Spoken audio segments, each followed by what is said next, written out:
Hey, Twink. Those guards have stopped paying attention to us. Again. Let's sneak out of here. I can find some news to help Mario. You think it's still safe to use the secret path? Don't you think Bowser's figured out by now? It's alright, Twink. Bowser hasn't noticed anyway. He looks scary, but he's basically a major bonehead. Poor Bowser.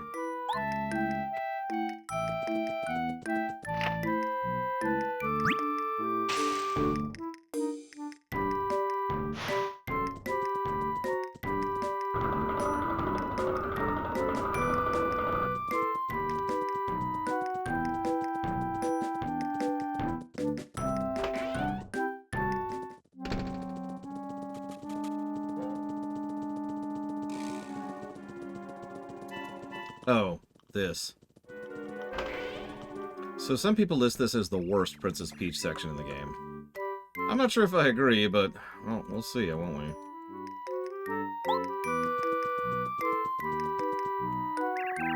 Who? I'm Princess Peach. Who might you be?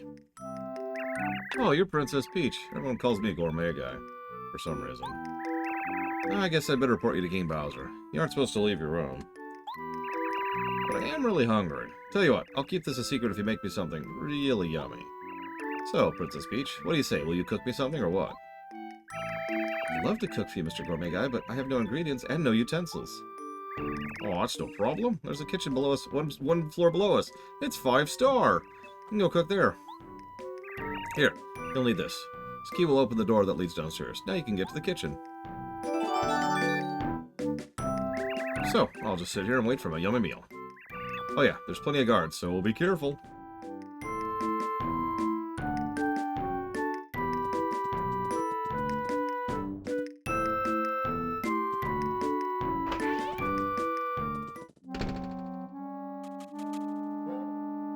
It was not as good as I was hoping, admittedly.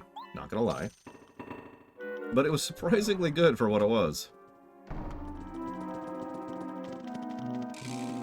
Go figure. We also got our order wrong like 3 separate ways, so that's cool.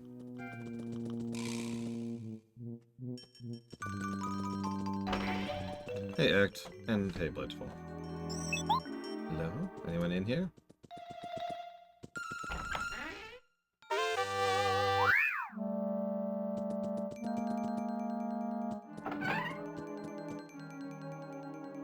Oh no, I'm caught for sure. Huh? Princess Peach? Oh, you're okay. Thank the stars. How long have you been hiding here? Well, since Bowser took over. I jumped to the closet. I've been hiding until Mario comes to see us all. You gotta hide too. It's risky out there. Don't take any chances. Bye. Okay. Sleep, Act, sleep. Give in to the endless abyss.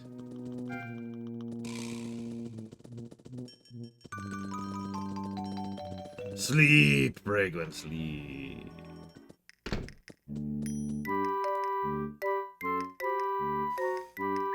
I mean, I've played a few good games over the last few weeks, but it is refreshing playing a game I know very well that is also good. That's a little bit of a different vibe, you know? Here's the kitchen, so what should we do first? I mean, there's a reason this is going under the veteran category. So there's the cookbook. It's a cookbook. A cookbook.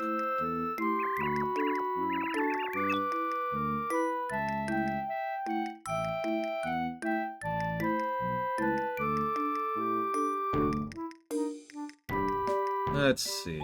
Let's make a cake. So, first step. So here's the deal. This might actually deserve a gameplay negative. It's relatively easy to screw this up, and pretty much any screw-up causes you to have to redo the whole thing from scratch. So it's nice to have the little mini-game, but it's a little bit too punishing.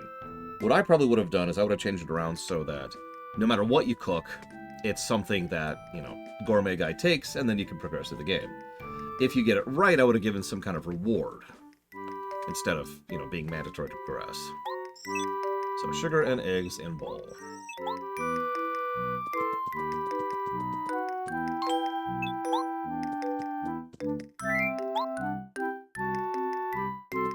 No, what happened, Act? Or, to be more accurate, I don't know what specifics happened. I like specifics.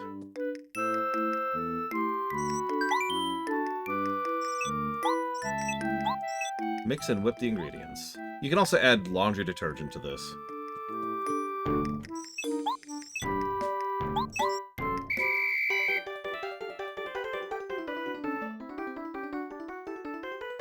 Just dicks being dicks, I'm sure, Trahexia.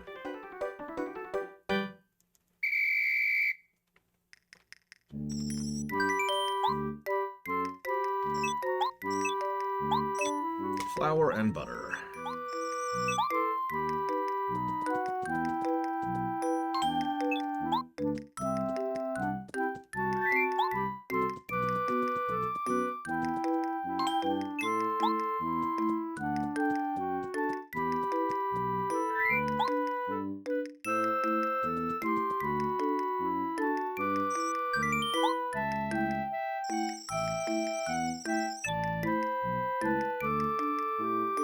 Okay, after you've mixed the ingredients in the bowl, pour it into the pan.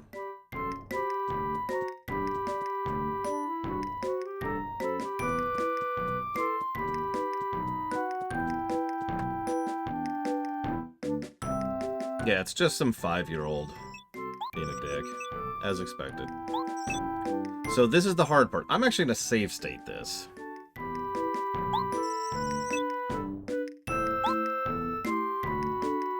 So what would I do to that person? Obviously, criminal charges are valid. Because I actually fully believe in the fact that digital crimes should have tangible consequences. Something that a lot of law enforcement is still catching up to, despite the fact that the internet's been around for 30 years now. Like in common parlance. Okay, so we gotta count out 30 seconds, okay? It doesn't have to be exact, but we want it to be pretty close to 30, so...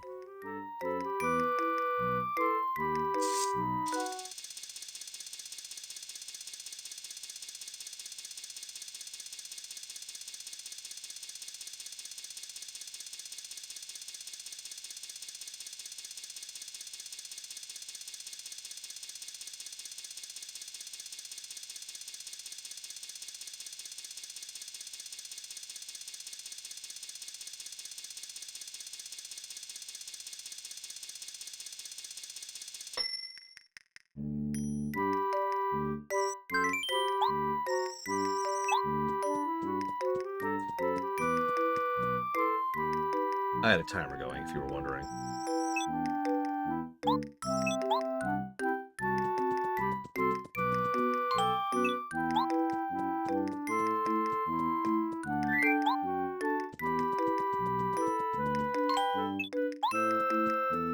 Look at that strawberry. Oh, it looks so good. I want that cake in my mouth right now. Okay, hopefully you did all that right. Again, you can just put laundry detergent in this thing and be like, here you go, gourmet guy. Oh no, I accidentally spilled all this all over Braguin. Gosh. Darn, we're gonna have to deal with that somehow. Sorry, I shouldn't choke.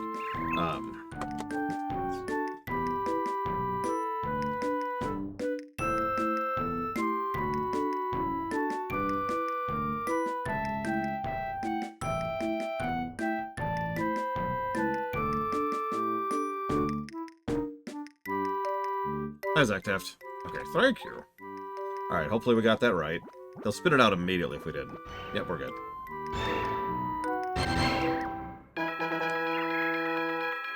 I think he liked it.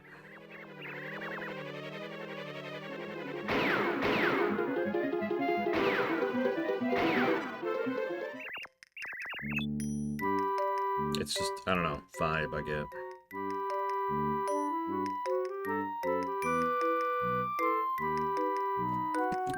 That was really good. I haven't felt this way since ever. To show you my gratitude, I'll tell you a secret. One of the star spirits is inside Mount Lava Lava on Lava Lava Island. It's to the south. You should tell this to Mario, but you better tell him there's also a nasty lava piranha guarding the star spirit. You'd better be careful. I really don't dislike Mario. That's why I'm telling you this. Thanks.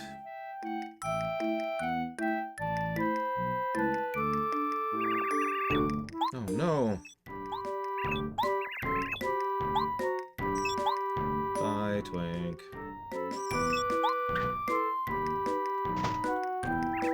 What's with all the shouting? Keep it quiet in here.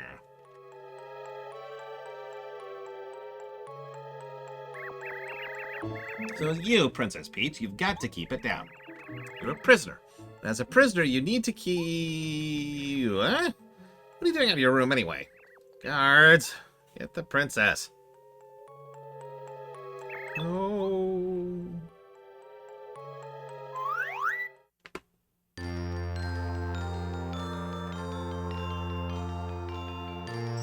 Ooh. Fresh air. After being cooped over there for so long, I could really use some outdoor exercise. And a song that isn't that goddamn frickin' toy box song. I was actually thinking about that, but I'll talk about that in a second. So thank you for saving me. It's my turn to help you. Behold!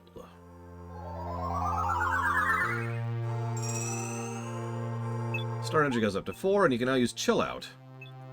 You can lower the attack power of all enemies. Trust me, that's useful on the next level. Call me whenever you find yourself in trouble. I'll always come quickly. Back to my dear old Star Haven. Mario! Alright, Mario, I have news from the castle. Honorable Star Spirit! Hi. I believe you are Twink, no? You're that youngster who recently ascended from Starborn Valley up to Star Haven. What? You remember my name? Of course, we're like family.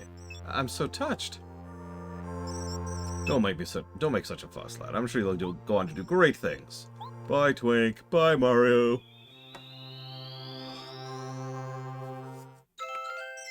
Wow, I talked with Muscular, the Honorable Star Spirit. Rarely have such a chance, even at Star Haven. I'm shaking.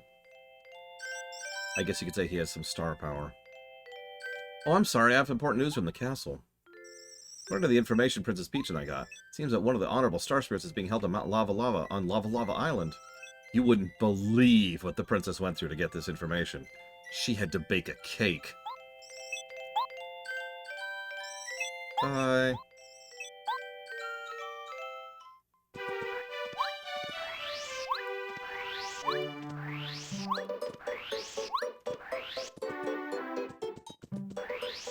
So, before we go forward, we have to talk about a mini-game. Cooking. So, it's not as extensive as some other games, but there's still quite a few different combinations of cooking you can do here. Up until now, cooking has been take one item and make it slightly better. Now it's combine two items and make something completely new.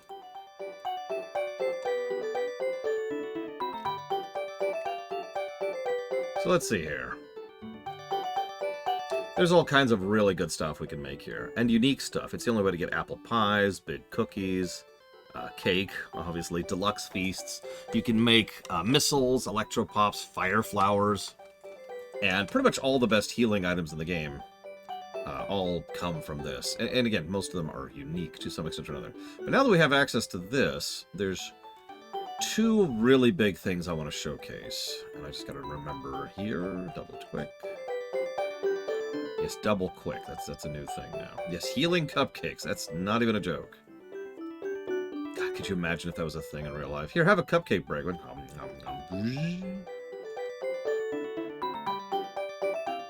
Okay. So, first we're going to go and check our inventory a little bit here. We also...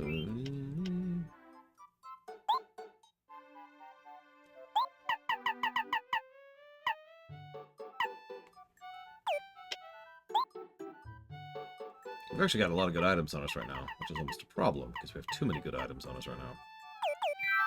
So let's go sort that out really quick. Double check if there's any badges we want. At this point, we're pretty good on badges. And we're not 100%ing, so we don't really care about past this.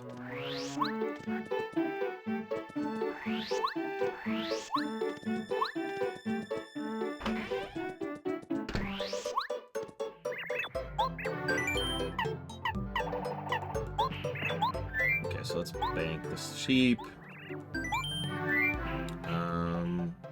Let's also bank the really good offensive items. We want those for later.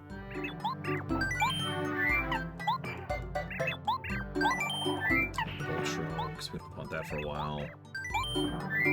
fire flower because we're about to go to a fire dungeon.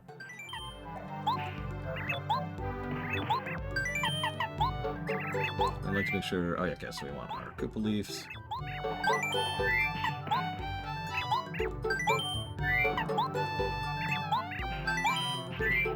Not yet, Rex. This would be a good time to do them, actually, since we have all of the power-ups. I actually double-checked. We have 100% of the power-up items in the game.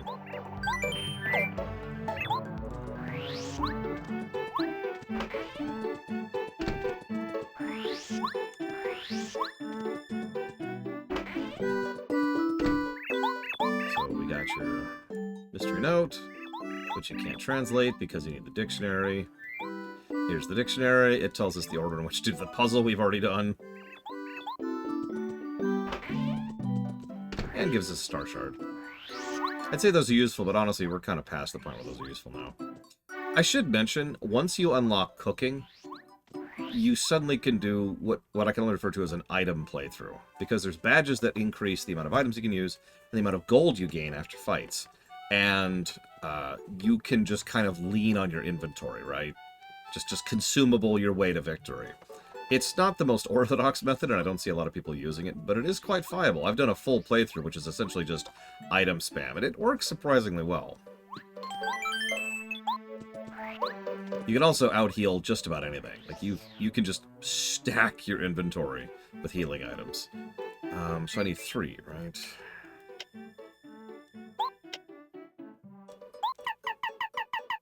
Ooh, I got a lot of stuff in my inventory already. So 3 of those and 1 of those. Okay.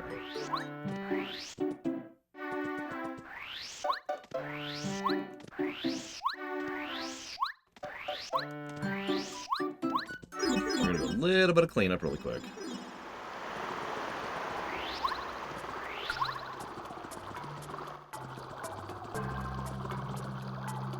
I don't think I ever did Frontier Defense in Titanfall. Yeah, that's... we'll do this first.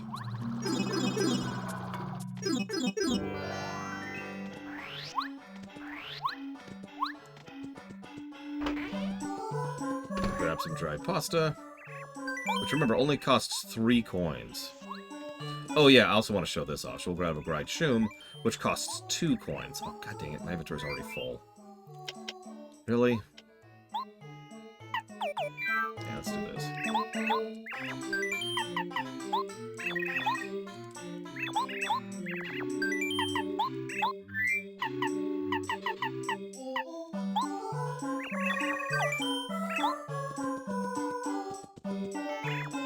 So, 2 coins for that, and 3 coins for the dried pasta. Just remember those numbers, because it's pathetically cheap.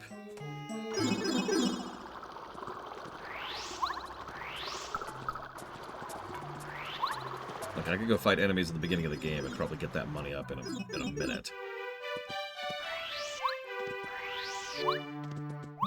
I also like how the cooking place is central to everything in Toad Town. Okay, so I want you to cook with a dried shroom.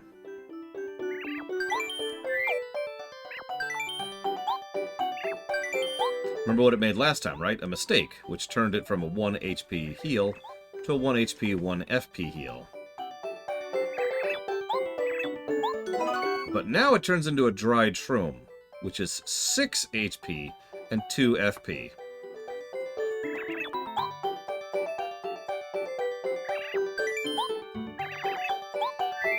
Also, we're going to take that dried pasta and the dried fruit. Dried fruits drop off of the Pokies in the Dry Dry Desert.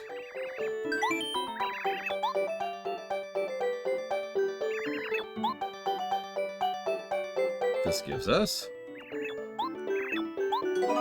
Yummy Meal, 20 HP and 20 FP. Hang on, we're not done yet.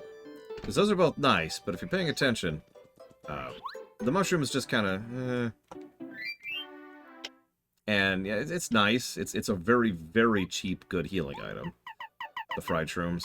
And of course, the Yummy Meal is one of the better healing items of the game. I believe the second best healing item of the game. But then there's the third best healing item of the game. Which... let's do this. God, I need more inventory space. In every game, I need more inventory space.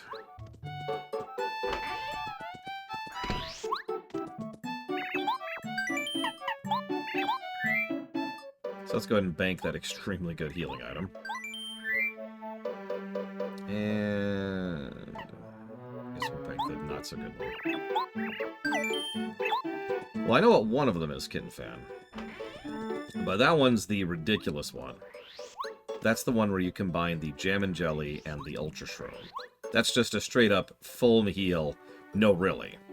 If you are at max health and max FP, it does not matter because it heals 50 of both.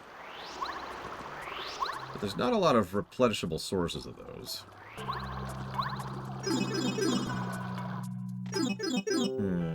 You might be right, Kitten Fan. I haven't looked at the list in a while.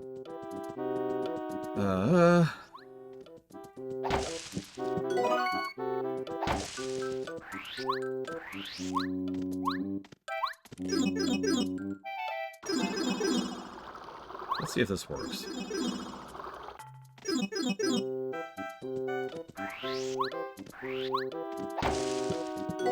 So, you get Koopa Leafs by going in and out of the Koopa Village, which you can do simply by warping in and out of it and looking at the bushes, right?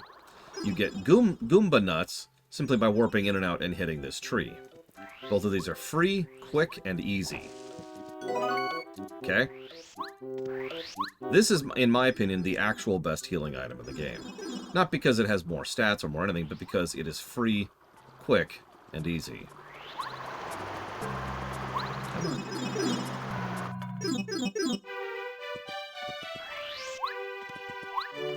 I say best. You know what I mean.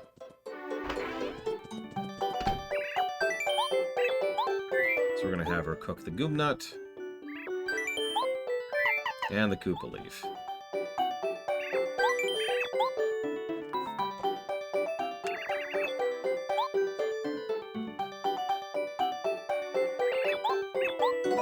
That gives us the bland meal, which looks boring until I realize it heals 10 HP and 10 FP for free.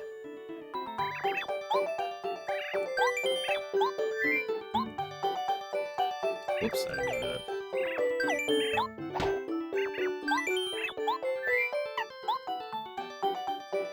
Hey, Walker.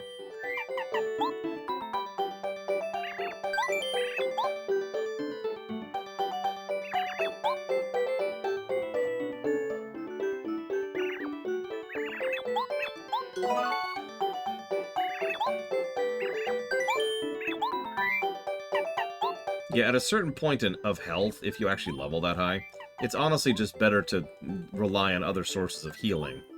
Because items are just going to fall behind. The really, really good healing items just take too much to make. And in some cases, they're literally finite.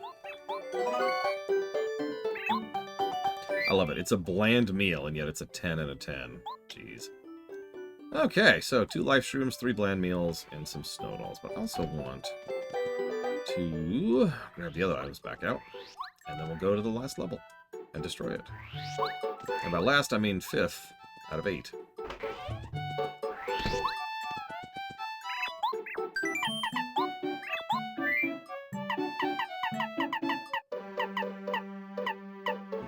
I'll bring that out.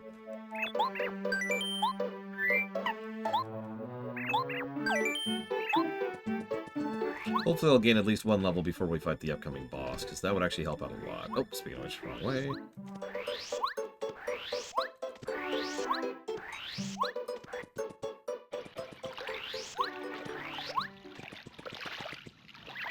There's no use trying to fish with no caterpillar. What a fix I be in. There's nothing for it but to find different bait. It's fine. I'm sure you'll find some other patsy. I mean, pillar.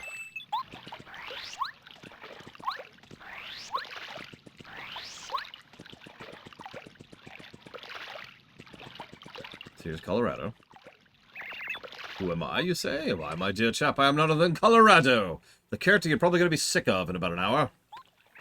You're Mario, yes? What are you doing here? I, for one, am traveling bravely to Lava Lava Island in the Southern Sea to solve a diabolical mystery. It would seem that there are ancient treasures awaiting in a volcanic cave. I'm in a bit of a fix, though. No way to get there, you see. Think now, Colorado. How to cross the sea.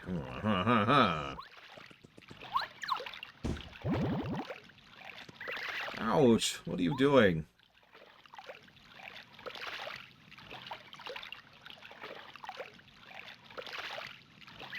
Oh, good heavens. I was wondering what this was. It seems to be a huge tuna! I'm not a tuna. I'm a whale. I have problems. It feels like something's jumping around in my belly. Help me. I say, old boy, this great tuna seems to have a bit of a bellyache. What say you lend the fish a hand, huh? I told you I'm not a tuna. I'm not even a fish. I have a headache from your jumping around on me, too. Do you think you could check my belly? I'm begging you, please. Sure, why not? Let's go inside the giant fish. This has never worked out badly, ever. Who dat? What do you think you're doing at all that light?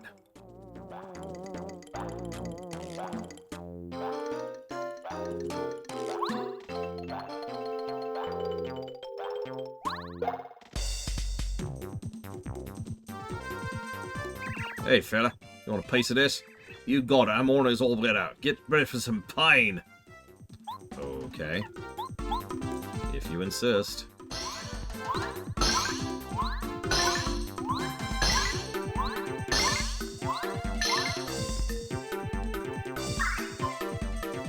Has pain commenced?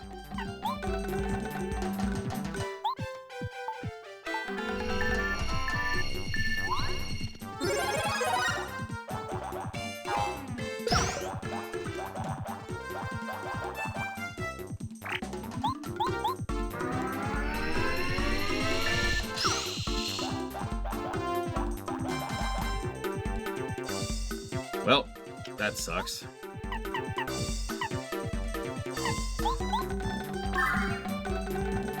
I think so, Kitten Fan. Oh, wait, no, can't you, like, swap in? No, I don't remember. I remember there being an issue with doing that. I just don't remember the specifics.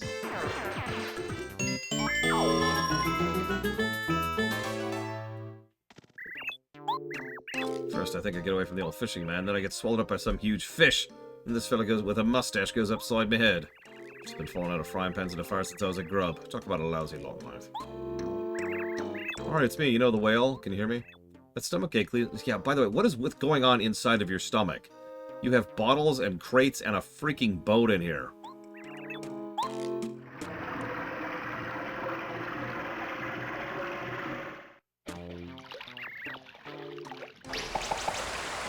When do you have a bellyache? Jesus.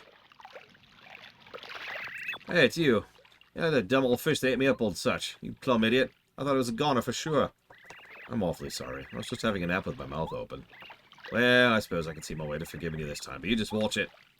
I reckon I'll use some thanks after all, Mr. Mustache. Y'all take care now. Whew, I feel so much better now. They should call you Dr. Mario.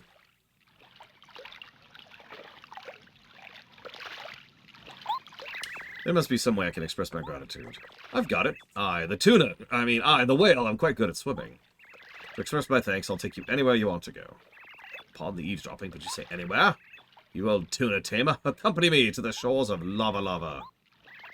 Mario, I think the Star Kid said a Star Spirit was on Lava Lava. We should go. Lava Lava, of course I know where it is, but there's a big volcano on the verge of erupting. It's very dangerous. You sure you want to go? Yes. Y'all aboard.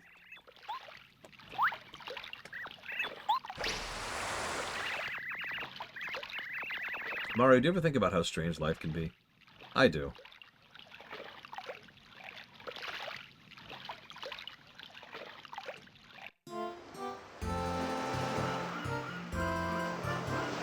Why is the seagull 3D? You know, I don't even care.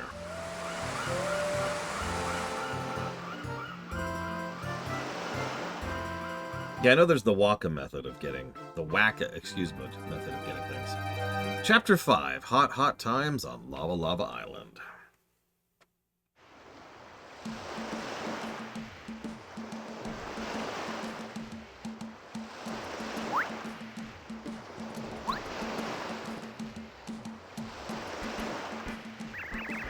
I'm gonna take you back, just ask.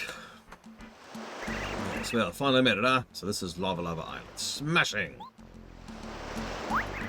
Behold, Mario, off in the distance, the top of Mount Lava Lava. Triumphant, we must hurry, make haste!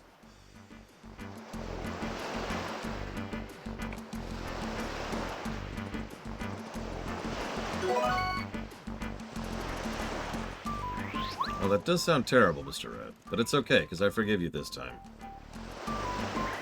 Yarg, help! You okay there, buddy? Do you need any help, Colorado? Should we help him? What do you think? Should we help him?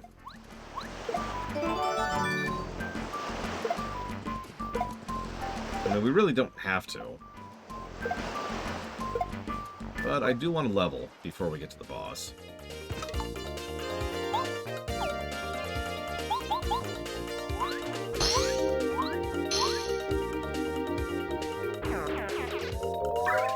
Yes, I realize we're a level higher, like, we're above the level line, but still, I want another level.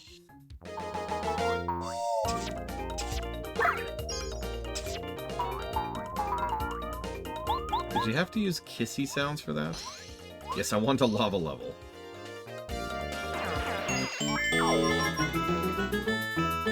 I mean, that's because it is, Kid and Fan. You saved me. Many thanks, old chum. Enough of that, let's pull ourselves together and press on. What side?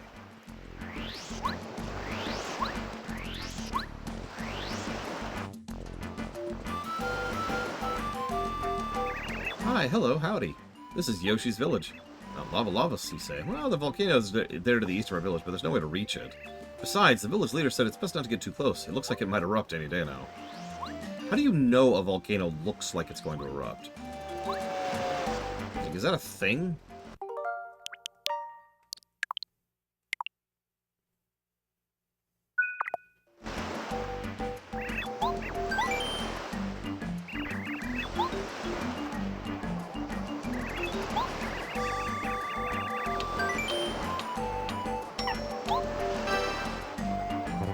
No. Or, I mean, as I was going to say. I'm actually curious now. Don't worry, this doesn't count as cheating because I'm not even going to use these stupid things. 3, maybe? Oh, wow, it's 1.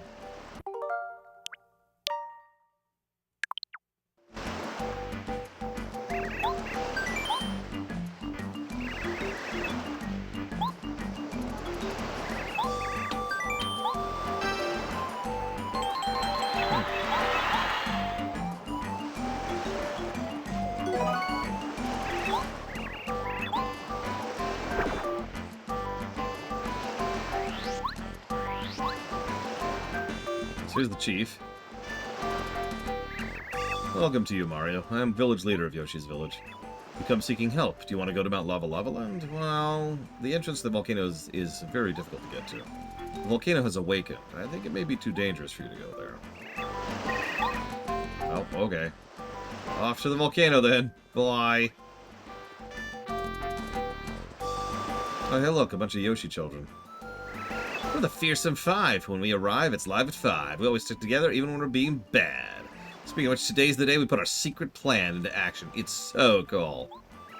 Only we 5 know the plan, and that's the way it has to be. Sorry, can't tell you. Oh man, I'm so excited. I hope I can find tasty fruit in the jungle. Oh, it's Mario. You're on an adventure or something, right? Cool. Who's that with you? Is that your partner? I wish I could be your partner. That'd be a dream come true.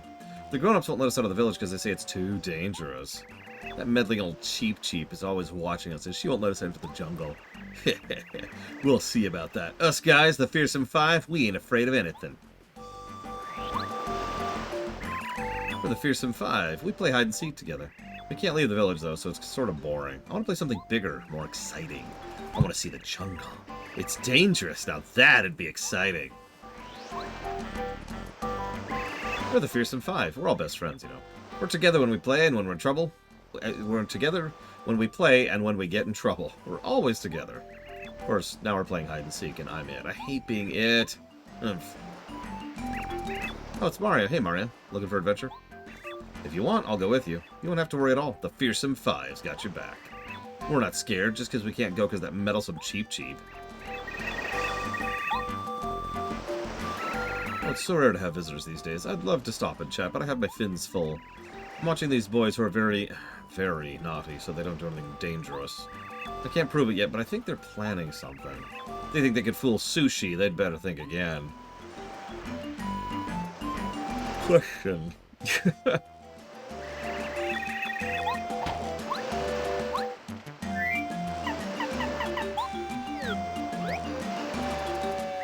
This is a Cheep. Her name's Sushi. She's sort of meddlesome.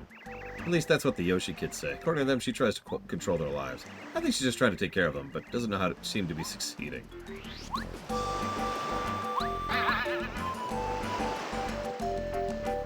He's a raven. Ravens are short and stubby. And they're pretty fluffy, too. And somewhat cuddly. And soft.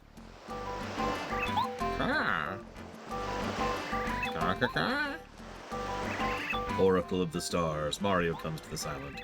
Mario was fated to meet the Master Raphael, the Raven. Are you the Mario that Master Raphael, the Raven, was telling us about? No. Wrong guy.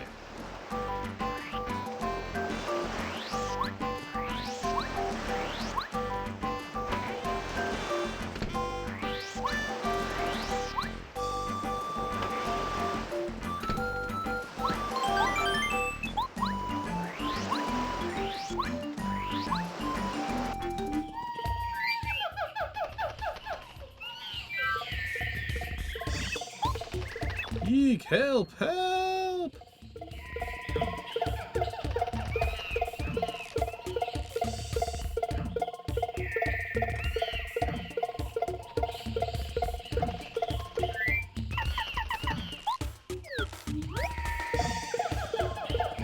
I guess.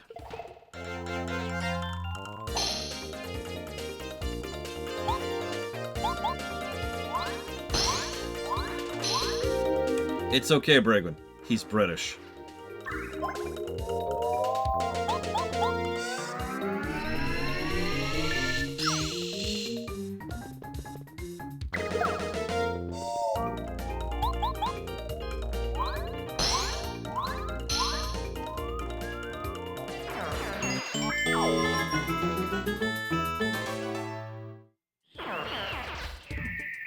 Oh, save me once more. You're top-notch, Mario. I feel our destination is quite near. Let's press on, shall we?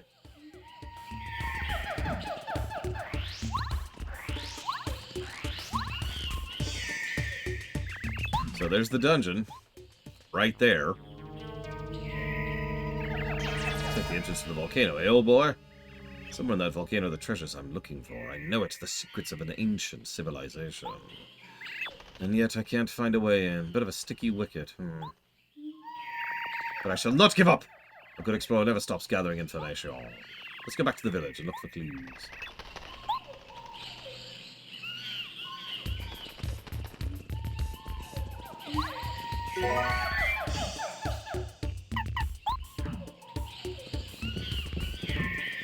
So there's our first jam and jelly.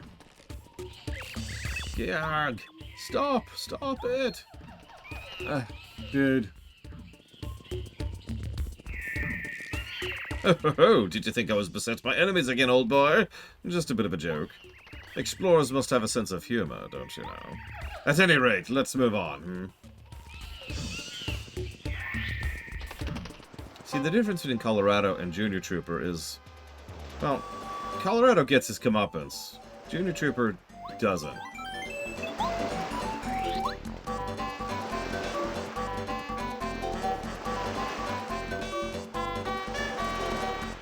I swear all these natives are so panicky we can't get any information.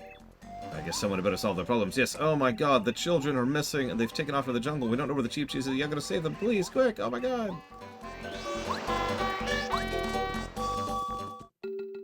So, here's the overworld section leading up to the dungeon. I don't really have a good reason why, but I was stuck on this for the longest time the first time I played this game.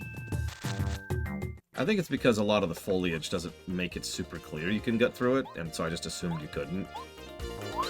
But I don't really have any good excuse, so I have no idea why I didn't catch on. Other than just flagrant stupidity.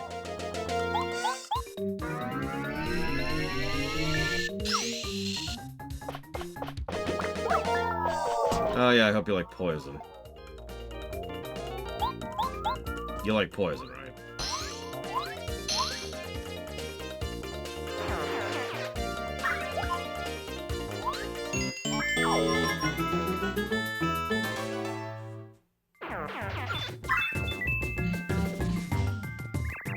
Get back here this instant, you little ingrates. Hey, you, down there.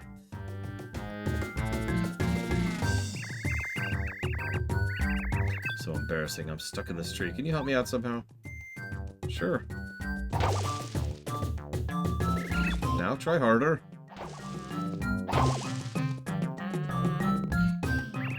Phew, I'm saved. I feel like one big ache. Thanks for getting me out of the tree. I think I'll be okay now. I was chasing those naughty boys and I fell into their trap. Do they know how dangerous it is? I have to find them for too deep, so you've got to let me join your party. Don't worry, I have a character trait. It's the fact that I'm a babysitter. I mean, exactly, Zach Taft. Sushi is the third and final party member that is in the running for best party members. She has... It's pretty much the exact same thing as Parakarry, but in some cases her attacks are a little bit easier to use, and she's a little bit more situationally useful in some specific scenarios. We'll probably be bouncing between these three for the majority of our playthrough.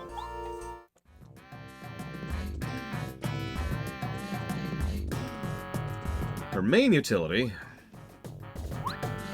is we can finally go off of docks and go through watery sections. So, what Mario game do I think has the most melancholy on the story axis that isn't Paper Mario 2?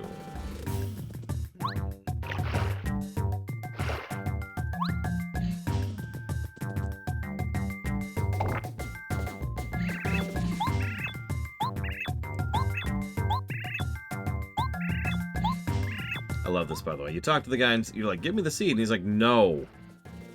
So for the first and only time, we actually have to come back here later in order to get the final seed. Or to get a seed, I guess.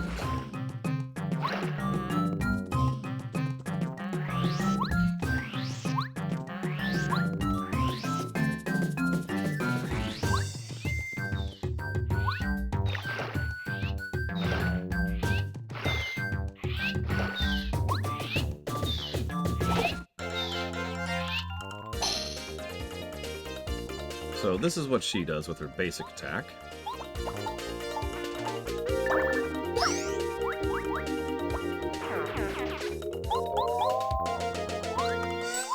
Oh, right, I don't have the spike badge on right now. Whoops.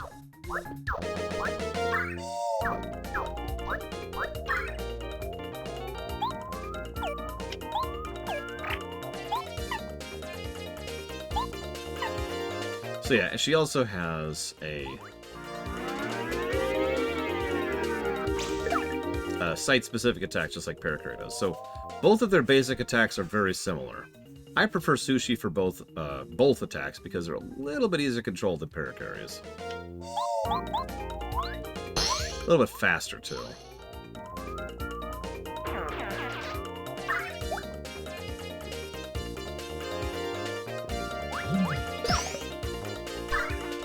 Say, now you don't have a spear, buddy. I know, big shock.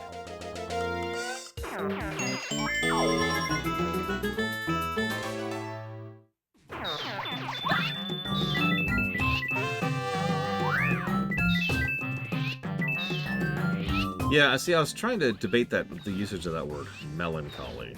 Because the darkest Mario story, by quite a margin, is Paper Mario 2, there's no question. But melancholy isn't necessarily dark. Most of the Mario RPGs dip into more serious things, but like specifically sad?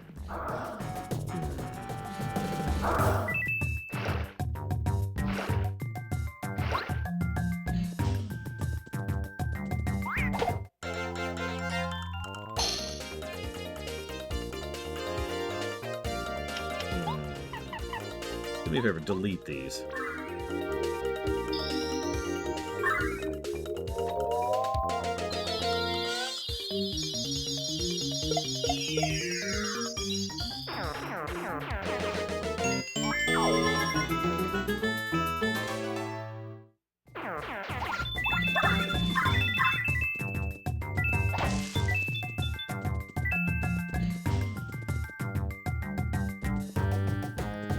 You know, honestly, Shihali, I'm finding a hard time disagreeing with you.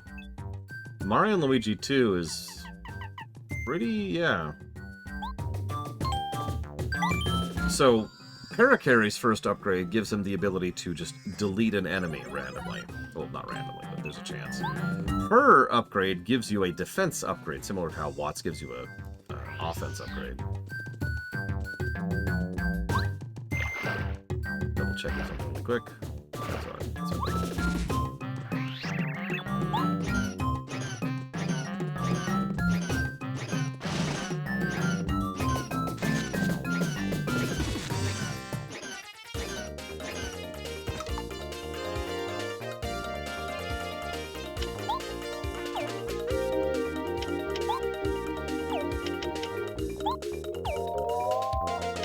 Ugh, go away. God dang it.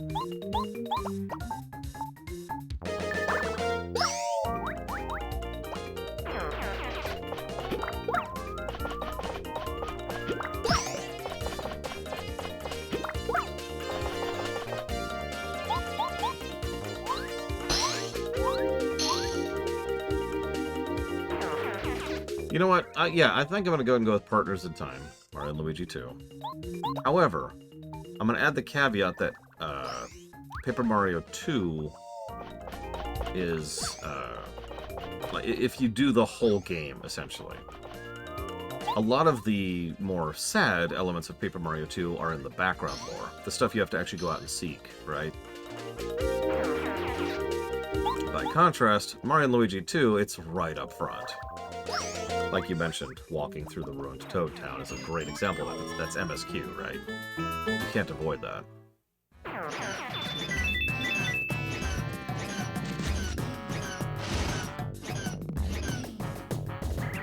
Oh, that was so scary. We were playing hide and seek, and there's this weird plant, and it tramped me here, and Sushi, you were right. This jungle's really dangerous. I'm sorry I disobeyed you. Thanks for coming to get me. I'm going home. Yeah, go figure. The jungle really is extremely dangerous. Who could have foreseen this outcome? This is truly a shocking turn of events.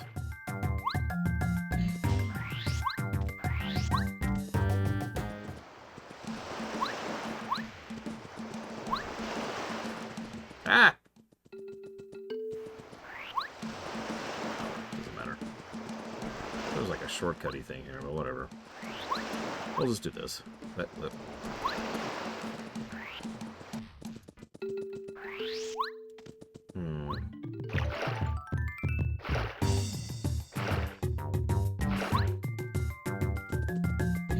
No, I've got it. The saddest Mario is Odyssey.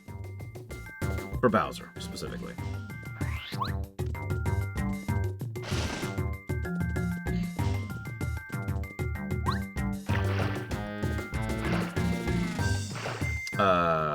I don't remember if we've already talked about a Kitten Fan. We've been talking about a lot of stuff this particular playthrough.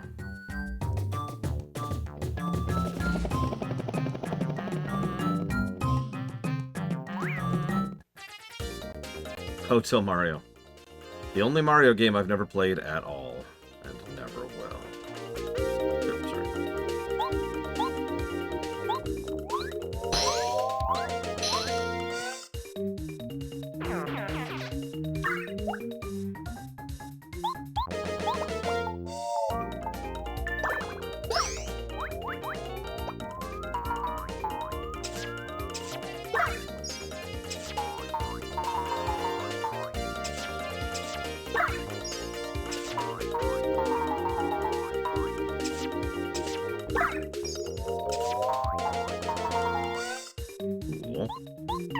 Not the bow thing, the guy's eating like 3 health out of me there. Jackasses.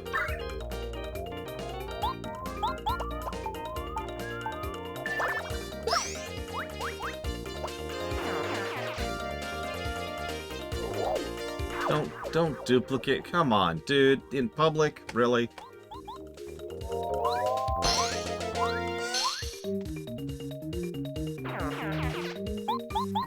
So do you mind explaining, Kitten Fan? Because I'm going to be honest, I almost never use out of sight unless I have to.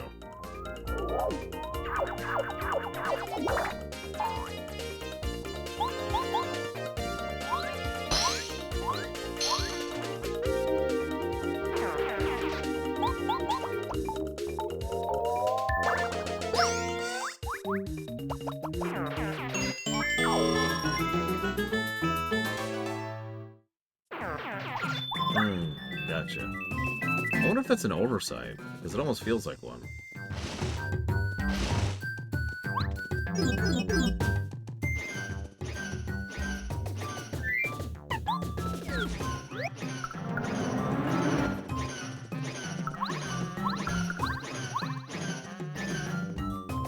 There was this flower that spun around, and I thought it was cool, so I got on it, and I spun around and around, and I was up in the air and flying, and I ended up here. I didn't know how I got here. It was so dark and scary, and I couldn't find a way out. Thanks for coming to get me out of here. I can see how to get out now, so I'm going straight home.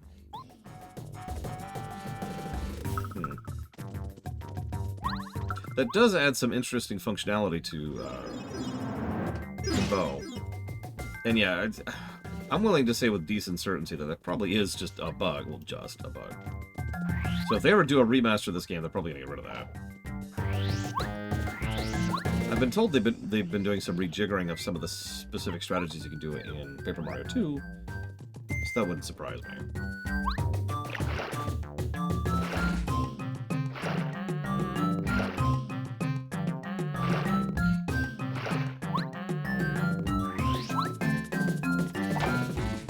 What does pear cider taste like?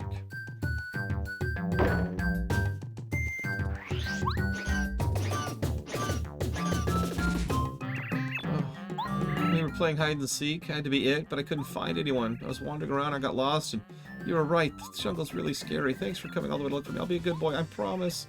Mario, will you be it instead of me? Sure, kid.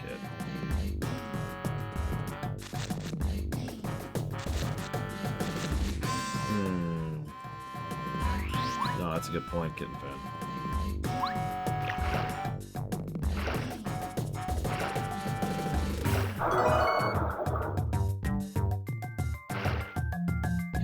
Hang on, I've got a great idea. How about for the next Paper Mario game, we get rid of partners entirely and just turn them into power-ups? And then for the next Paper Mario game, we get rid of power-ups and partners. Who needs them?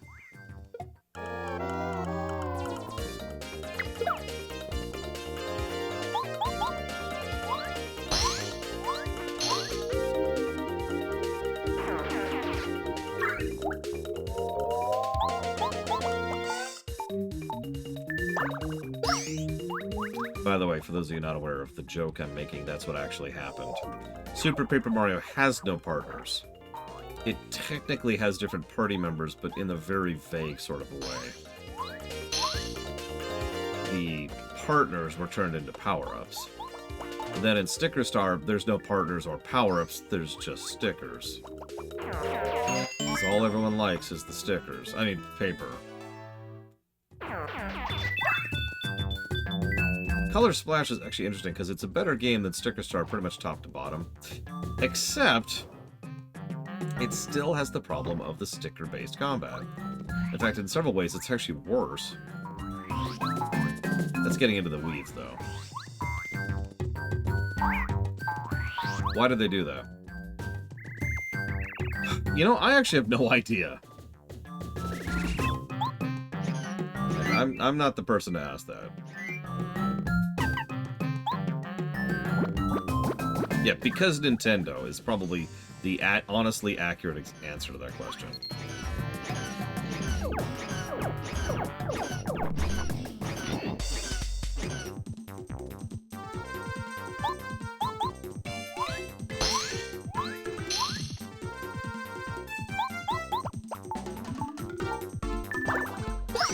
I mean, one thing we've seen as we were going through the Zelda series is that they have this insistence on gimmicks. If there's no gimmick, the series doesn't deserve to exist. Remember that? That was actually one of the reasons why Skyward Sword almost didn't happen. Like, they almost canceled... I need to re-emphasize this. They almost canceled the Zelda series prior to... after Twilight Princess, because they couldn't think of anything new to do with the game. And when they say anything new, they mean gimmicks. The sword thing was their gimmick that they came up with.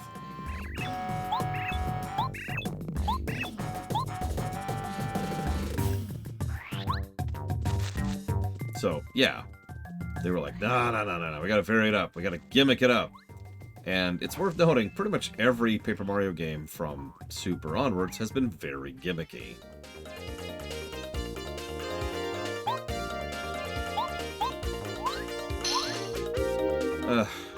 Miyamoto. I really do have a tremendous amount of respect for that man. I do. But he definitely has that elder seniority thing. Again, something we talked about during the Zelda series. Like, he's the kind of guy who will just say something casually and randomly, and people will take that as an absolute mandate. I was gonna say, even Sticker Star wasn't 100% Miyamoto's fault. A lot of people like to throw him under the bus for that. And fair. But the dev team are the ones who actually sat down and said, you know what? This is the best possible Paper Mario thing we could make. It's like, just... You know?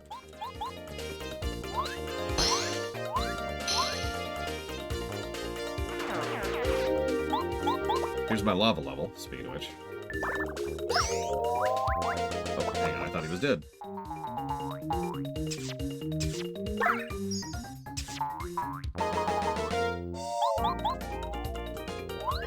I look forward to seeing how gimmicky Echoes is.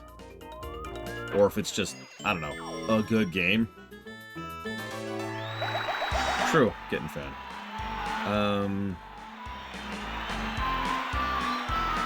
I'll get Mana this time.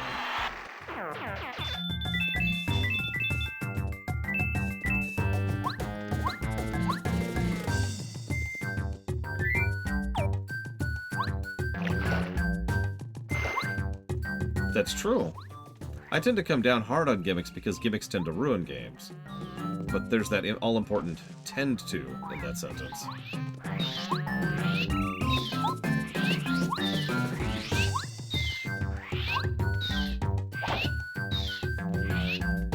Yeah, exactly. Link Between Worlds had a gimmick. That was fine. Phantom Hourglass had a gimmick. We're not talking about that.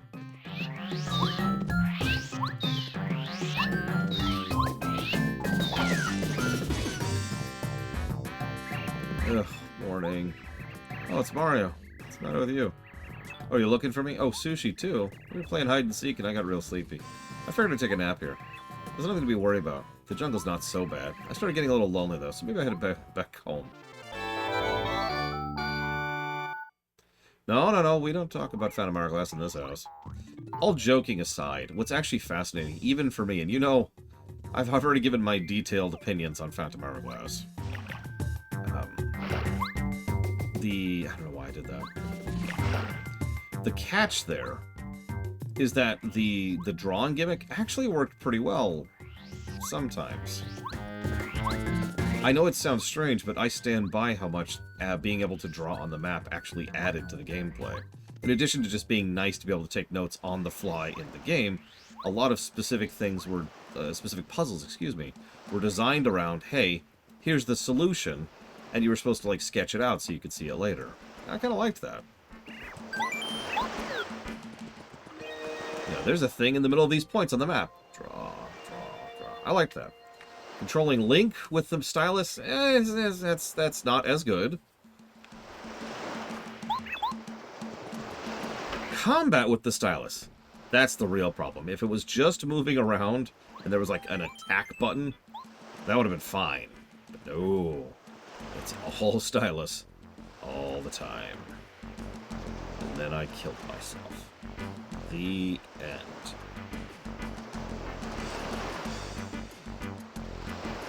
Anyways, where's the frickin' dude? We saved all your children.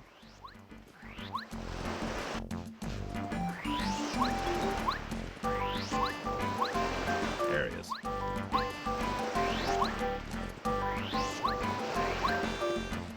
I must thank you.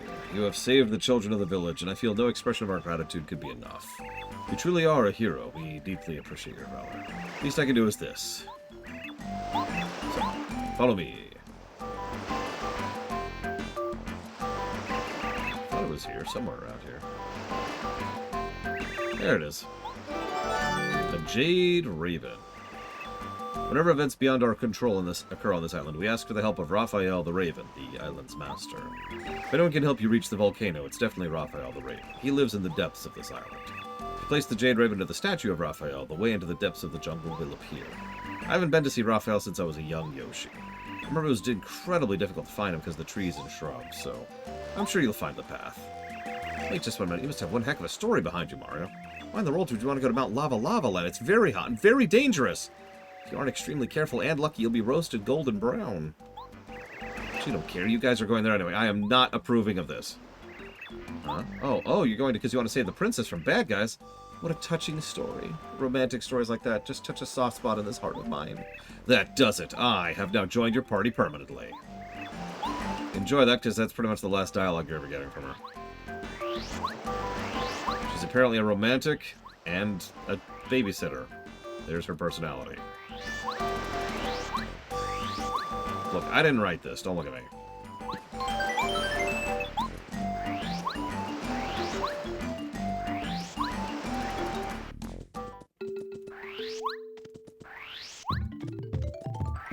One thing I like about this section, even though I just complained about it earlier, I like how the whole area loops in and out of itself, and when you're finally ready to move on, there's a shortcut to go immediately where you're going without having any unnecessary backtracking. So that's well designed.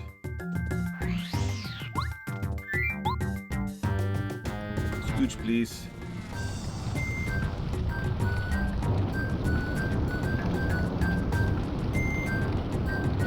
Thank you.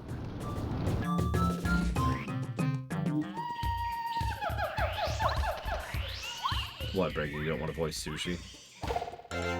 Or you don't want to voice characters who have none?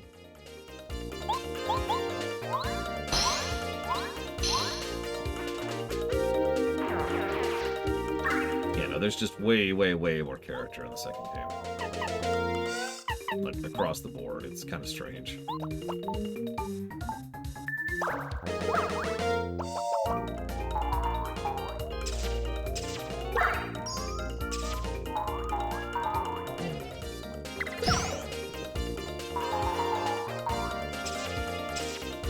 No, you gotta say it right, Kitten Fan. Out of sight! Sorry. I will stop talking now.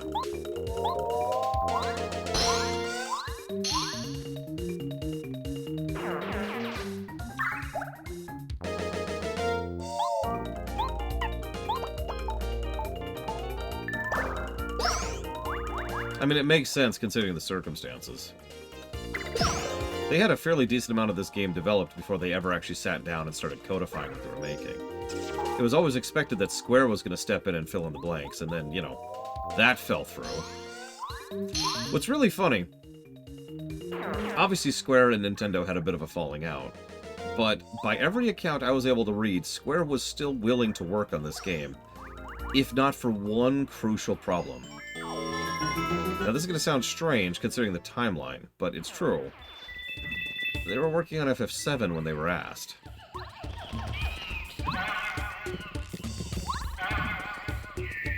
Now, you're probably thinking, but FF7 came out like 4 years before this, and you'd be right. So that's sort of the point. Paper Mario was originally going to be a much earlier game in the series, in the N64's lifespan. So they kind of pseudo-shelled it until they could figure out someone to work on it, and that's when Intelligent Systems came in, and you get it.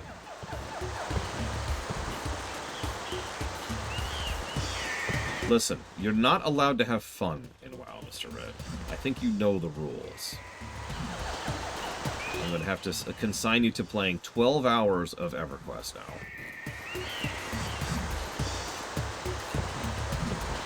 Don't worry. You might have leveled a character to 3 in that time.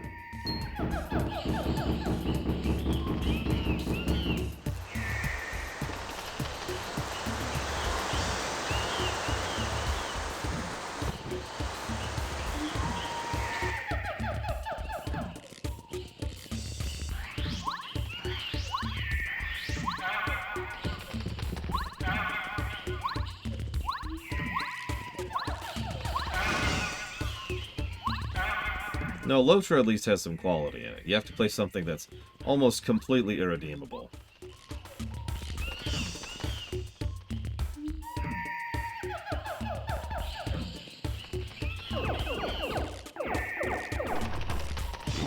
synchronized piranha plants.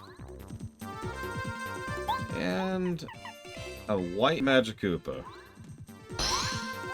Don't worry, they didn't mean anything by it, really.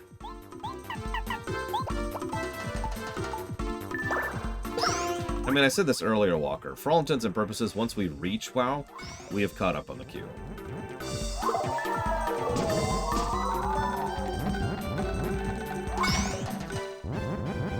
So I'm not super worried about it. Bone chips drop it after. Wow. Because obviously people are still going to be funding stuff, and there's always going to be some kind of a queue. And you get it. I'm telling you, it was very unintentional, Kid Fan. So piranha plants have quite a bit of HP.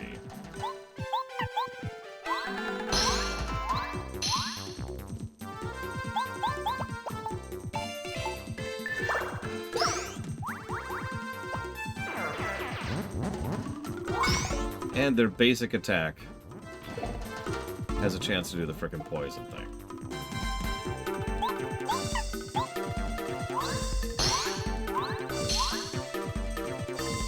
Yeah, why haven't we ever had a piranha plant party member? Come on, game.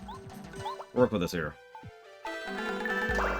You gave us an elemental cloud spirit, but won't give us a piranha plant or a shy guy.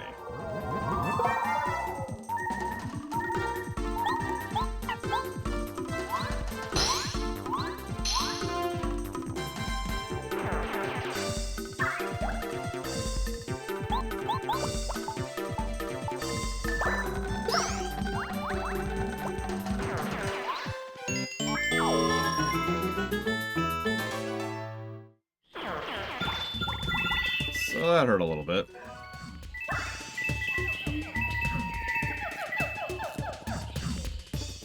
The good news is we're here. Miyamoto was like, no! Party members are Viv Bolton. I remember The Mandate, which thankfully doesn't exist anymore, but you remember The Mandate? I don't remember the exact wording on it either. It was just really dumb mandate of, you can't have certain types of characters in any Mario-themed game, period. If you ever wonder why there's just dozens and dozens of samey-looking toads in Color Splash, that's why. And Sticker Star, by the way.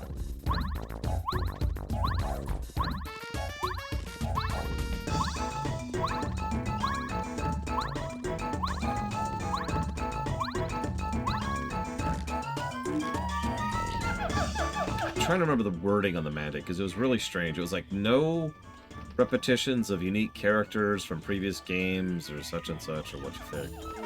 It was really weird. Can I squeeze in another heal? Could. I'm not losing ice power though. I really need that. So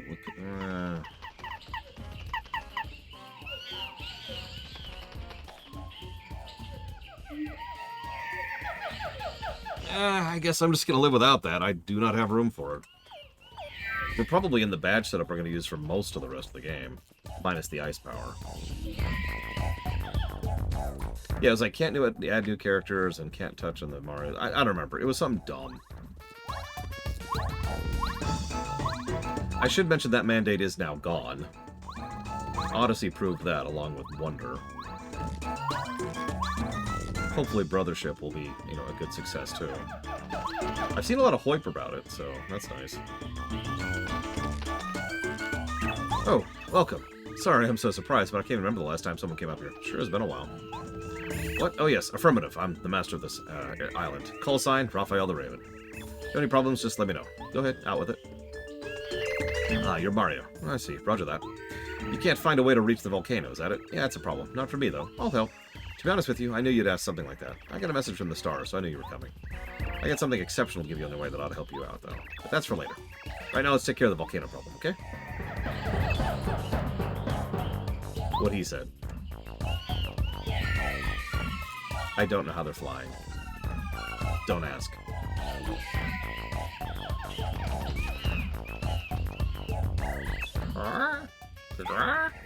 Excellent response time, Ravens. We got work to do. I'll brief you only once, so I want your full attention. Brief, brief, brief, brief, brief, brief, brief, brief, brief.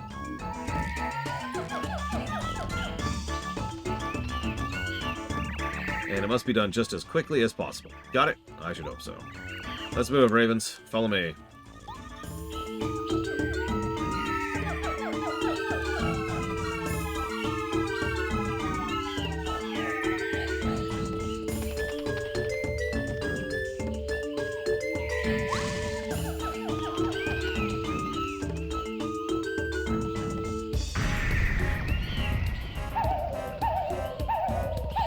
Yep, that's what I expect to see when I see a giant tree's root. It's the size of a house. Rubber banding.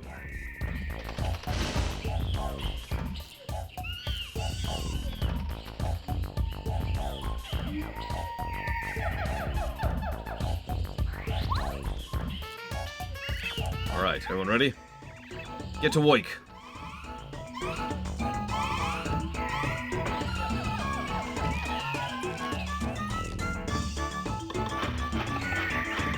This won't take long. What devices? So how do you think we're going to get to the volcano? That's right. They built us a pulley system. So we could use a little rope and like wicker elevator to reach the volcano.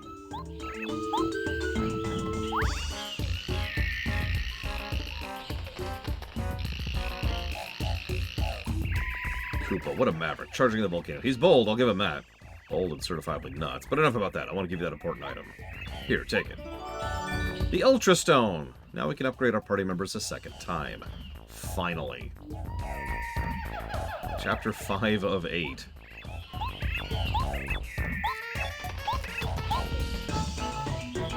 Ironically, I'm not sure who I want to spend this on first. I know who the first 3 I want to spend it on is, but, you know.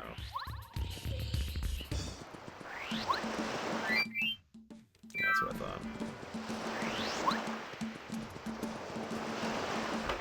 I might just do Sushi, because she's here.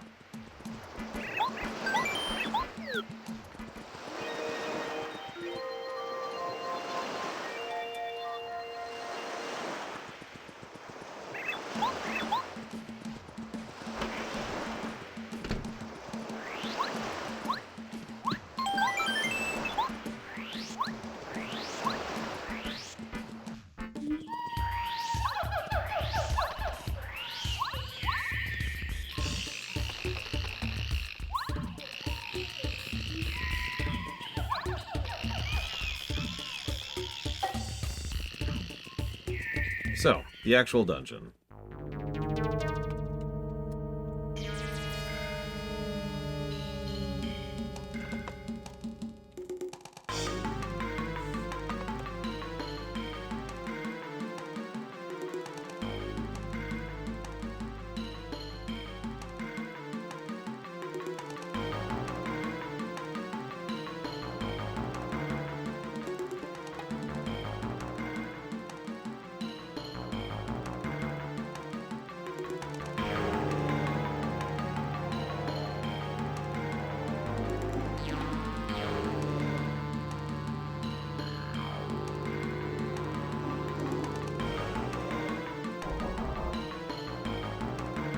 Don't worry, we won't actually be here super long.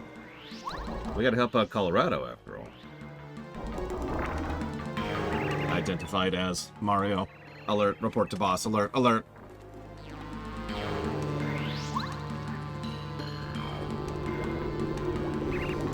I sense danger here. All adventures are dangerous, though, so what of it? We must press towards the glory of unknown treasure.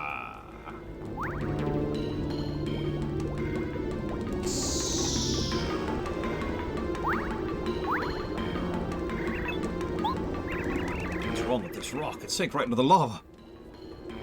Yeah, that's a thing. Thanks for that tutorial. At your expense. Ignore the noxious fumes which should be choking us to death. Ignore the fact that the temperature in here is probably so high that we'd be melting. It's cool. So, you probably wondered why I've had this stupid ice badge on this entire time. It's for these enemies. These enemies are not nice without that.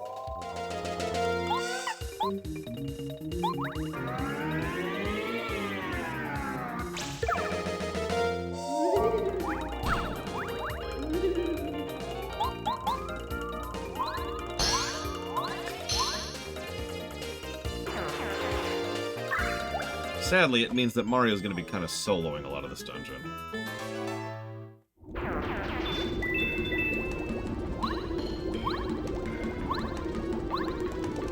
there's this weird shelf here. Whatever.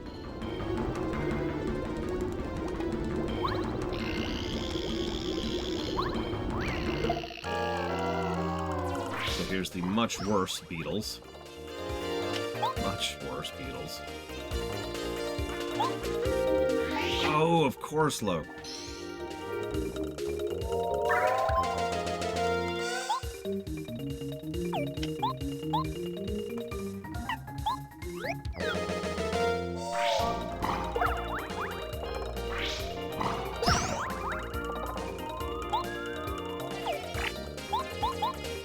Stuff like this is when damage or defense piercing is really helpful, by the way.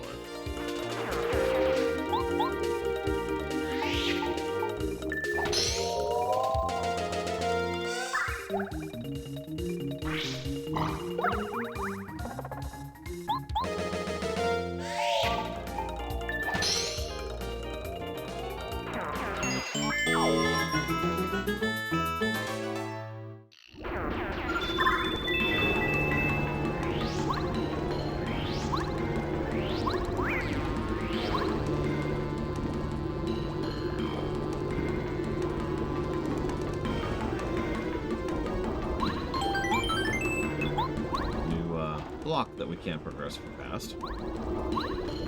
Interesting to know.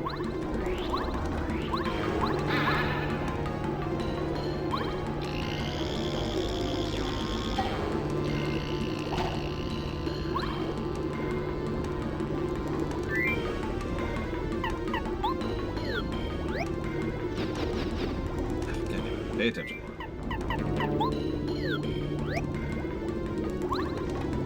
If this doesn't outscore SMRPG, I will eat my hat.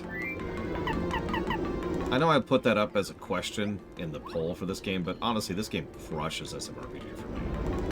It's not close. SMRPG feels much more like a first game. This feels like much more of a polished thing, which is funny, because this is also a first game. And 2 is the actual polished game. So we got two categories of polish in this franchise. 97, so there's our marker.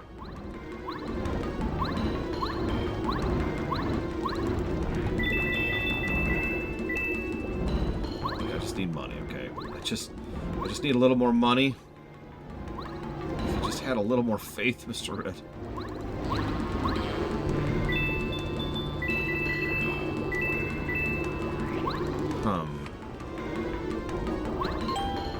Here's our mega upgrade. So she'll get Tidal Wave if we upgrade her. Watts will get the AoE Paralyze, and Parakarry will get Air Raid, which is the other. So Sushi and Parakarry both get Screen Sweepers, both of which are very useful. The thing is, Sushi's is immediately useful. So I think we'll focus on Sushi this time around. Yeah, exactly, Kitten Fat. There are quite a few playthroughs where I don't use Sushi on the upcoming boss, but... yeah, so this is again where the differences between Sushi and Parakarry come in, because most people I know have an easier time hitting Parakarry's air raid inputs, and a lot harder time hitting Sushi's. So they prefer Parakarry just because he's easier to use.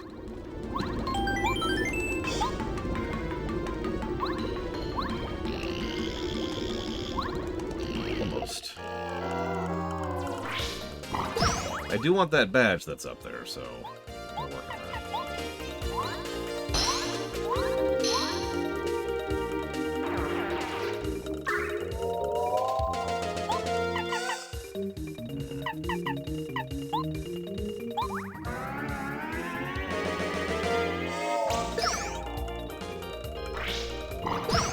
What is it, Kitten Fan? I've never heard of such a thing.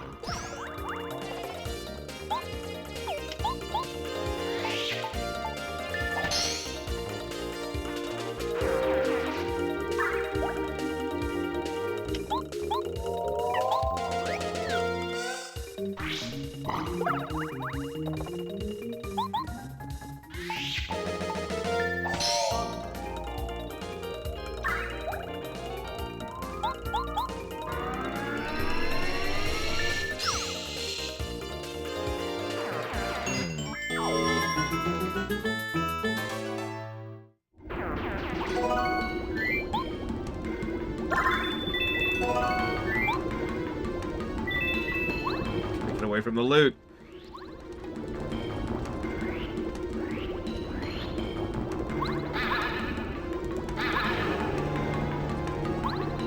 God dang it.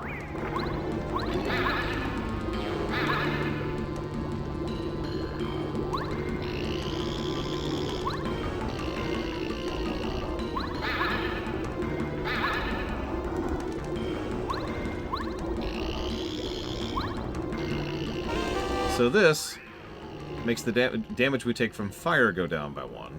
And there's one other badge I'd like to get at some point. I think I might try to squeeze that in for this upcoming boss fight. I haven't decided yet. We're really kind of locked in on several things. It only costs 2.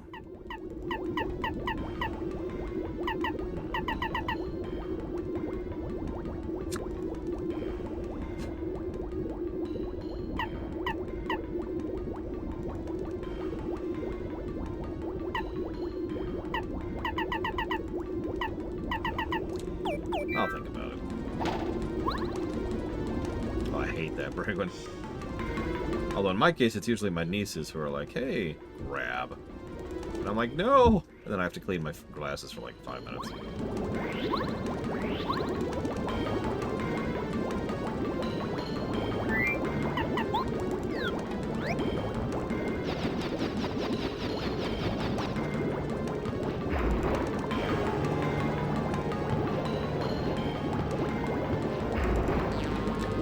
Minecraft for a second. I need to scratch my eyebrow. I've done that. I've had glasses since I was 14 and I've done that. I'm sure that recently lavaed over land is completely safe to walk on. Oh, God!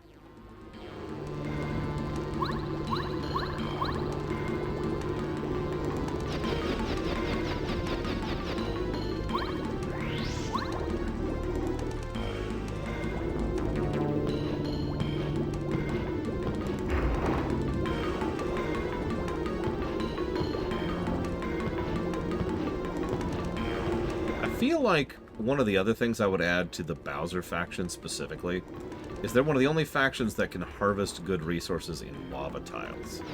They wouldn't be the only ones who could do that, but like, they're one of the only factions who would actually value lava tiles, right? God dang it.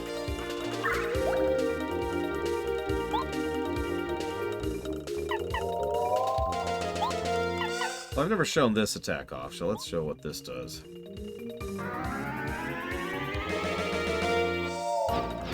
So yeah, he's dead.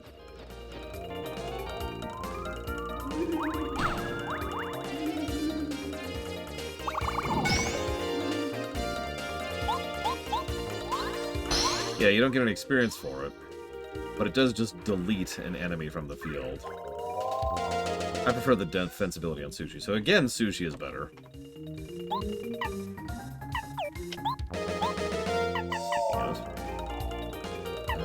Yeah.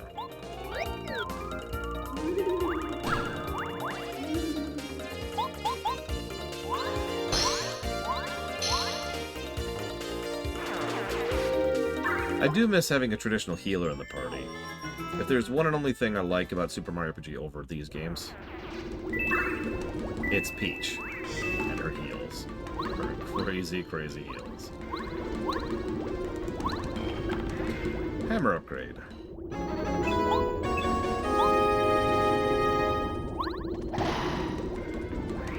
spinal hammer upgrade, it's worth noting.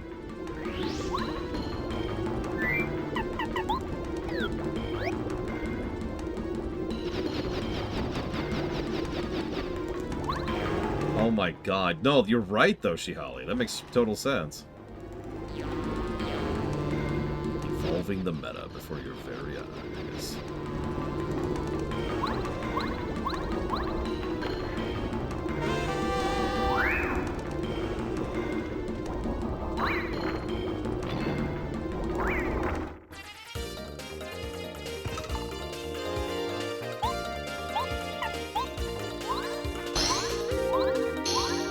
No, but like imagine, I don't know what resource we'd give them. Because I'm not sure what resources exist in the game, but like, they would have to get something out of lava, right?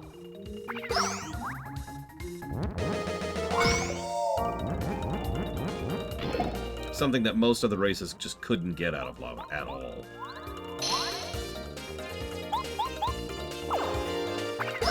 It could even be a unique resource to the Bowser faction. Something that they could trade, but no one else has the ability to generate. The Mario 4X that only exists in my head, Kitten Fan. God damn it! I cannot double bounce on these jackasses. You know, could be power. Or energy or whatever.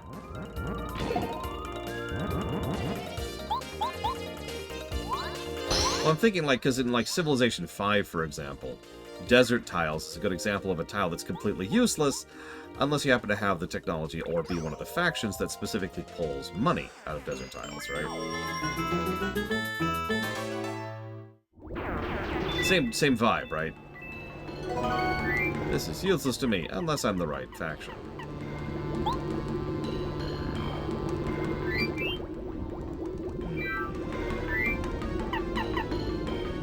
I hate to burn a bland meal now. Okay, I have a dumb idea. Let's toss the fire flower. Let's eat the mushroom. And let's grab the fire flower before, yes, before it goes away. Nice, Braven. Production, huh? Maybe it's a choice. Maybe you can make production or energy or both. Like, you know, you've got this much lava you're generating, and you could allocate a percentage of it towards energy or production. And then that, of course, incentivizes them to churn that out, maintain their industry, and use that to, use that to build up an empire, build up a military, to go take more fertile lands to produce basic things like food. Or trade for food. They don't have to be a military faction. They're just leaning towards it. Options. So many options.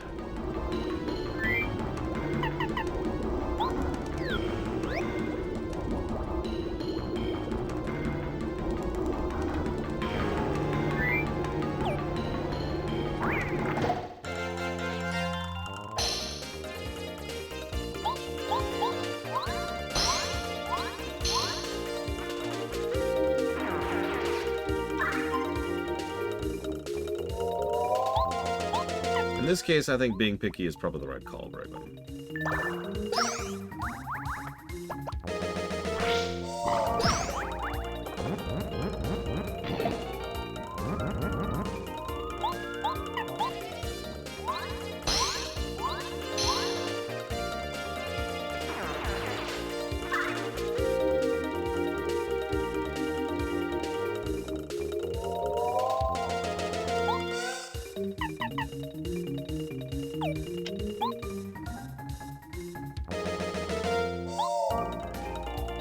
Whatever.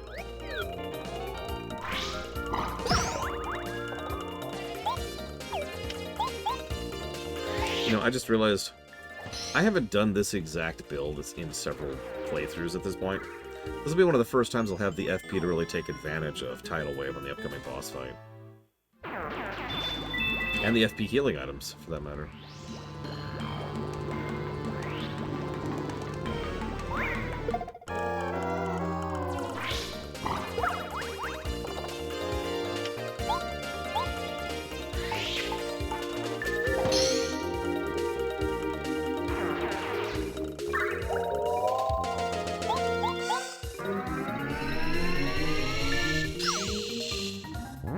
Also, notice Watts can attack someone even though they have a front-facing defense. Again, Watts just kind of can attack anything. It's one of Watts' greater usages in combat. God damn it, why can't I jump on these jackasses? It's like the 4th time I failed at a basic double hop.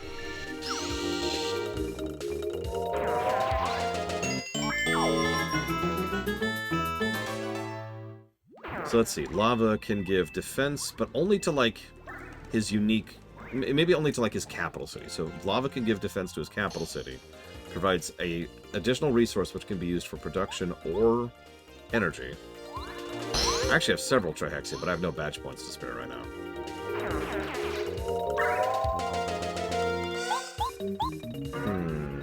I also like the idea that Bowser's faction... I don't know if I want to lean into that, though. I was thinking about giving Bowser's faction the... Oh no, I've been choosing Two-Blade 12. I apologize. I probably shouldn't.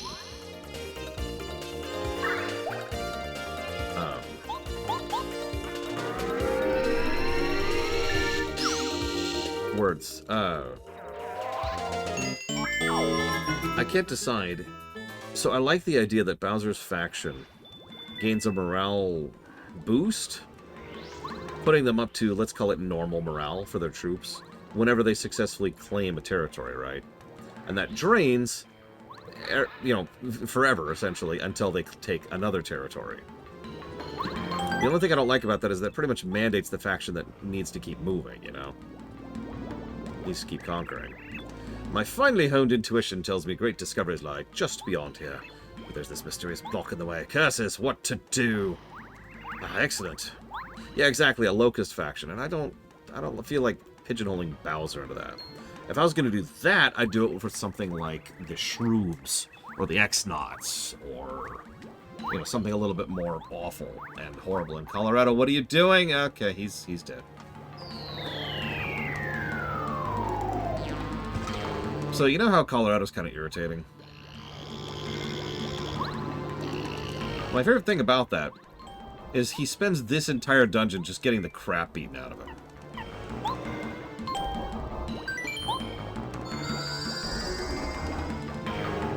I'm dead serious. Like, you could debate it before, but this entire dungeon is just him getting the piss beaten out of him. Don't mind me, Mario, just investigating this floor a bit more closely. You go on ahead. Oh, my aching.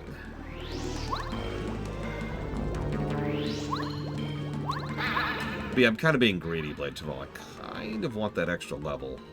I don't think I'm going to make it. I will get a level from the boss, almost guaranteed. As long as I fight, like, one more enemy. Which, you know... I'm going to leave a guy up here. I did. Come here.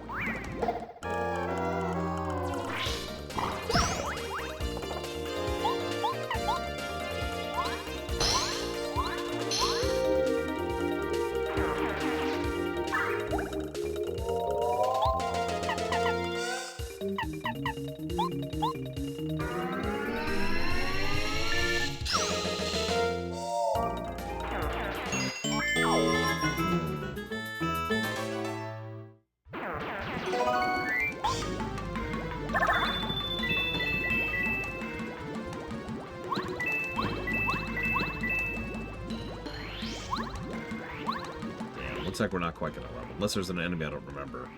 Oh no, there is. Do I care about one more level?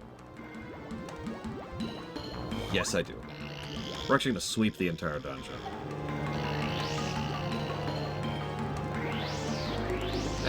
No, I don't care. I don't care. I don't care. Change my mind. Change my mind. We're already higher level than we should be at this point. And we have both power-up badges. And the defensive badge.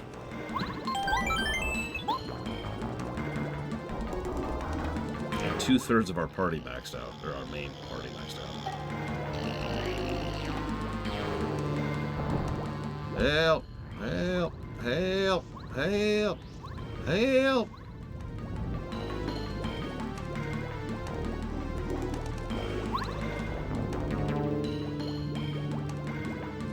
Is there another enemy? Nope, there's not. I could still use some... Oh, there is an enemy!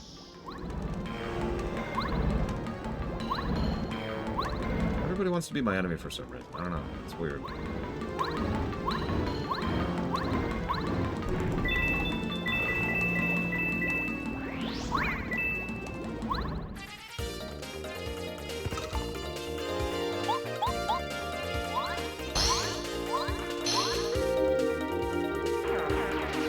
Every time I turn around, you hate me, Mr. Ed. I don't know why.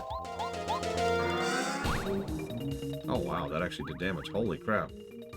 I didn't know it was even possible. Hi, Zara.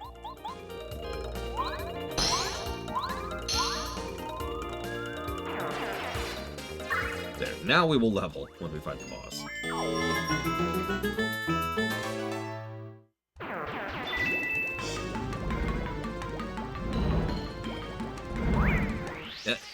Okay, I didn't actually mean to do it. So now that we've counted all the optional fights, now to doing a fight on completely on accident. Whoops.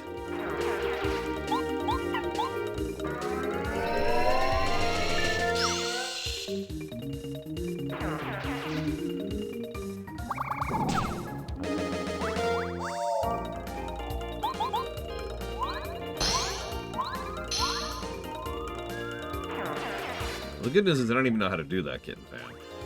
So no worries there. Hopefully.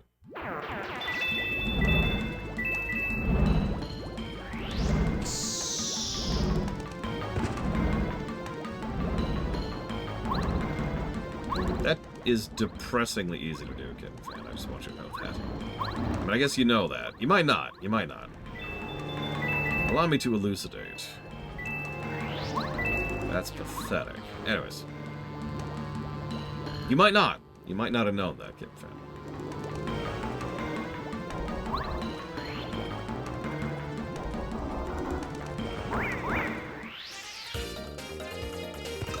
You know, Mr. Red, every day of my life. I love wallowing in futility.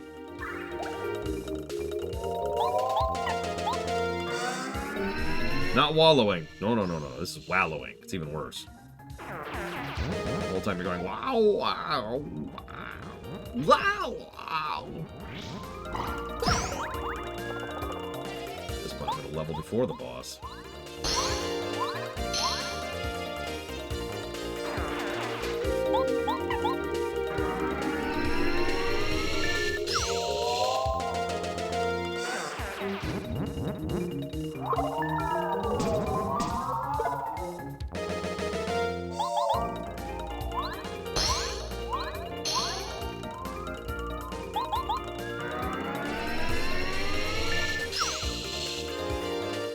Hey, Pillars of Snow.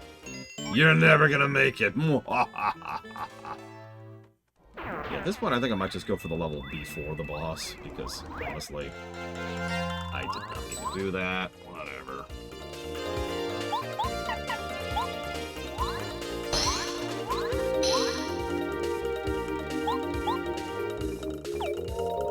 You know what, since we're so close to a level...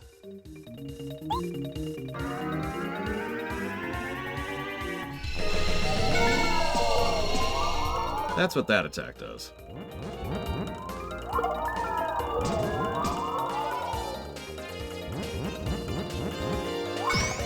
On the plus side, or rather, the very much downside, Pillars of Snow, you actually have more time than you think you do.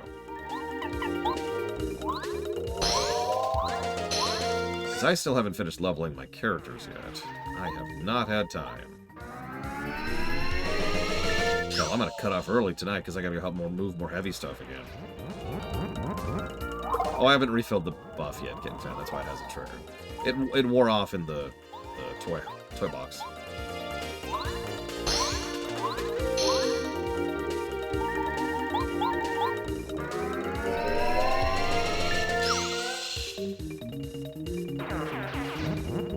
It was, in fact, 20, so you were right. It's better level me.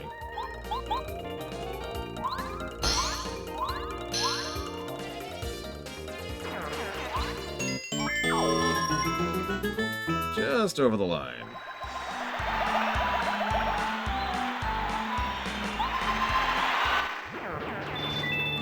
Okay, so now I feel good just moving on to the boss.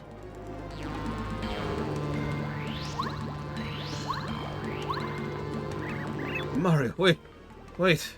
One moment. According to the information I've gathered... From what? The hidden treasure should be right around here. But I need to go a little further. Yeah, sure thing, buddy. I'll be right back. Long live the British Empire. Yep, cool.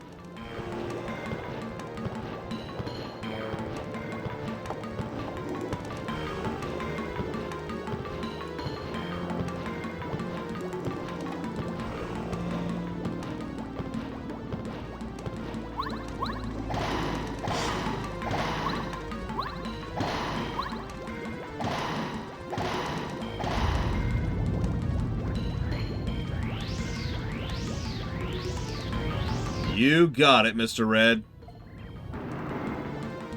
Just for you. Look at him. Look at him. Nearly nicked me, old boy. Oh, my poor shell. Oh, I think I need to swap now.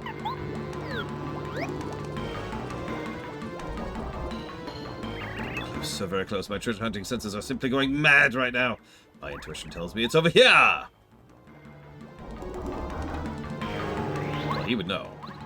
He's the British guy. They have a preternatural ability to sense where treasure is so they can loot it.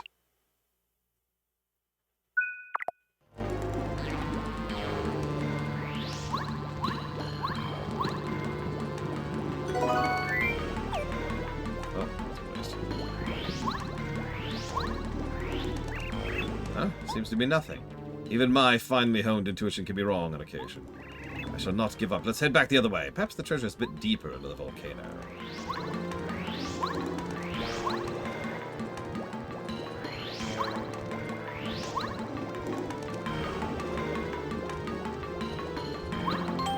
Alright, boss time. This boss can be mean, especially if you're not ready for it. We, of course, are. Mario's still approaching. Identified as searching for Star Spirit. Code Red, report to boss. Alert, alert.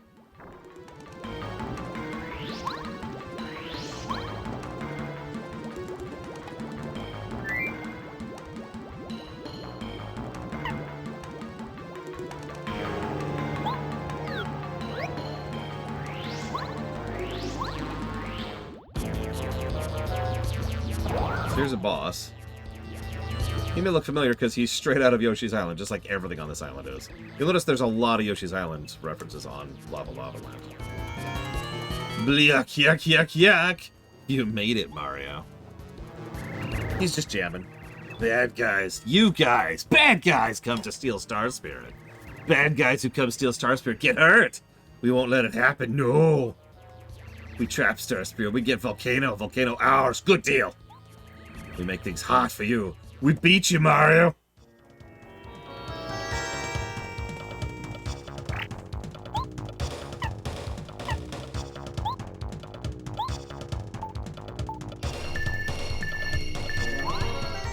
Yep, so, there's a glitch on the emulated version of this game, specifically, where the timing of timed inputs is wrong. And it's because this fight is actually quite laggy in the original, but they compensated for that, but they didn't change the timing. So, for example, this isn't going to work. Wow, it's actually much better than I was expecting to. But you notice we didn't even get a full, like, round of bounces there.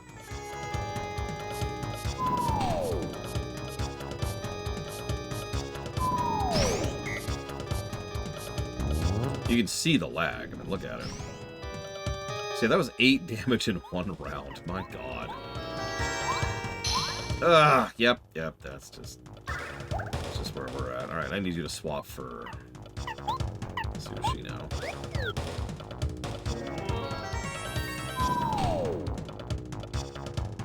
No, it's literally moved, like, a little bit to the left, effectively.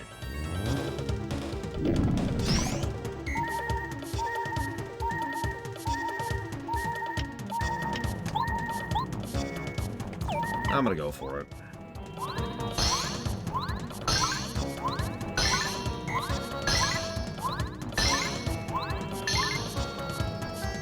Nope, not quite. I can't remember what health he has.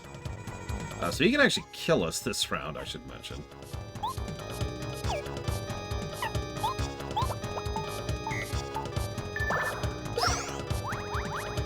No, I was really hoping to push him. But we're dead. So this will kill me. There's nothing I can do about that.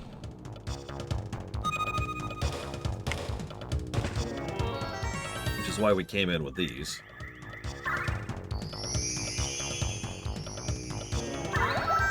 Yeah, I knew this fight was coming.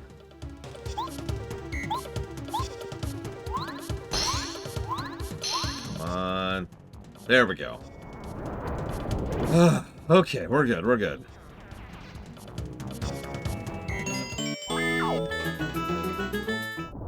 So this is one of the only bosses in the entire game with a Phase 2.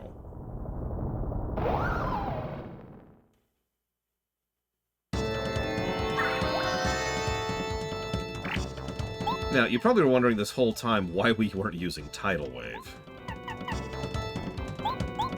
Or any, buffs. So, it turns out they're not weak to water until they're on fire, which I suppose is logical. Oh god, which one is down? Hang on. Okay, so down is... X. Okay, down is X.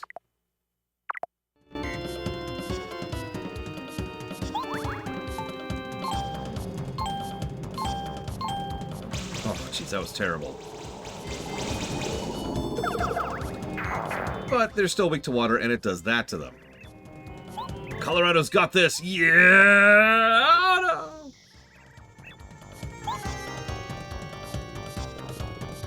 Sorry, old chap, that's all I can do at the moment. Good luck, boy! Thanks, British. Never change.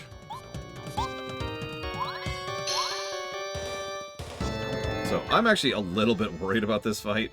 This can go very, very wrong. That's specifically why Sushi is in the battle here.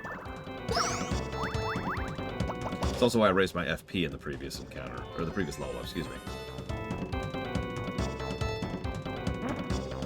As you can see, probably since they're in lava, they periodically relight themselves on fire.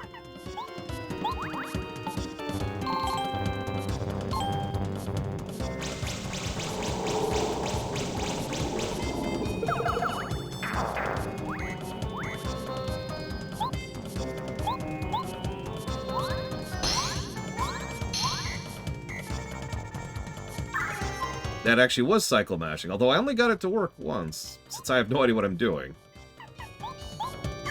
Pop a syrup, so we're ready for the next round. This is also why I bothered to get some healing items that specifically restore mana before we came out here.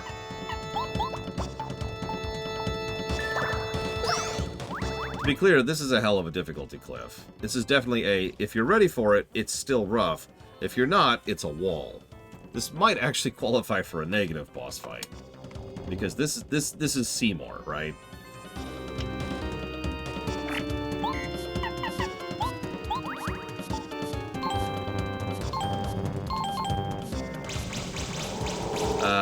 Sure, J. Palmer. We'll go with a yes. Oh, and we're good. I had to blow a life shroom, 2 healing items, and Dragon Player to make this happen.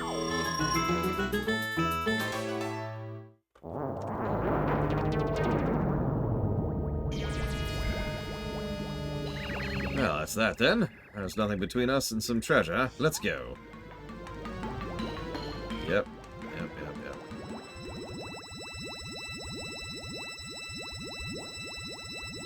Yeah, exactly, Blade12. I knew which character to move. I upgraded them so they had the move to have it. I made sure to upgrade my mana, so I had the mana to use. I made sure to have mana items, so I made sure to have the mana to use. Yeah, no, I was extremely prepped for this fight. It's worth noting this is the only real difficulty spike in the entire game, but it's bad enough that I've been preparing for it since the middle of the last chapter.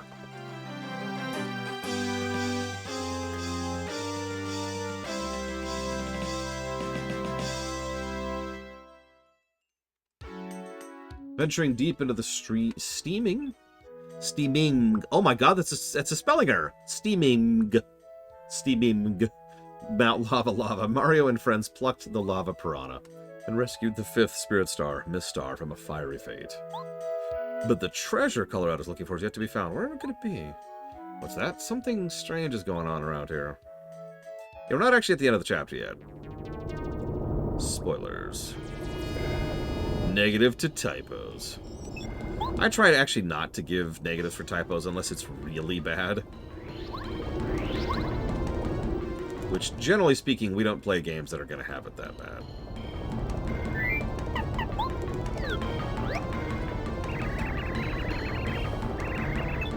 The treasure doesn't seem to be anywhere around here. God, where could it be?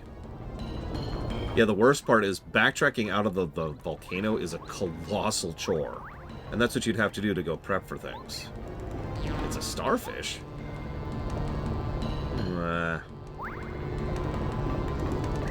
This won't do. The adventure is never over until the treasure is found. Yes, of course. Perhaps that horrible fiery monster had it. Was hiding somewhere. Yes, that's it. I'll just run back and check. What's this trembling, then? Probably nothing. Kids with fireworks, no doubt. Now, after that treasure. Wait, you idiot. Yeah, there comes the lava. It's lava. It's coming near. We must flee. No, the treasure's still here. I just know it. Yes, I understand what a crack in the wall is. You don't have to turtleize it. Let me go. Let me go. Let me go. Let me go.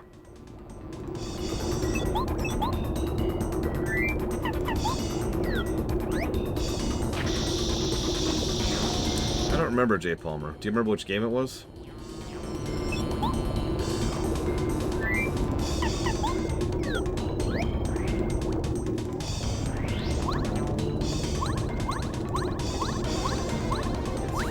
It's fine. I knew it at last. Treasure.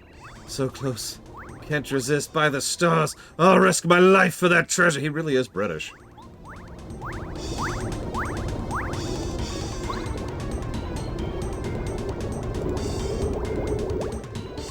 Now, I think this game looks good. But this is the most pathetic looking volcano explosion in the history of the universe. I've always thought that was just pathetic.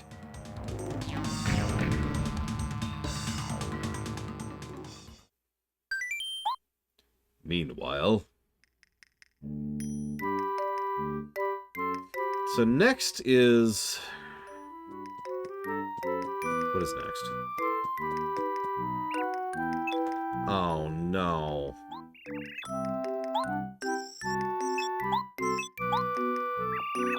Next is the best chapter in the game. Hope you've been enjoying this game, because we're about to start giving a lot of negatives. I'm just gonna lay that out now. Yeah, I was actually thinking about this. We were talking earlier. We're about to do chapter 6 of 8. Hang on one second. I need to give a negative for...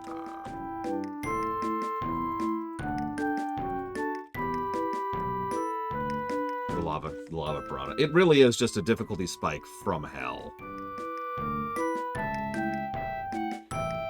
Listen, Shihali, Lakitos are great. Oh, are Lakitos Koopas? In the Mario 4X? Or do we make them their own sub-faction, or do we make it like... Do we make, like, the cloud the thing that makes you a Lakito? So any race can, like... You can augment a unit by putting it on a cloud, and it becomes a Lakito unit. Anyways, no, J. Palmer.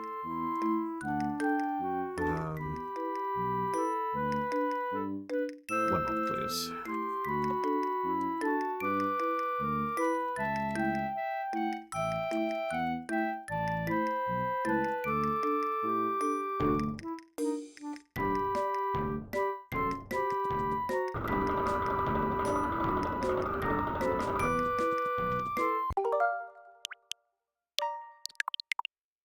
See, that's what I was thinking, Kid Fan.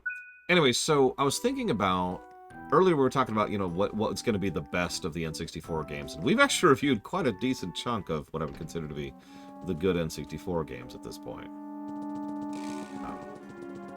No, because Chapter 7 is the best chapter in the game, Mr. Red. And then Chapter 8's pretty solid, too. So it's like... This is more of a Mystic Quest syndrome. Anyways. And part of the way I was thinking about that was, almost every N64 game, including Ocarina, has at least one point of the game where when I was replaying it, there was just this... Ugh. Because I was replaying that section of the game,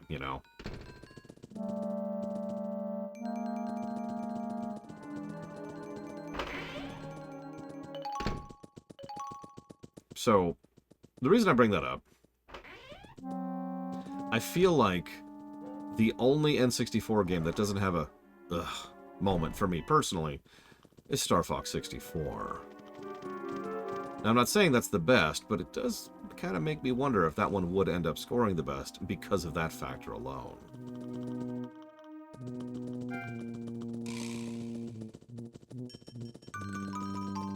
Lakitas or city-states?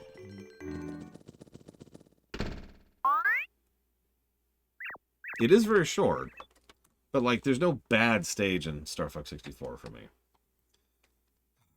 Princess Peach, how did she get out?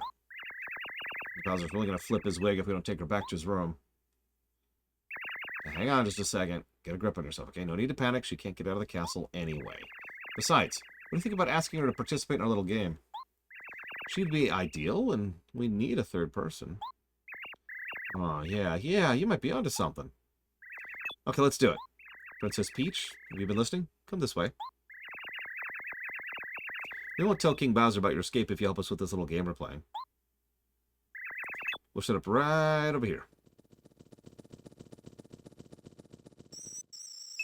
Listen, I've never done that Blue Fusion Bolt. I need to remember to put this in there, because there's a really good reward for doing this. Koopa Core presents the 64th Trivia Quiz-Off. I'm your host, Mr. Hammer.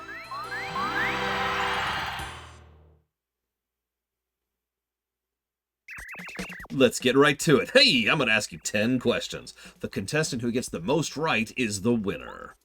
Press A when you think you know the answer. Winner gets a gorgeous, fabulous prize. Good luck to all of you. Oh, I got to tell you. We're also giving prizes just for participating, so everyone will be a winner. That's just the kind of show we are. Question 1. What's the name of the boss inside the volcano on Lava Lava? Princess Peach. Lava Piranha. That's correct! By the way, you'll notice this does exactly what I suggested earlier. If you win, you get a bonus item. If you lose, you progress the game anyways. It's just what they should have done with the cooking section. Oh, speaking of which, I just realized I should jot that down.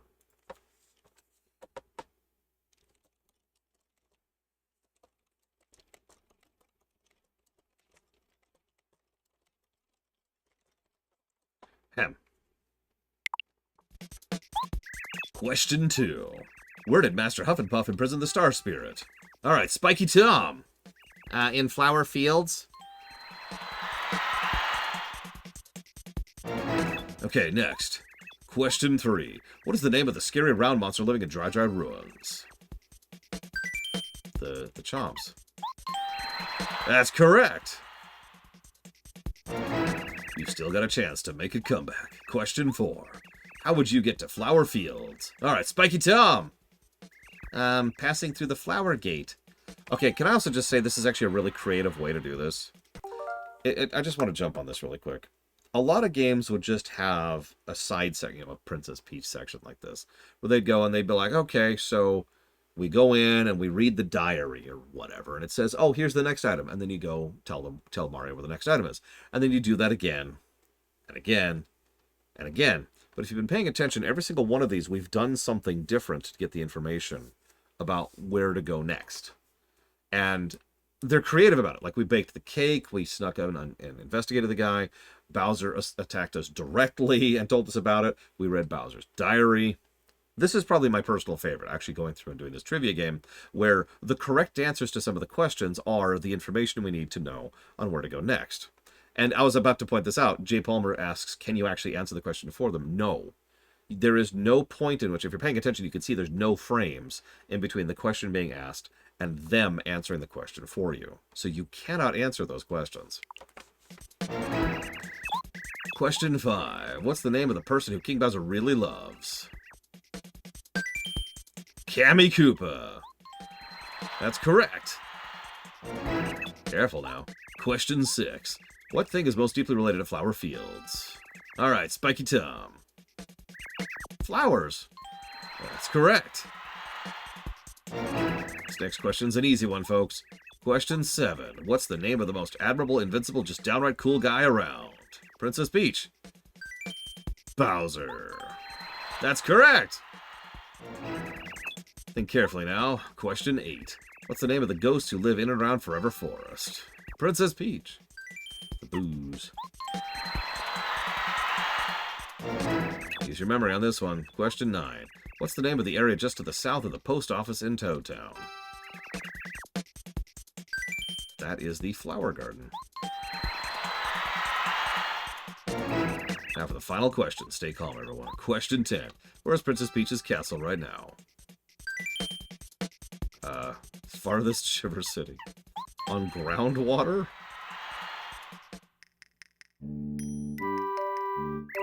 64th Trivia Quiz-Off has ended in great success. The winner is our unexpected guest, Princess Peach. Here, you get a thing that restores 50 mana, of which there's like 4 in the entire game. We'll see you at the next Trivia Off. Oh, here's your prize for participating. The Sneaky Parasol. It allows you to do a stealth section. You just have to promise not to use it to sneak around. I mean, nobody would know you were Princess Peach, imagine. Sorry for giving you such a little prize. Hey, it's only a prize for participating. What do you expect? Huh? What are y'all doing? It looks fun. I'm gonna join in.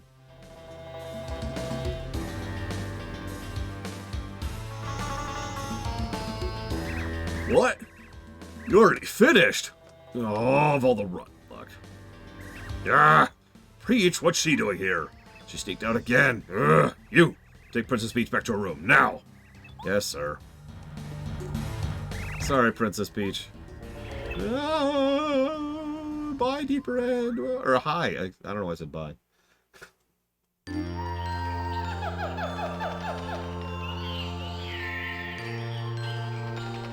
Oh, woe was me, my beautiful treasure.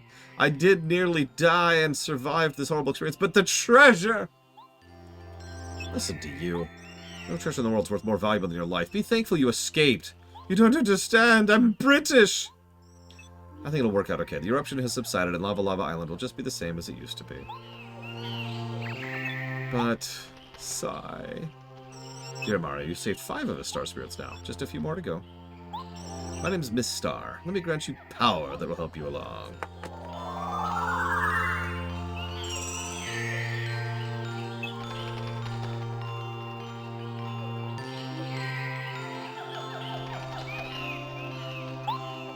So now we can use Smooch, which heals 20 health.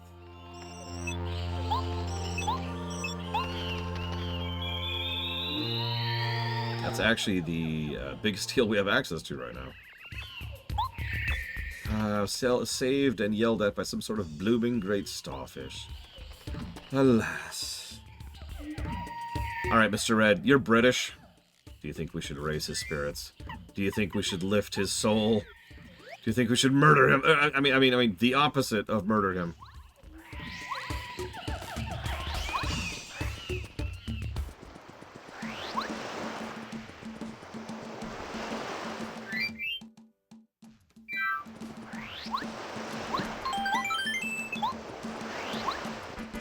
Don't we have Furt still, Bragwin? I mean, we might not, honestly.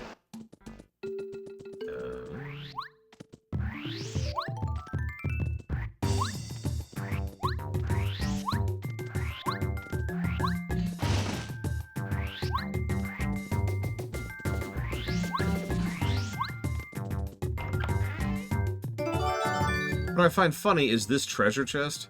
This is one of the only ones of these flower guys who's properly telegraphed, guidanced. Because they show you this chest, and they give you several bits of guidance that they want you to come get this chest. And if you do, you see the flower guy right over there in the distance. Unlike all the other ones, which, good freaking luck. Don't worry, I've already given negatives. Give me the seed. He gave the seed away. Huh. Well, time to murder him then. Stab. I guess that's actually being unfair, Bluefeasible. There's two that are kind of esoteric to get. I know where they are because, of course, I friggin' do.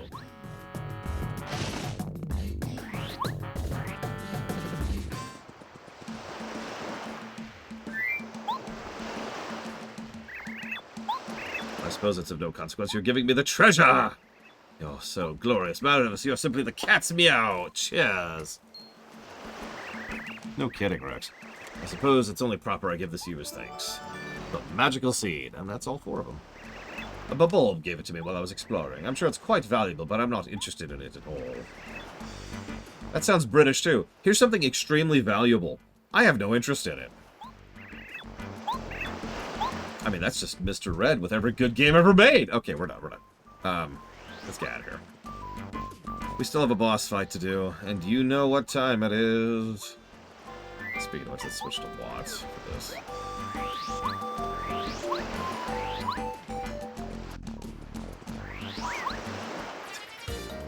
The most expensive PS2 games ever sold in retail.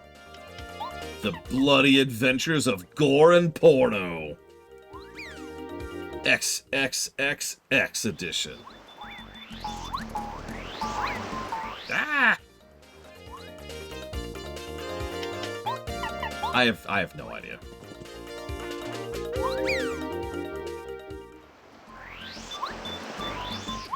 It's probably some terrible game that's just has a very, very low print run.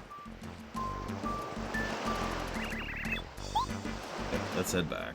Can we go back, please?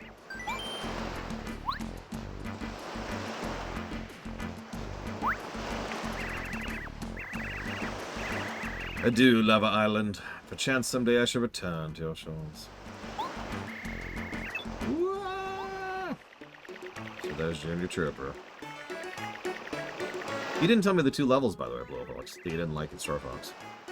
I did it. I swam. All the way here. Alright, Mario, now I'm going to give you a beating you'll never... What? Wait, where are you going? Wait up. Come back here, you chicken.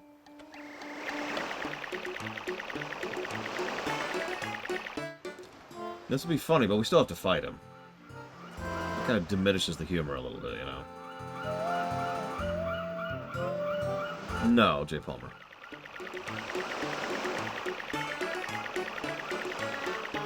Are you having fun, Junior Trooper?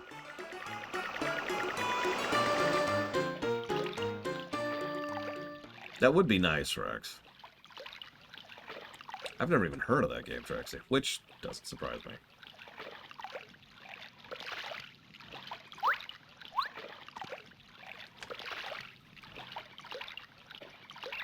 Thank heavens we've arrived. Tuna ferrying is one experience I shan't do again. Cheers for the ride, though. I am in your debt. For now, I'm heading back to Koopa Village to relax. My wife must be waiting for me. Perhaps our paths will cross again in the future. Cheerio! The lava planet. Oh, the sun, I think. And then the sub-level. Okay, I'm with it. The only saving grace to this fight is, well, what's about to happen. He starts at half health. Because, you know, he just swam across the ocean. Twice.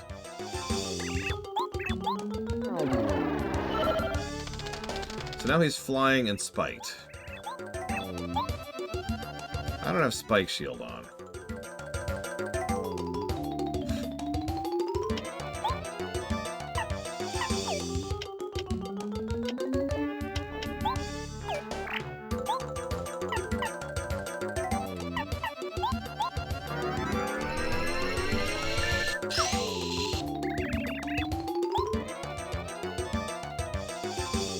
Yeah, this fight sucks.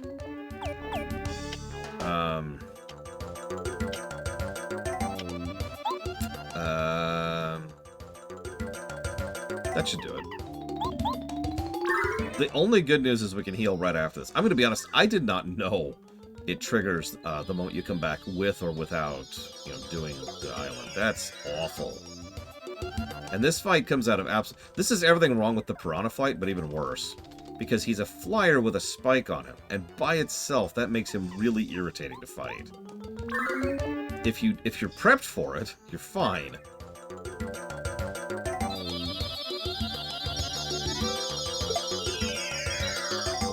The only thing that makes this fight not terrible is the specific fact that he starts at half health. Imagine doing this with the full 40 health. As is, we just run over him.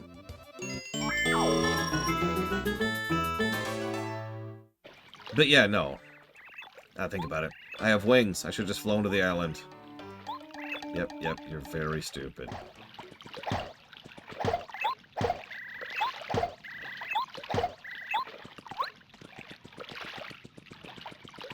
I mean, again, get off my screen characters are not necessarily bad, because that's always going to be dependent on the individual.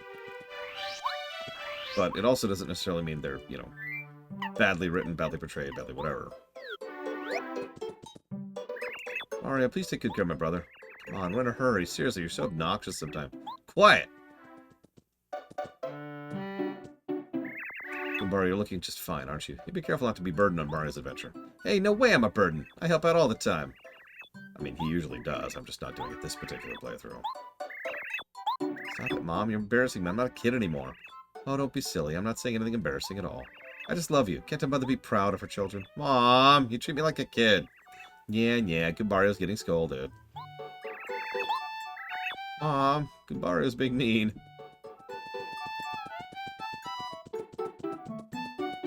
So this guy here is interesting. I've mentioned the danger build so far, but honestly, it's not 100% possible until this guy shows up. This is Chet Rippo. You can trade your level upgrades with him, and that means you can make your max HP 5. That's the permanent danger status.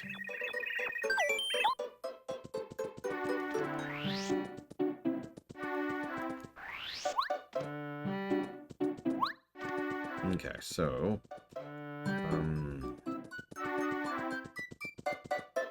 So I'm thinking. Obviously, we could just go straight to the floral area, I think, but I want to do, like, one more thing. The Deathwick. Psyduck. Sorry. Sorry.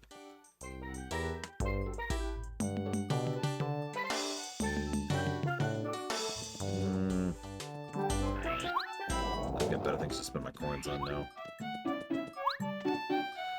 Let's go and refill after blowing all that on the frickin' boss fight. Really, Ross?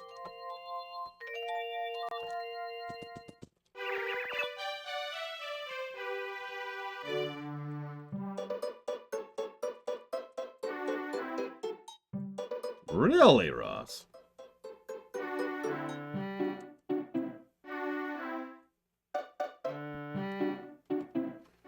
I demand pictures, Ross.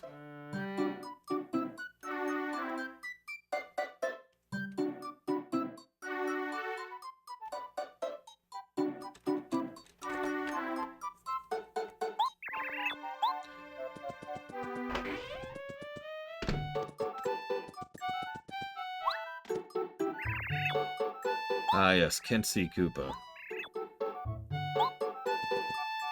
You know, I don't remember the weak point of Kent C, so we're gonna look that up super quick. It's been a long time since I fought him legit. Or, sorry, fought him not legit. Is it sleep?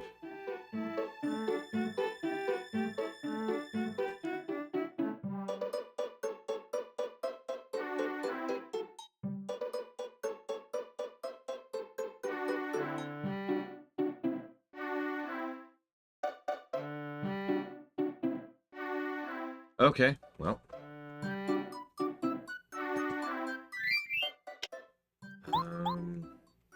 Already got that, which we need. We're gonna need both of those. And we're gonna need both of those.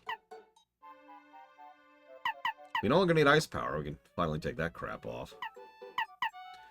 It's been a bit of a badge. Dullness forever. Yes, although ironically, I'm probably going to cut off early to go lift more heavy things, because of course I am. What do I want with 2?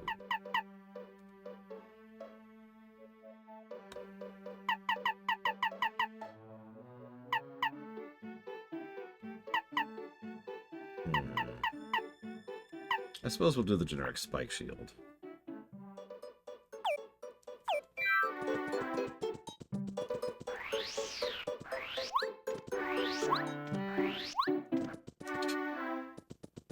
I mean, on the plus side, the foot's not broken.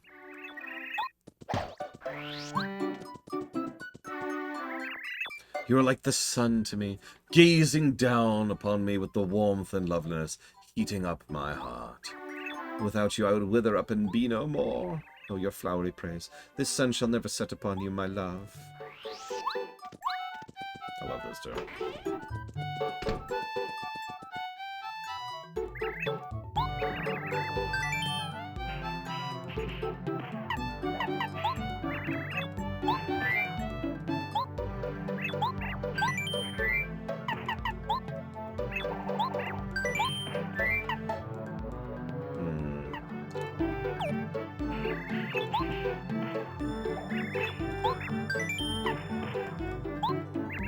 Damn you, J. Palmer. How could you do this to me? I trusted you.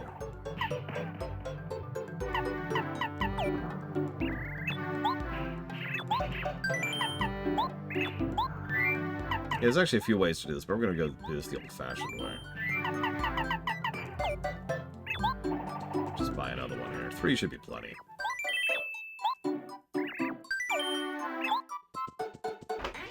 So what you're saying is I just need to convince everyone in the world to hit the donate $5 to me button. And I will very suddenly be the richest person on Earth. That's not true. Sadly. The fact that yeah, let's not get into that. Let's not get into that.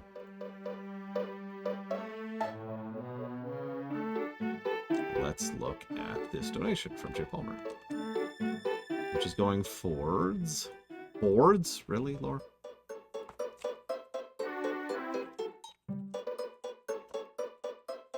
Ace Combat 10, Seek and Destroy, Siphon, Filter, Dark Mirror, and a thank you. Thank you, J. Palmer. Yeah, that's the pathetic part.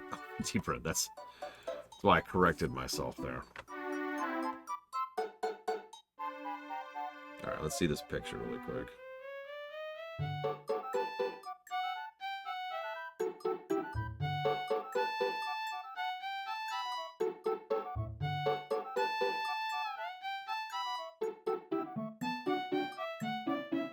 That looks like a pretty solid burger. How are the fries? I know that's a weird question to ask, but like, I've noticed you can kind of tell a little bit the quality of a burger joint by the quality of their fries. What would I buy if I was the richest person for one day, but I could keep what I could buy? The world! Sorry, I'm the legal owner of the world now. My bad. I hope that's not going to be an inconvenience.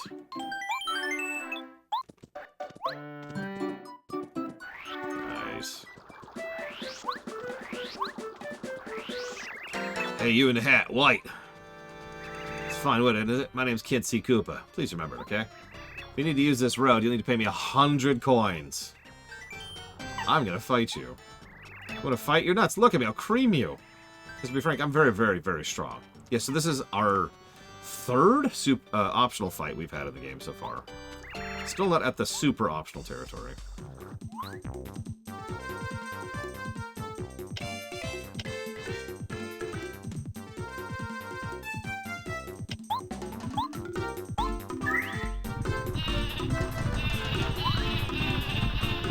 The worst part is, well, the first optional fight gave us some experience, and the second optional fight gave us the best badge of the game. This fight gives us nothing.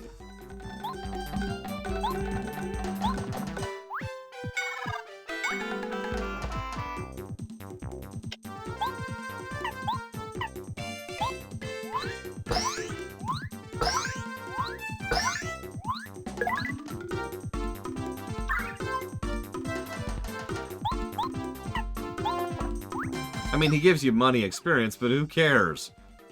This guy is crazy hard.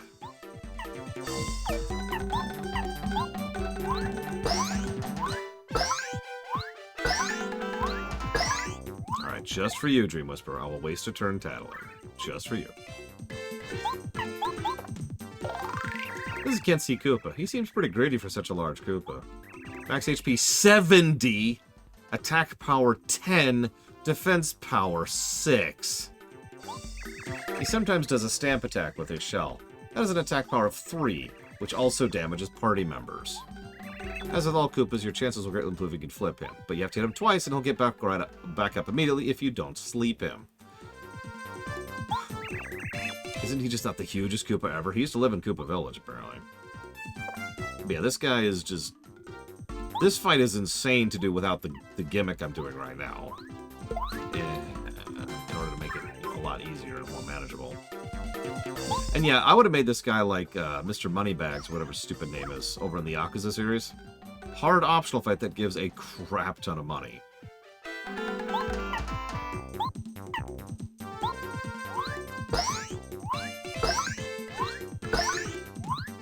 Shakedown, that's him, Mr. Shakedown. Whoops.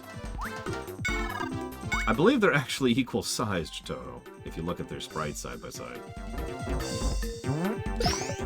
And yeah, that's how hard he hits.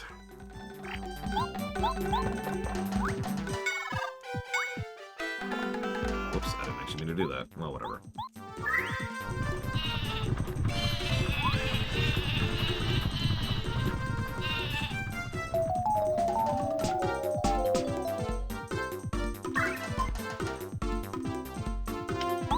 Well, Giant Mario isn't in this, so who knows.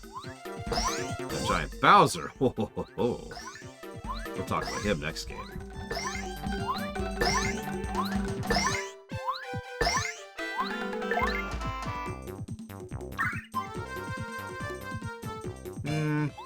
That's an interesting question, Eternus. With save states, yes. That's an interesting question off the deep end, because it's a fascinating bit of psychology, isn't it? We sort of want there to be a reward for beating the super optional, and yet, in so many games, the reward is either nothing or I did it, right? The cosmetic award that shows that you did it, right? The crown in Kingdom Hearts, or the rose in FF7. Yeah, bragging rights reward, exactly. I will admit, I find it problematic to want to have some kind of reward behind a super optional, because, I mean, who cares at that point, right? The catch is there's another niggle there, because if you happen to have a New Game Plus, all of a sudden having some really good reward for a super optional becomes much more valuable, because you could use it the next time around. I can actually give a specific example of that, and that is Final Fantasy X-2.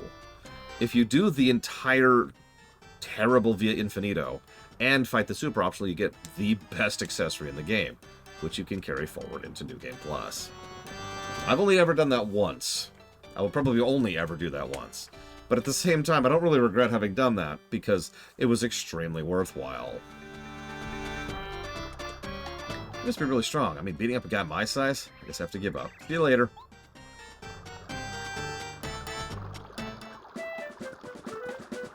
So that's my final thought of that. If there's some kind of New Game Plus or carry forward or whatever, then yeah, there's a valid point behind having a tangible reward for it. If there isn't, well then yeah, just give there some kind of achievement or cosmetic or whatever, something relevant to the game in question that says, hey, I did it. Like the crown in Kingdom Hearts, or the rose in FF7, or mounts in WoW, or titles in WoW for that matter. I have the undying title in WoW because I did that crap. I earned it, you know?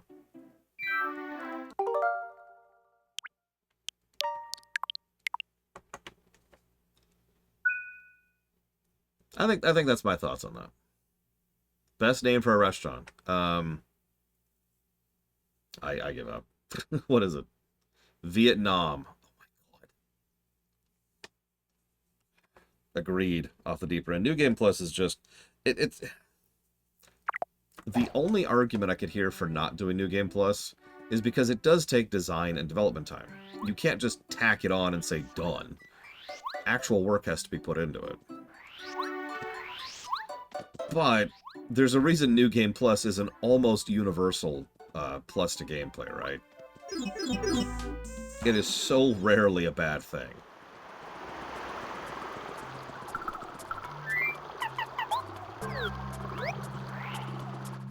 It's like good save design, or you know, skippable cutscenes. It's the kind of thing that's just, it's always a plus, right?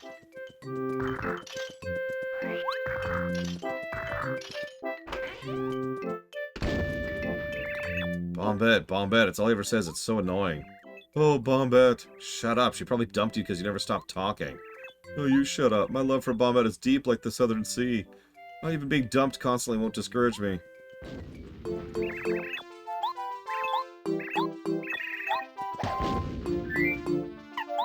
Here's Bombette. You hear this guy, Bombette? He never stops talking about you. Oh, Bombette. Shut up, please, right now. Think about something else for 2 seconds, will you? You're really starting to get on my nerves. Bombette, I'm putting my whole heart into this next explosion. Watch it and see my true love. And we're gone. She dumped his ass. So, you may or may not have noticed, I've had a letter for Colorado since, like, the very beginning of the game. Back in the village. It's rather nice, eh, old boy? Adventure's all well and good, but no one's home is really the tops. So stay here for a change. I've had just about enough of sitting around worrying and waiting for your return. Eh? Ah, yes, of course. Well, ahem. To tell the truth, old bean, I've been itching to search for the lost palace to the north. But mum's the word, as far as the wife's concerned. Mr. Colorado, correct? I think I have a letter for you. From your wife. Oh, good heavens, a letter from the wife. When did she write this? In any event, cheers for you bringing it to me with such speed, eh? You simply must take this. Go on.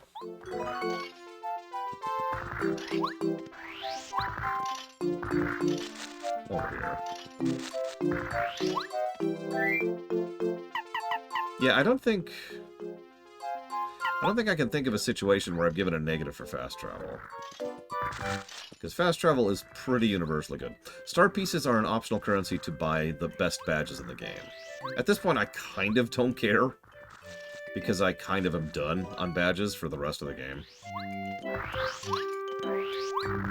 But that's because I was pretty diligent about getting them earlier. Just gonna grab another healing item super quick while we're here.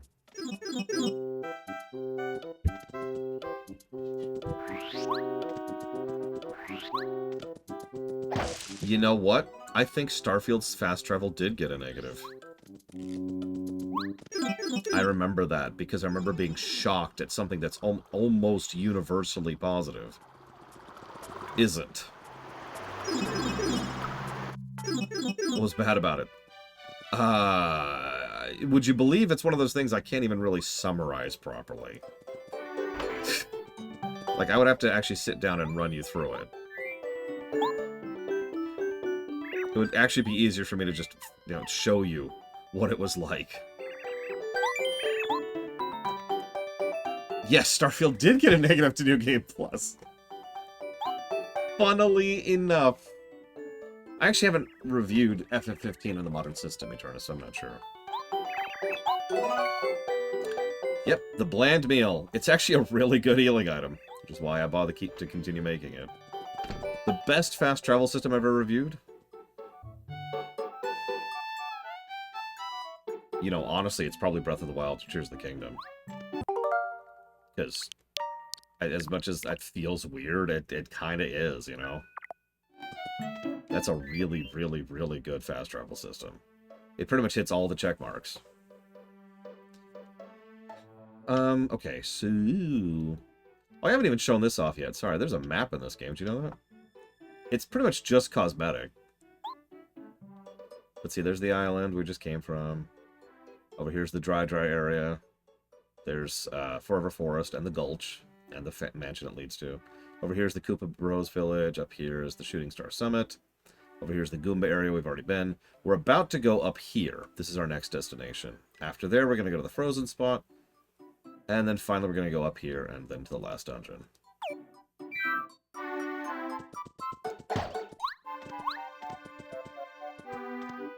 Yeah, I haven't reviewed Skyrim. I have reviewed Oblivion. And Oblivion is, well, essentially the same fast travel system as Breath of the Wild. So it's take your pick at that point.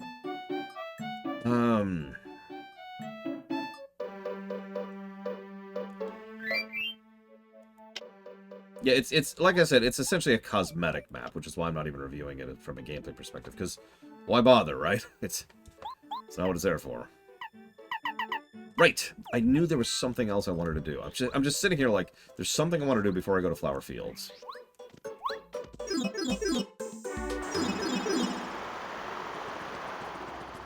I need sushi for this, I believe. Yeah, we have played FF15 a weirdly large number of times on camera. And I kind of don't want to again. Like, I know there's a value in auditing and re-reviewing and all that, but can we just not? Can we move on? Is FF15 sufficiently significant to require a third playthrough? We're going to try in just a second, Kitten Fan, but first I want to do this. This is the one we could have gotten earlier that I deliberately didn't to make sure we upgraded Watt. So what I'm supposed to upgrade right now is Parakarry. But I'm not going to. I'm gonna upgrade Goombario. Or maybe I should upgrade Parakarry. Or Bow?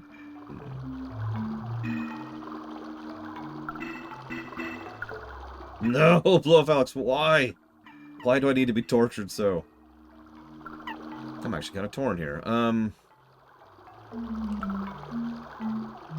I have never reviewed FF13 in any format. It's one of the reasons I want to push that towards the top of the list once we're caught up in the queue. So after 16, after Resident Evil, after this, after the next one, and after Zelda and FF14. I mean, that's true, Kitten Fan. Sure, whatever. We'll do Bow. Fine, fine. Just because I want her to be in my party for the next chapter.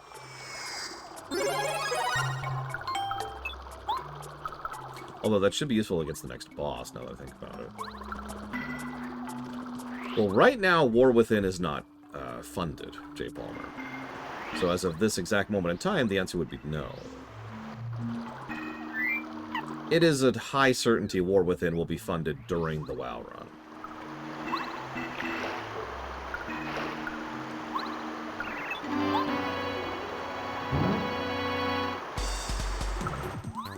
God, no, please, no. Not another long game. God damn it.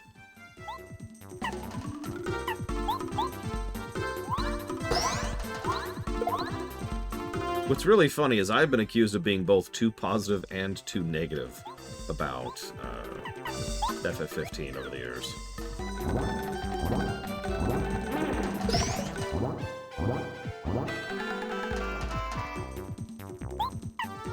Yeah, by now, we knew what was coming.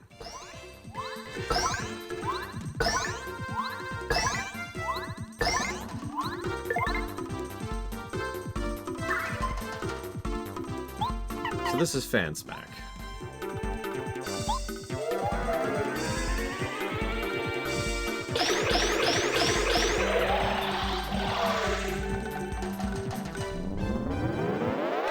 We played Atelier Sophie and the something something. That was an interesting experience. That's what we're gonna call that.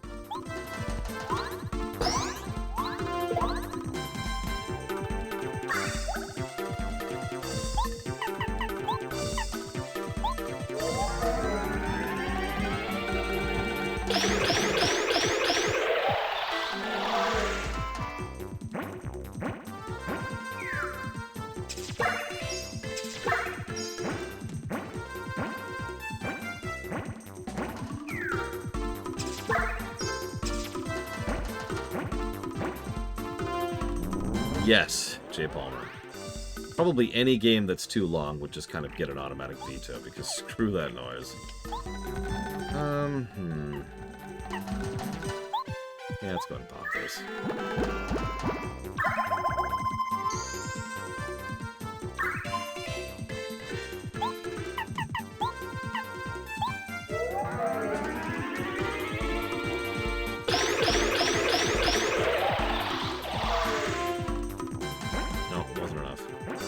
Wasn't sure what his HP was at.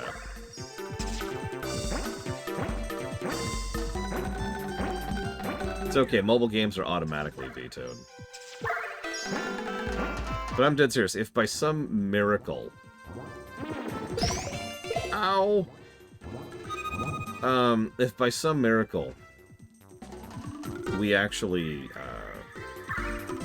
have to have a new Oblivion line, any game over a certain hour duration is just kind of getting automatically vetoed. That's just no. The good news is I sincerely don't see that happening.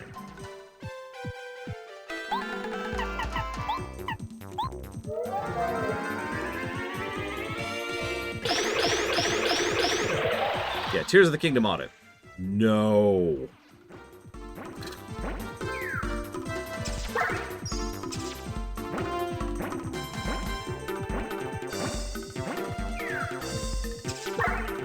I don't either, Ross. I really think we are there, and we will continue to be there. That's possible, Jitoho. Although, I would like to defend myself on that because I have done a lore run of FF15, which I'm actually reasonably proud of because, you know, it's a lore run. The longest non-MMO I've ever reviewed under any system, I'm pretty sure, is still Persona 5.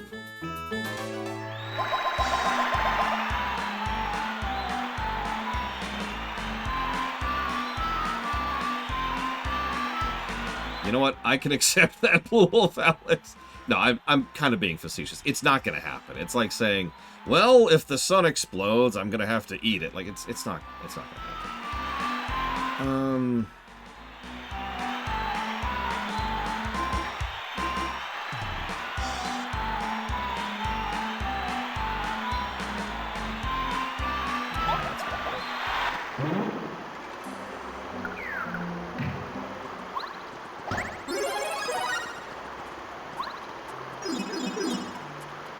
I mean, it's a valid thought process, Mr. Red.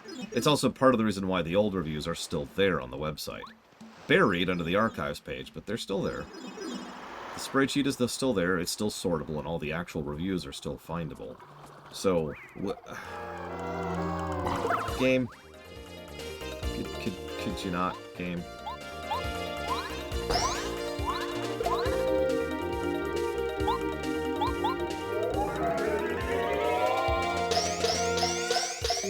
Games are too long at 20 hours. Okay, there we go. No, that's all a meme. Games that are too long are games that are too long. The actual length of the game doesn't matter at all.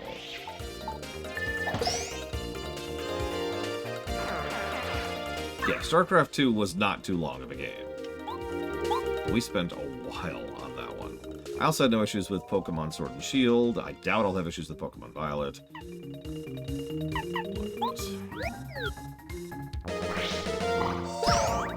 I don't remember what else. Ironically, of the many issues I had with Elden Ring, I didn't really remember it being too long either.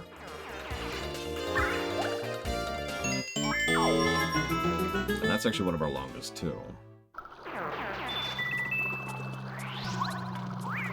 God damn it, come on! You know what? Do me a favor. Go away.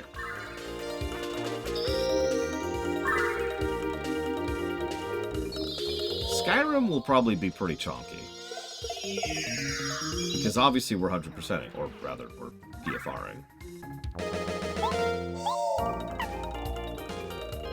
Baldur's Gate 3 I absolutely thought was too long. However, Baldur's Gate 3 was also kind of an incomplete product when I played it. And by kind of, I mean 100% absolutely incomplete product. And I'm not just saying that facetiously, for those of you not aware, I've actually been doing a co-op playthrough of Baldur's Gate 3 every Tuesday for a couple weeks now. We just started, essentially. But already, it's just not that much of an issue. And they've already changed so many things to improve the game, even at the point we're at. And it's like, holy crap. Never, like, in addition to the cut content and the bugs and the scripting issues, there's just nice quality of life features that are in the game now. And let me tell you, modding is a dream in Baldur's Gate 3 right now. It's great. And co-op is pretty much DOS 2 co-op, but that's not a negative.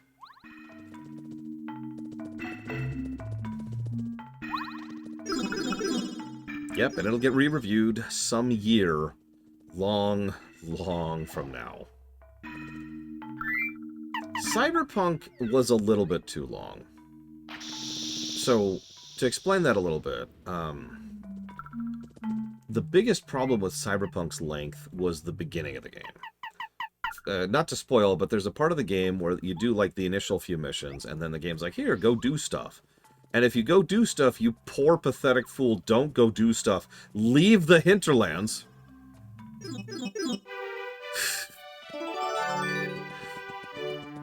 It's the same vibe. It's the same vibe. There's this huge section of just tasks, right? No real content, no real lore, and just boring, go find X or go kill X, and that's it. And that part of the game is definitely too long, but once you actually get past that, it's fine. I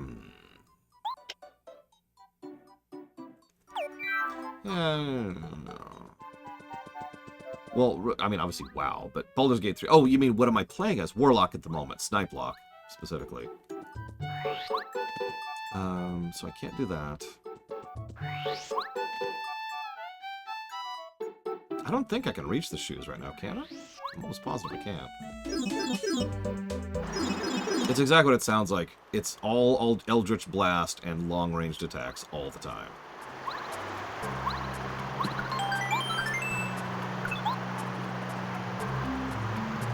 I mean, you could say that, Ina Michelle, but I will never agree with that counter-argument. That content is there. If you deliberately made content in a game for the purpose of not doing it, then why was the content there to begin with? You know what I mean?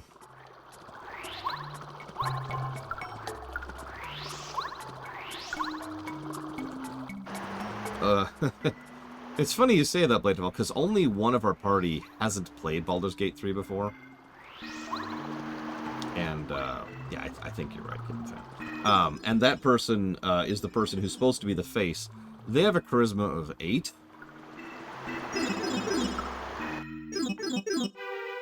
So... Actually, we've kind of come up with a compromise. Because Baldur's Gate 3 is super awesome about its cutscenes design for co-op, I'll start the cutscene with my chonker of a charisma, and he'll tell me what to pick. Essentially, he is actually picking the options, right? So it's kind of an in-game backseat. And he doesn't even have to tell me on Zoom. Like, there's an option where you can just click a thing, and that person, that player's icon will pop up and say, I vote you pick this. You can also hit the private button and ensure that no other players can see your cutscene, if for whatever reason you want to do that. It's a really good co-op experience, I'm just saying. Which makes sense, because this is Larian, and one of the best co-op games I've ever played in my life was Divinity Original Sin 2. Anyways, sorry, gushing off. Gush mode disengaged.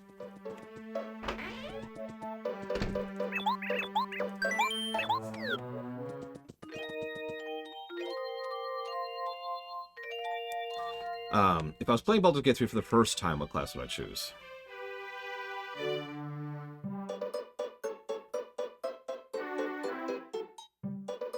If you're not sure what you're doing, play either a bard or a fighter for essentially the complete opposite reasons of each other.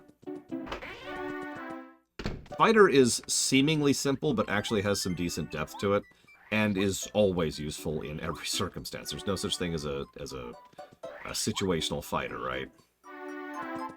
And a bard is kind of the same thing. You always have the ability to boost, buff, and otherwise be beneficial to the situation. You're also going to have a much easier time of the many, many social checks that exist in the game.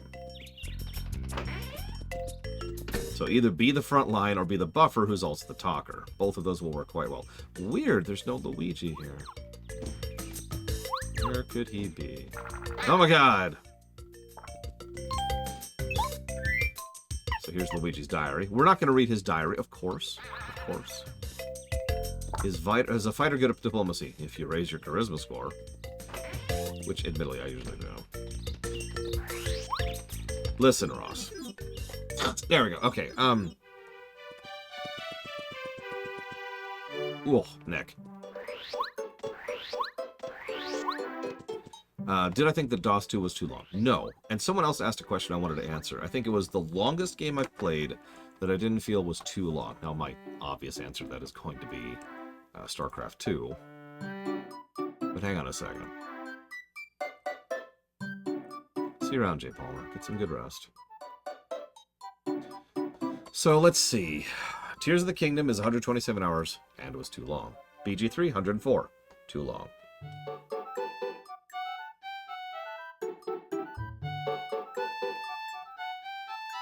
Dragon Age Inquisition was 83 hours. I always forget that one was that high up on that list. Good lord. Starfield was definitely too long. Only 71 hours. So it looks like the answer is actually Pokemon Shield, plus DLCs. I never felt like that game was too long, and that was a solid 94-hour game.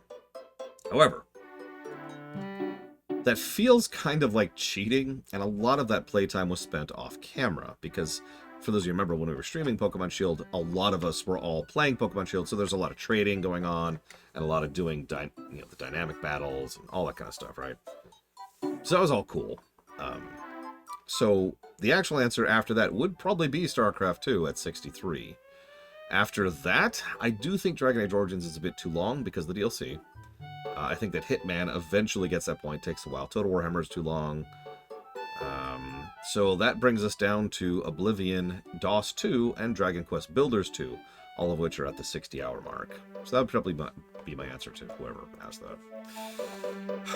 What do I think of Keanu Reeves' acting? Keanu Reeves is known for many things, and is a cool guy in many ways. Acting is not one of those.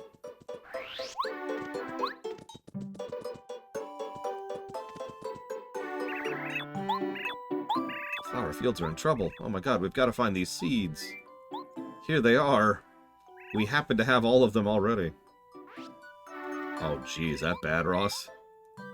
How does he keep getting rolls? He is very popular, Linnerith. He is popular, he's attractive, and he's well-liked. It's not to like.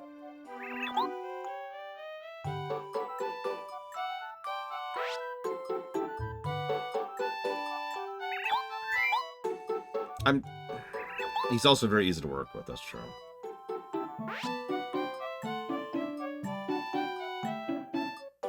Yeah, I'm kind of with you on that, Kira White Noise. See, the thing is, Keanu Reeves actually isn't a bad actor. They say he's a bad actor, but he's actually not. He's just not a great actor. Right? I mean, duh. It's not his strong suit. No judgment, no shame. The problem is, every now and again he'll take a role that just doesn't really fit him. And I honestly think Johnny Silverhand is one of those roles. Yeah, I mean, for those of you who know the greater lore of the setting, you know. But, like, Johnny Silverhand is a crude, crass, violent, drunk, abusive rocker boy. Like, he is the poster child of the rocker boy class. He runs around... Yeah, he's kind of a dick, you know? There's a reason why in Cyberpunk, the game, the video game, so many people were like, oh, you've got that piece of crap on you. Oh, okay. And they were just not inclined to help you at first.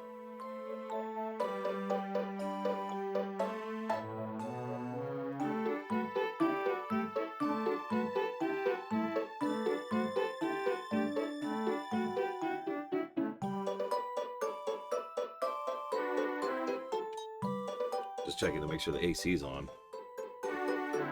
Morgan? Actually, yeah, I could see Keanu as Morgan. Who would have I picked for Johnny? Let's see. A jackass who could play Johnny very, very well. Well, either we pick a good actor who could just play any role, or we pick an asshole. So obviously Jared Leto.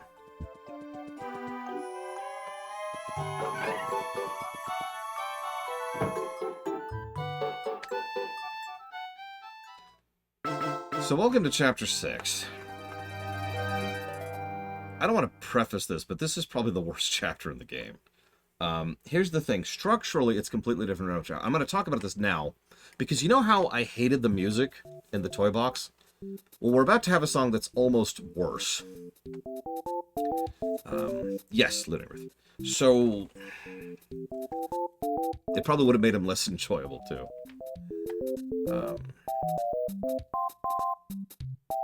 Most chapters in this game, you go to Toad Town, you do a bit of a reconnoiter, you've got like an overworld sequence, there's usually like a town, there's usually another overworld sequence, and then there's the dungeon, right? In this, we've already finished the town sequence, and almost all of that was optional stuff I was doing just to finish up a few things. So we're going to have an extended,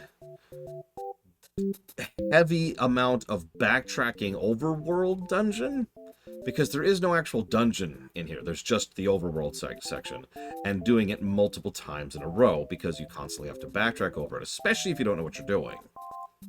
And you have to do this constantly for this music.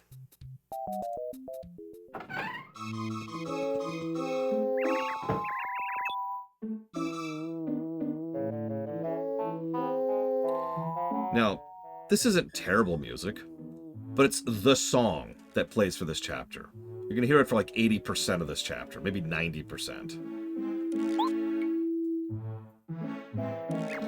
Ho ho ho, up here, son. They call me Wise Wisterwood. I am the oldest tree in the flower fields, the land of trees, flowers, grasses, and plants.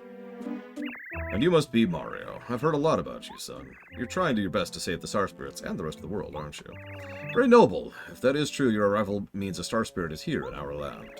I would help you, but alas, I cannot right now. Flower Fields is in trouble. A creature named Hufflepuff and his followers invaded our fair land not long ago. These creatures brought clouds to our sunny sky. It has been dark and cloudy ever since. The sun doesn't even bother to rise in the sky anymore. We're all weak and fading. Oh, I remember something. Rumor is that Hufflepuff is holding somebody captive. Of course, it's the Star Spirit. You're going to defeat a wicked Hufflepuff. That would make the wishes of fields of flowers come true, but it's not that easy. He's up in the sky on what we call the Cloudy Climb. There's no way up there now. You might be able to reach it if you find a bean or something. Oh, wait a minute. There is a bean here. Petunia has it. She's to the east. Okay, well, let's talk to Petunia then. I do like the flower effect.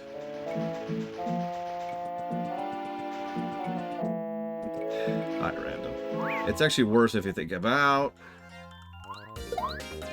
how many giant talking fish there are in these franchises. There's one in this game. So these are Crazy Daisies. They do this.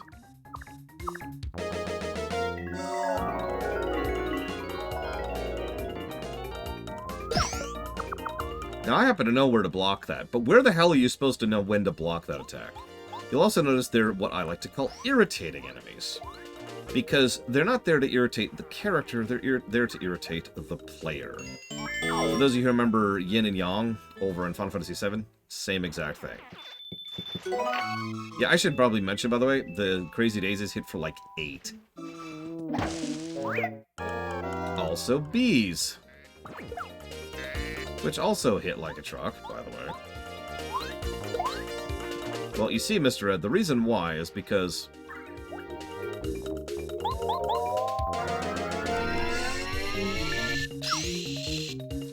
the good news is the bees don't have that much health. But yeah, our goal here is to avoid as many encounters as we possibly can. These are officially not worth it, and they are very frustrating to deal with. And that's why we immediately ran into one of them. Because I'm just that good. I'm just that good. I suppose we have to talk about the Amazy Daisy.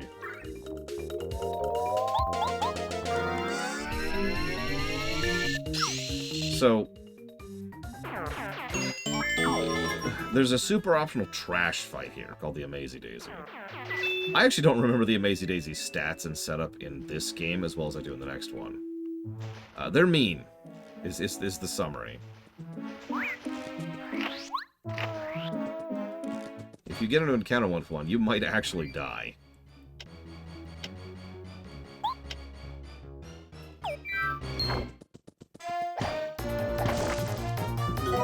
I forget how many we need, so we're just going to get 2 of each.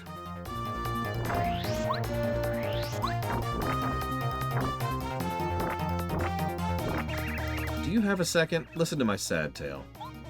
Ever since the sun went away, I've begun to droop. I have no energy at all. Also, this is like one of the weirdest, like, awesome songs in the game. It only plays for one moment in the entire game, which is here.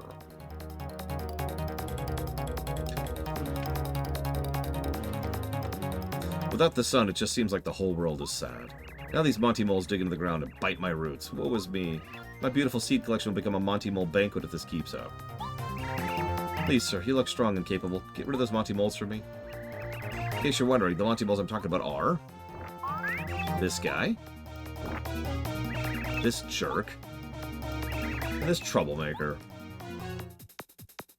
And this wicked creature. This guy is... well, you probably don't need to be concerned with that one.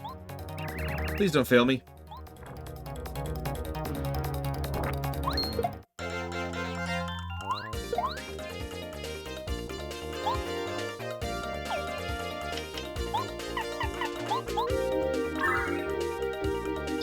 Yeah, by the way, do you notice we're up to 3 casts of Starstorm per needing a refill?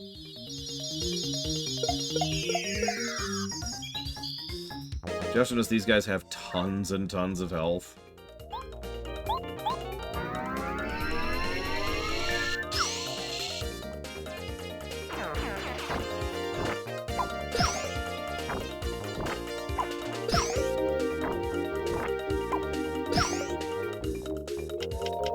Yeah, just to show it to you, since we're here.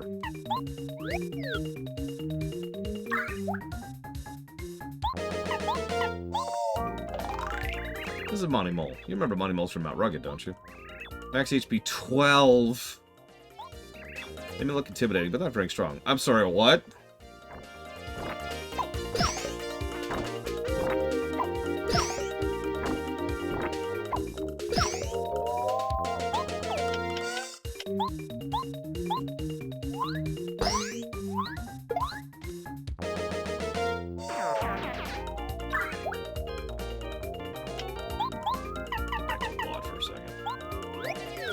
It's only attack power 3, which I have a few ways around at this point, but 12 HP is no joke even now.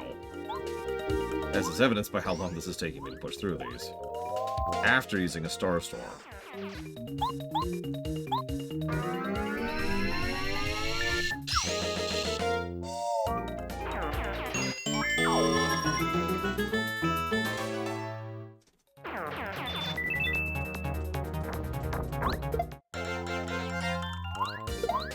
Oh, nice, Yoli.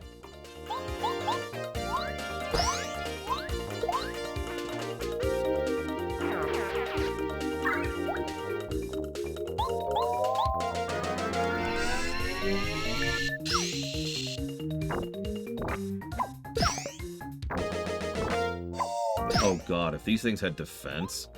oh.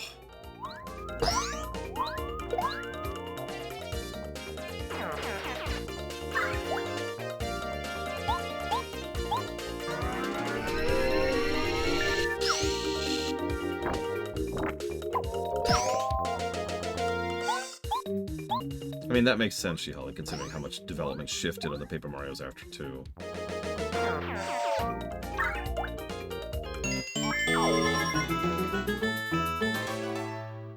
Did she do music for Three Houses?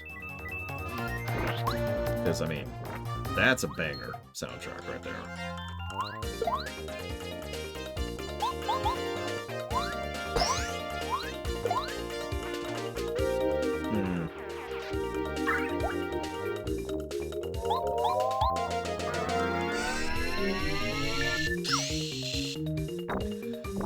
I can only speculate, but usually a sound supervisor is someone whose job it is to make sure the music, sound, and general programming actually is going what it should be.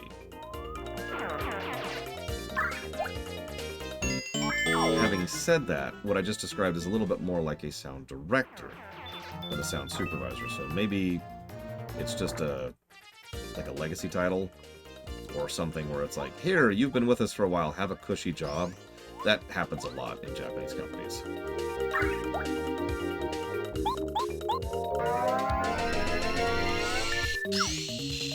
Unlike here in the States, where we then give them tons of money to leave the company so they can go get another job with their great resume, and then start ripping that company off instead. Oh, yippee, hooray, hurrah, yahoo, wee! You got rid of the Monty Moles. Thank you, thank you. To show you how grateful I am, I give you this magical bean. Well, that was easy. We can just go to the final boss now. Let's do it! Yes, my name is Petunia. They call me the Seed Maniac. Nice to meet you. By the way, you shouldn't plant that seed. As a seed, it will always enjoy freedom. After it's planted and sprouts out, it won't ever be able to move again. Don't you think that's sad? Please don't plant it with fertile soil and miracle water. Got it.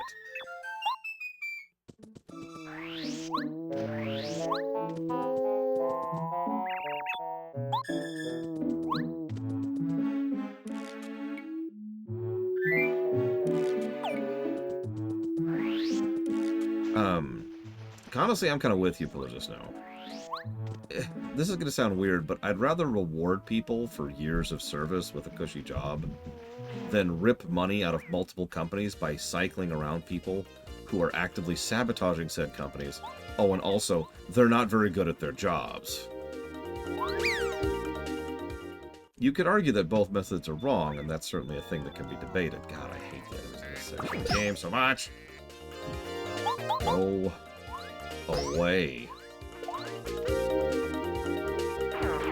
But, like, I'm with you. I'll take the Japanese version.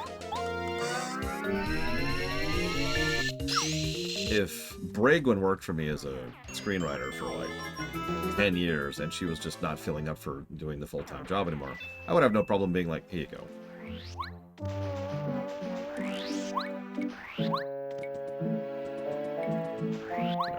Have a nice corner job. If you want to participate, you can, but you don't have to. Honestly, that's what Miyamoto's been doing for years at this point. He doesn't even really have an official position in Nintendo. He just roams around the office doing whatever catches his interest. For good and for bad.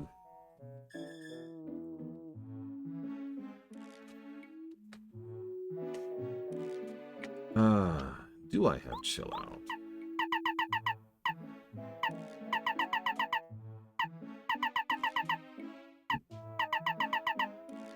Nope. No, get it out of your system. It's not healthy to keep that stuff locked in.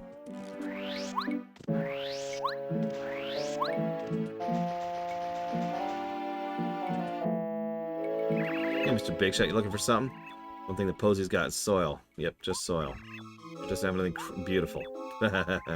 Sorry, guy, I can't tell you anymore. Not even if you ask. Thanks, liar. Excuse me, can I pass through here? Stranger, what do you think of my bright red coloring? Isn't it nice? What, do you want to pass through? No, I couldn't positively let you through. Although, maybe if you bribe me... Have a red berry. Delicious. Great. Perfect. Full flavor. You're a champ for bringing me such a tasty snack. Of course you can go through. God damn it. Sorry, I shouldn't be so irritated, but I don't like this chapter. I love this game to death, but this chapter... Irritating enemies that are hard to avoid fighting. And yeah, there's a decent amount of trial and error with regards to actually being able to progress through the initial wave of going through this. A lot of backtracking, even if you do know what you're doing. Oh, I forgot that Amazing Daisies had one defense kitten fan. That's even worse. I have played Thousand Year Door much more than this. I mean, ignoring the fact that I literally did a theater of it. Terrible theater, but that's my fault, not anybody else's.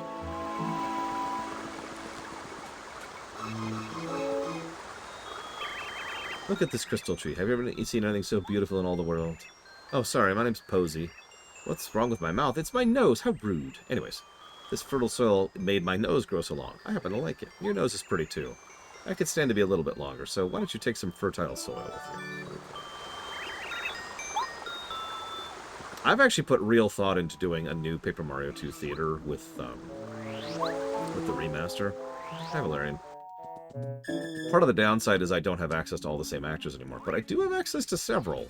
Like, we've still got Random, we still got Bragon, we've still got Talia, which is like the 3 OGs at this point.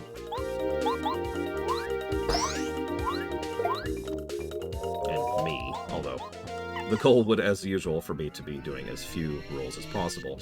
Although I would accept doing Bowser.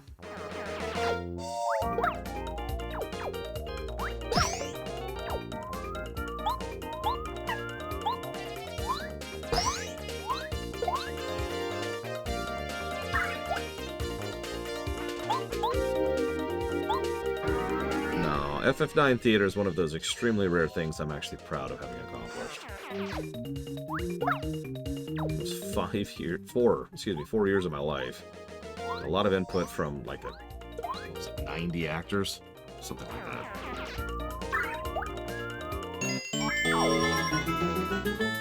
We'd have to figure out who would play the villain. Last time I did.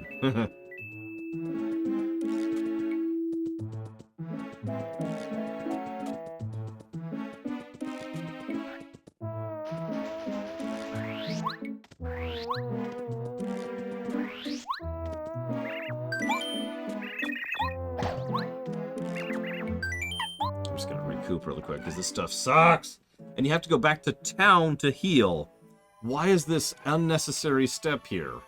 Sorry, I'm complaining about little stuff now. I apologize. I'll shush. This is the greatest game ever made in the history of mankind. Wait, now I'm being passive aggressive. This game sucks. There we go.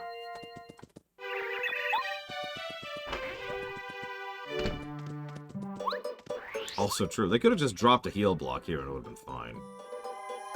You do not make that much money, Mr. Red. But I do. Tell you what, if I win the lottery, of the 17 other things I want to do, I'll consider redoing the Paper Mario 2 theater. With all new actors. I don't have blue yet.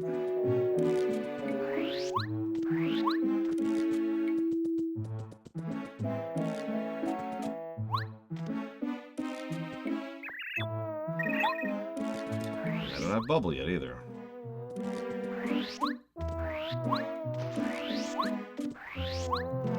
Lord Crump.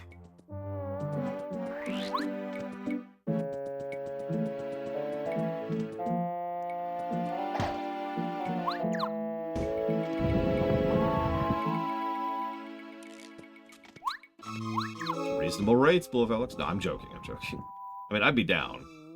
Assimilating. Come on.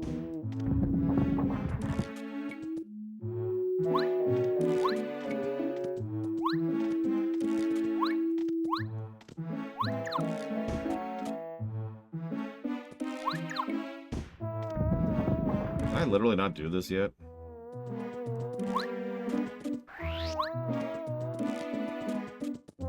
I'm actually forgetting the exact order of how to do this place. We're already backtracking.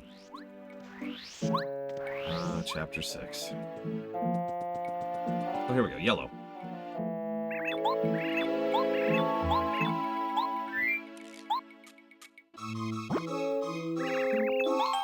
Bravo, magnificent. A sweet, subtle flavor with a delicate finish, and such marvelous coloring.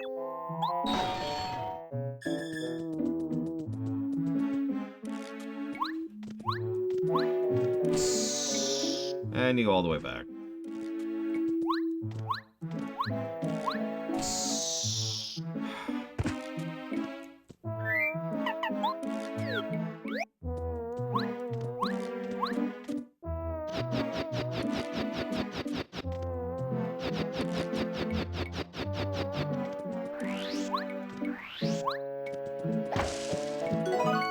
Blueberry over here.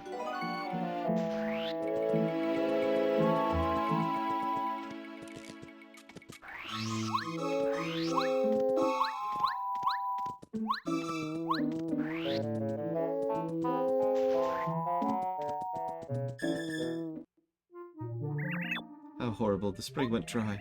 What a tragedy. This can't happen to me. No, it can't. Not to Lily. Somebody, this horrible thing that rides the clouds took our precious water stone. Water flows from the stone. Without it, the spring will never recover, and I'll wither up. If I can't float on water, I'll be crushed by my own weight and wither. Poor Lily. Oh, don't give up, Lily. Perhaps a handsome prince will arrive and help you soon. Oh. Prince. Well, he actually looks more like a plumber, but beggars can't be choosers. Hello, my name is Lily. I'm a beautiful, fragile flower who lives in the spring. To tell you the truth, I have to ask you to do me a favor. Could you please get my water stone back? Oh, you're a dream come true. Thank you so much. It looks like this. Please find it. Uh-huh.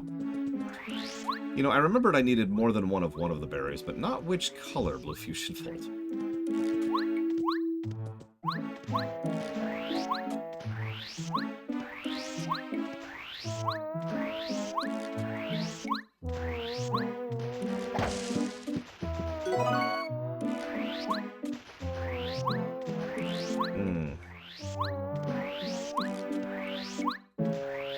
If I had infinite time and money, would I do a theater of one?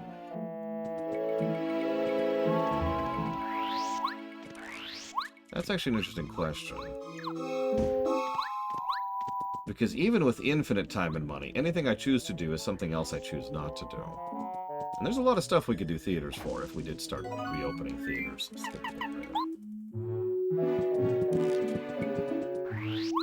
I mean, a Mario rewrite has already been suggested several times. Kingsfield 4. Yes, let's do a theater of Kingsfield 4. Hint, it looks exactly the same as a regular playthrough of Kingsfield 4.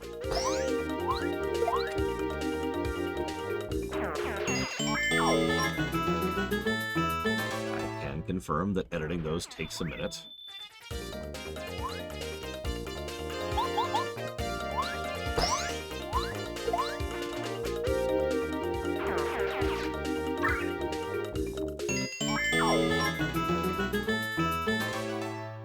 Oh my god, Wolf Alex. Yeah, no. Go, don't, no.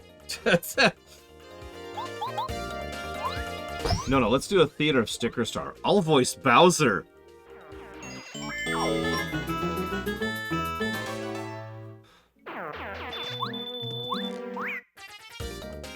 didn't dagger me. You know what?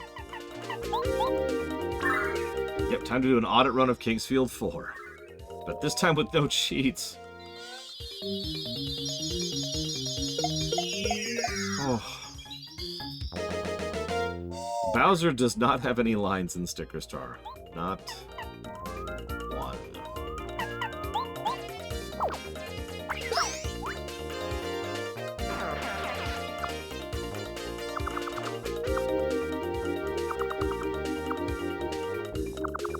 Like I mentioned earlier, with very few asterisks, if the central villain has 0 dialogue, that's generally considered a bad thing. There are a couple asterisks, I'll be honest. Sticker Star is not one of them.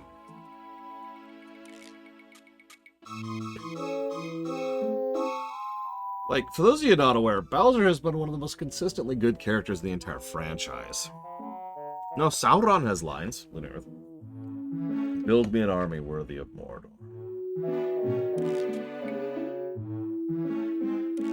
That's true, Mr. Red. Nihilus is debatable, but he does at least talk. Dude, I wish he could afford that regardless of paying me, Blow Off Alex. That'd just be legit. Yeah, Chrono Trigger is one of the only exceptions we came up with the other day. Lavos. Lavos has no lines of dialogue, and shouldn't. Lavos is an environmental villain. That's what works so well about it.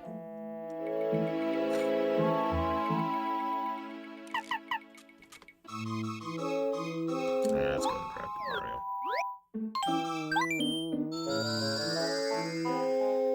Heh! Lol. Kitten fan.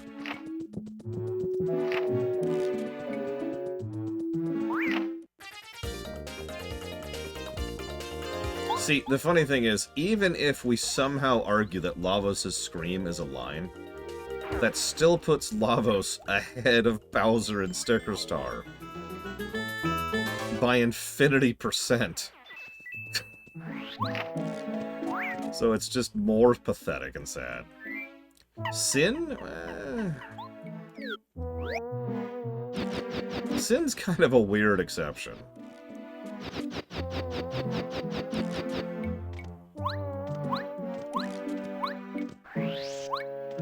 Because Sin talks a lot, you know? It's just, you know. Anyways, without going further into that. End communication. Alright, so blue, blue, blue.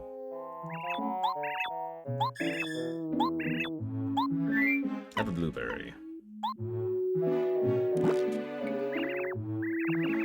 A blueberry, I'm sure this will be gross. Oh, how delicious. There are good blue things. Oh, ho, ho, ho. Yeah, no kidding, Blue Bells. Did I ever put Spike Shield on? I guess we can find out right now. We did. Hope you like Spinies. You don't like Spinies. Well, then it sucks to be you. Yes, Lunarith. Sauron says, I see you, to Frodo. He says, build me an army worthy of Mordor, to Saruman. There is no life in the void, only death. He says that to Frodo. Let's see, what else does he say? I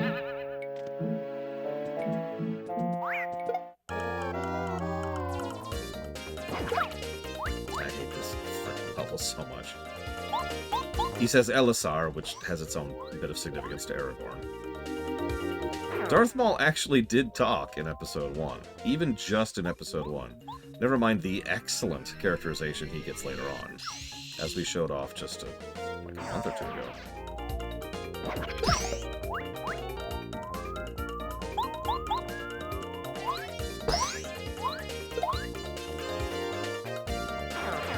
Yeah, Sauron says, I'm gonna Sauron it up! And he went Sauroning all over the place.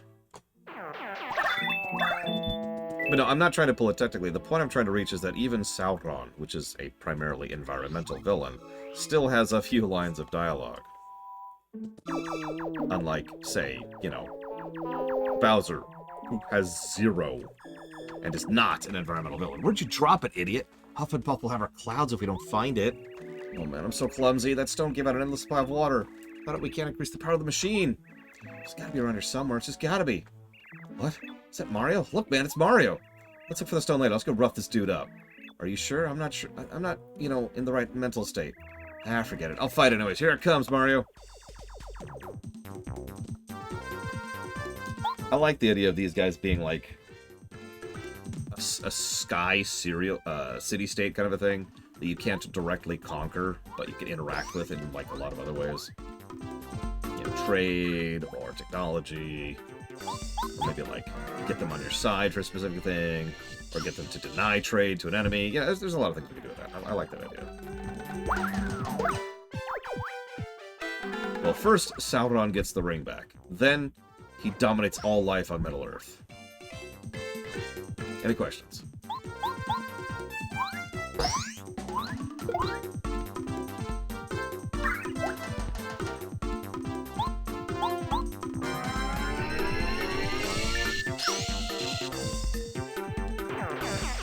Even the Borg, who are also an environmental villain, by the way, have dialogue.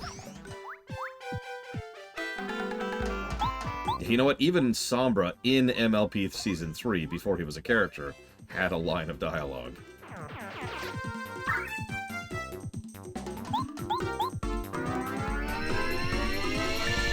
It's not much, but it is literally more than Bowser.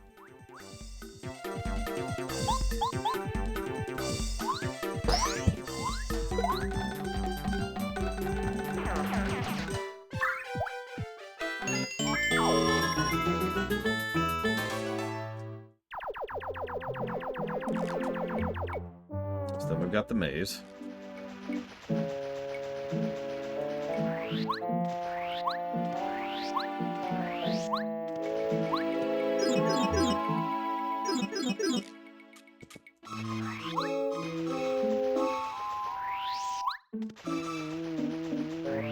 That's true, the crystalline entity never talks. It does start to talk. It begins efforts at communication.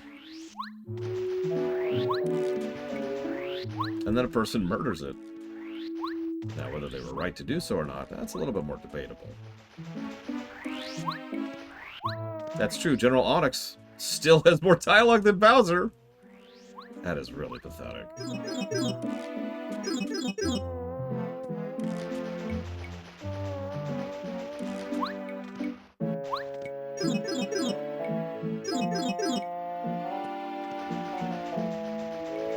When we were going through recently to re-add scores to the episodes we've already covered, that was one of the episodes that we kind of had to do a brief re-watch because the Lorani didn't actually remember the episode.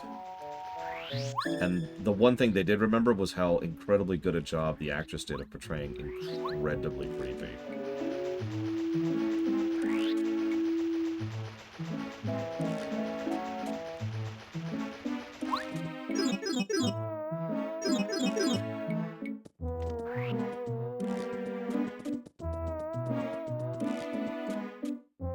So, hello. Seems like ages since I last saw a visitor here. I'm Rosie, a rose spirit. I'm ever so glad to meet you. Here I am in full bloom, and there's nobody around to look at me.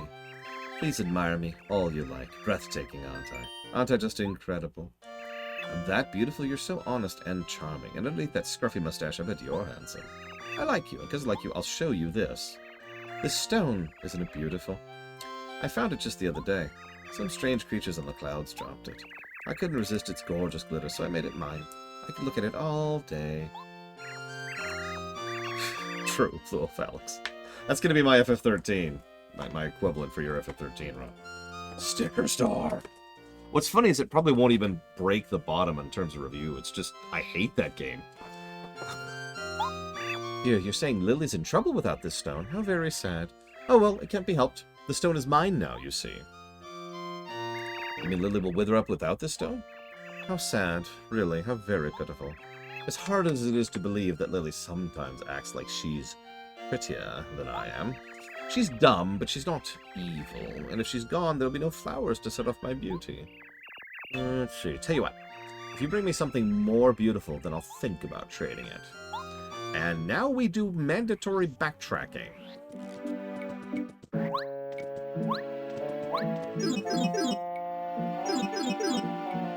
I've never known anyone to like Sticker Star, Ross.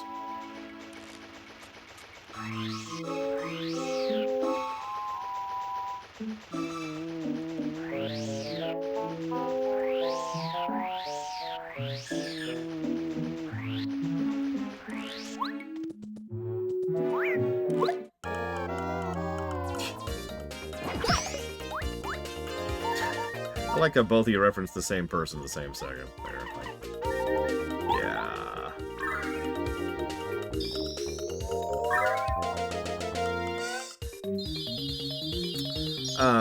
Do I hate Sticker Star more than Secret of the Stars?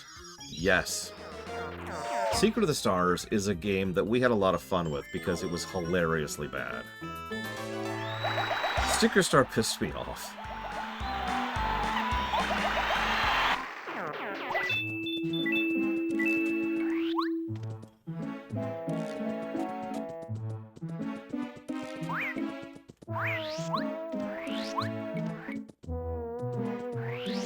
Yeah, Sticker Star is the wrong kind of bad. The bad you can't enjoy.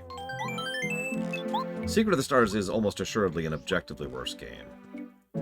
But personally, Sticker Star, just...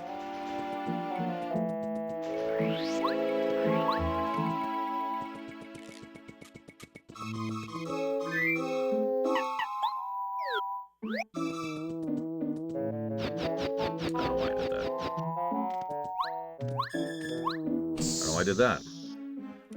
Well, we did do a Ride to Hell lore run. I'm told a lot of people enjoyed that. Yeah, pretty much, Blow of Alex. Like, Ride to Hell Retribution is a terrible game, let's be very clear about that, but... Man, just... man.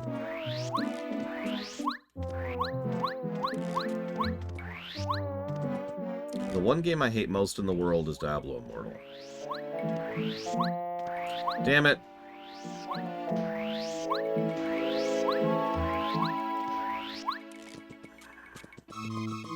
Wrong way.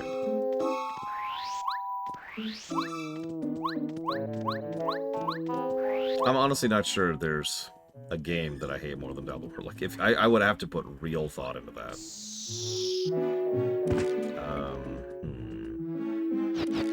What about you? What's like your most personally hated game? Doesn't have to be worst. Could even be a good game. Just a game that you hate for whatever reason. Very personal reason, right? So, Dead Rising 4, Mr. Red. Sticker Star for Kitten Fan. I mean, it's valid. It's a good choice.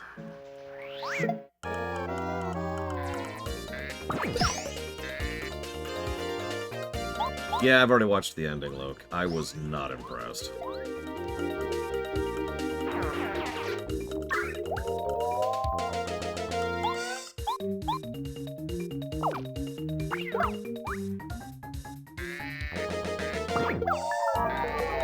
Dissidia NT. Good pick. I like that. Speaking as someone who was a big fan of Dissidia and a huge fan of Dissidia Duodecim, Dissidia NT pissed me off. And yeah, Last of Us 2 is also a good pick.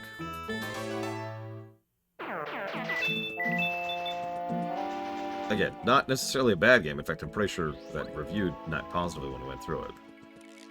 But...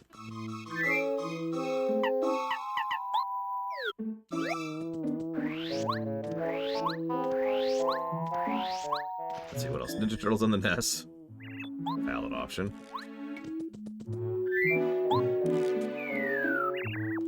Who's throwing stuff down my well? Oh, this is a blueberry. I love these, thank you. So that's the Flower Saver badge. We can get 2 of those, by the way. Oh, I'm being attacked. Hang on. I have to get ready to defend myself against the ultimate evil. Okay. Now, I don't know what kind of defense can defend me against the ultimate evil.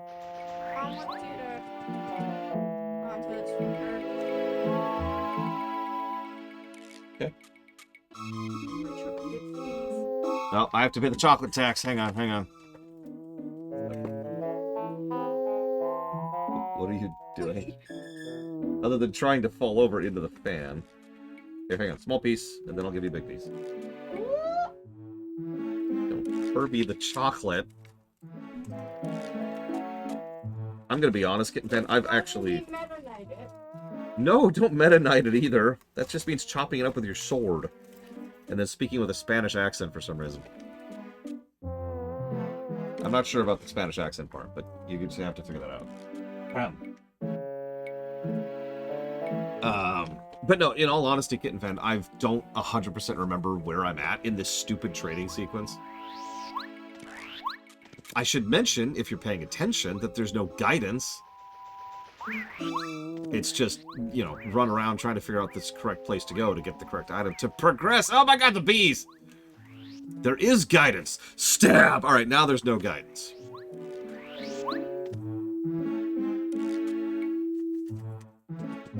Oh, right. I actually did forget about the lying bastard. You're right. I apologize. I'm still gonna stab you, though.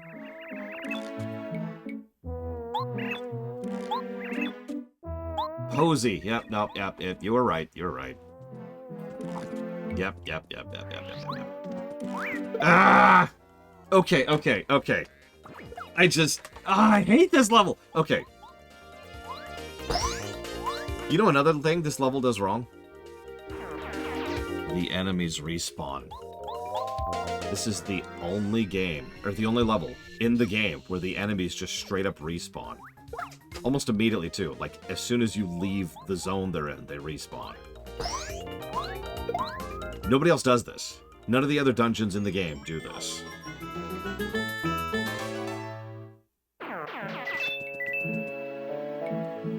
Sell you on stopping playing Diablo Immortal. Lunaruth, if that game gives you joy and you don't spend any money on it, then there is nothing wrong with you having fun with the game. Battle for Azeroth. An expansion that will almost assuredly score net positive. Although the fact that I have to say it'll get net positive really says all it needs to about that expansion. But I agree completely. Also, Lufia 2R is another good pick. Let me write down some thoughts about how bad this sequence is, shall we? So let's think about this here. Let's get rid of this music first of all. Let's just nuke that. Yes, BFA is the greatest expansion ever made. Yura, please don't kill me. No, please, Yura, please, I'm begging you. God, no. Streets of Rage 4 is amazing.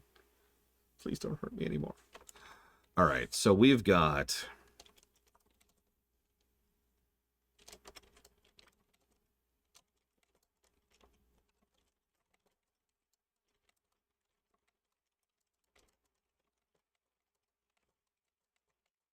It could, Rex. We could just go straight from this to Chapter 7. And not only would that be, like, a good thing, it would be a great thing. Listen, Savacom. I mean, BFA... We would lose Lackluster. Oh, no! We would... BFA's just... We'll talk about it in much more depth when we go there, but... BFA misstepped on almost every single piston. And obviously, it wasn't going to be as good as Legion. Nobody expects it to be as good as Legion. Legion was kind of lucky, in addition to just being everybody pouring their best into it. And Legion still has issues. But BFA was so unpolished and so broken on so many levels, even basic levels. It started making Starfield levels of mistakes. Very, very small mistakes that they should have solved and had solved years prior. And then you get into how much personally it was insulting. It took them so long to recover from that. If you look at the actual dev timeline versus release timeline, because MMOs are made way in advance, they have to be, right? That's mandatory. There's so much testing and so much polishing and so much editing and so many teams who have to so much work on it that you have to have that content done effectively years in advance.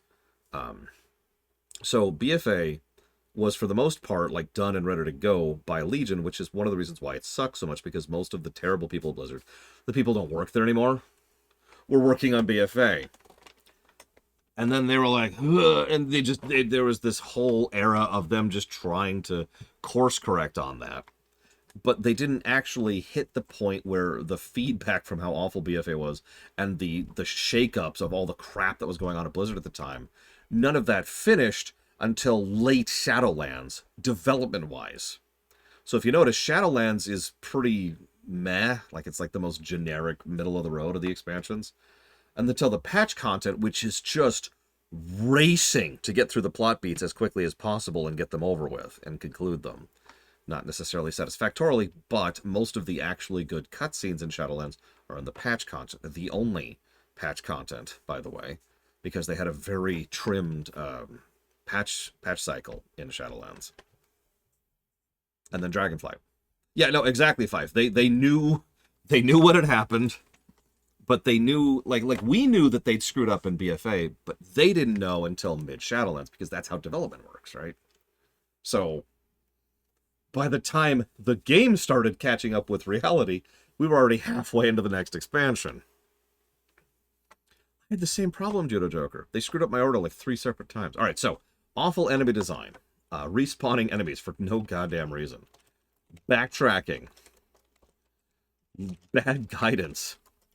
I'm also going to put song. I hate this song. It's not like music. It's just this one song. You notice it's still playing for this whole area. It's just this stupid song. And I think that might actually be it. Did I already put enemy design? Oh, no. Hang on. Hang on.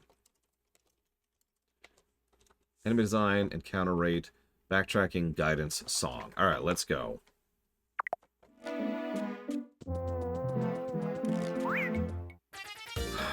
I missed one.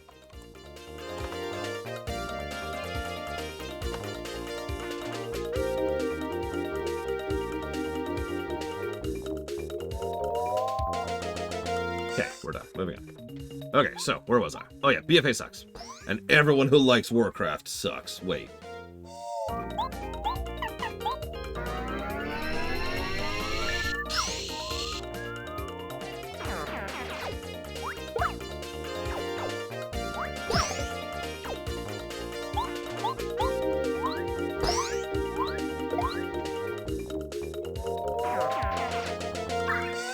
And yeah, I agree with that, Five. We needed a Dragonflight after Legion.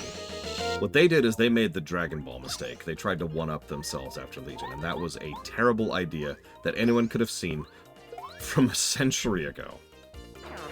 We have decades upon decades of literary design to tell you that after you've had the big, dramatic conclusion, you don't try to one-up it.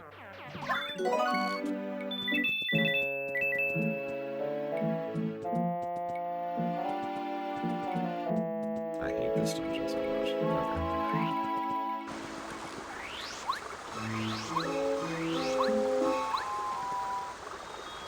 Okay. Oh, Rosie told you to bring her something beautiful. Rosie really loves beautiful things above all. She's a little self-involved. No! She's only willing to let one of her fellows die because she doesn't want to let go of a jewel.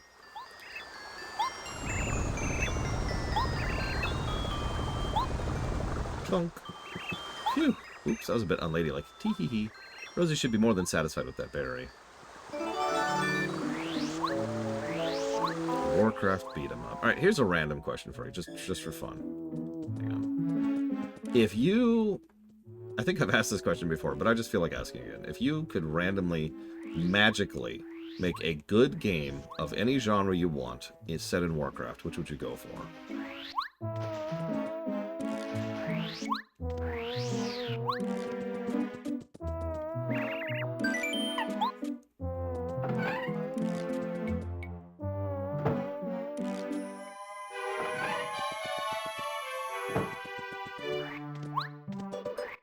I'm sorry, I don't think there is such a genre, Mr. Red. Terribly sorry. Terribly sorry.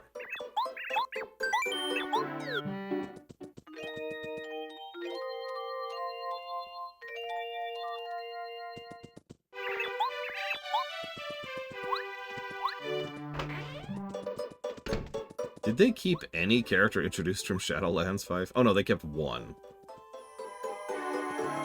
Barely. I don't even that counts. I'm gonna walk back that. Never mind. They got nothing.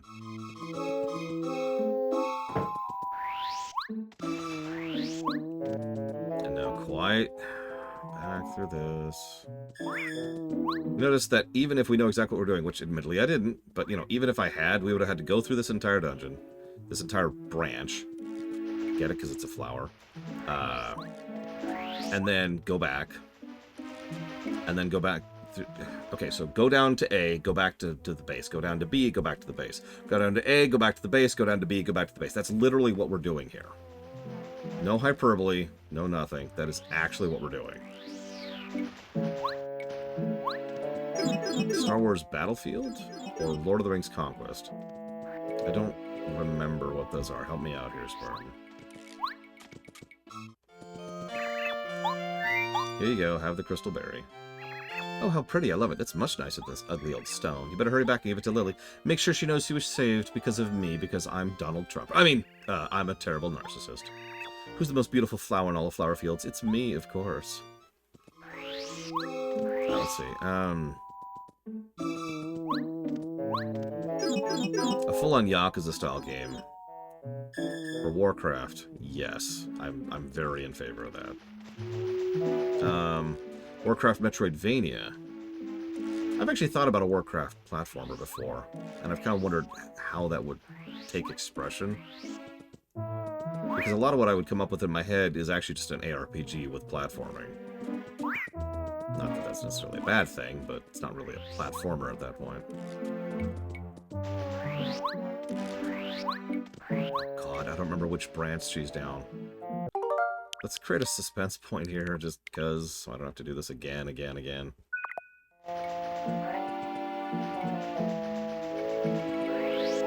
do the enemies respawn?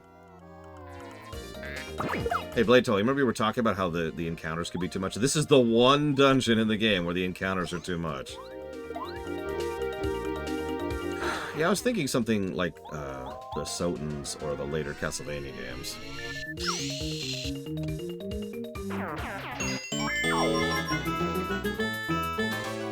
I don't know. I'd have to chew on that. Please tell me I went the right way. Please tell me I went the right way. Please.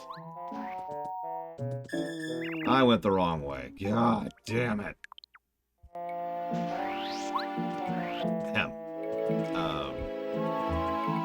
4X game. I mean, mods are cool, but I'm just saying, a proper 4X with events and everything. I mean, that CK2 game, that's not even finished. Is it? Oh yeah, that's another thing the stage does wrong. Seconds in minutes. Why do I have to pull up Parakarry every goddamn time? And I know what you're thinking. You don't later on, and yeah, you're right. But you notice we get him at the end of the level, not the beginning. If we had gotten him at the beginning of the level, honestly, a lot of this would be a lot less frustrating. But you have to add the meter as hard as humanly possible. Oh my god. You like this music?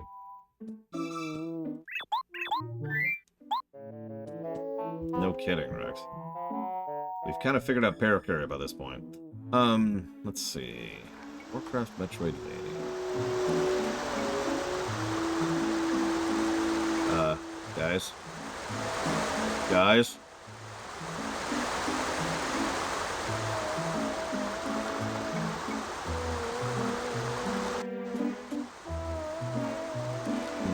So, a first-person shooter.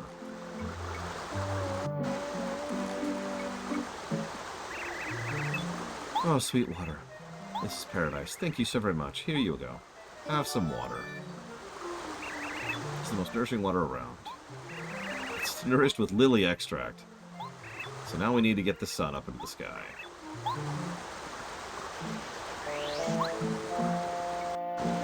I'm not Lord Aramont, really. I mean, we all know the best Star Trek 4X game ever made is Star Trek Infinity, or whatever it's called. Grab 2 of these. I think we only need the 1, but just in case. Let's get rid of that. We're not going to use that.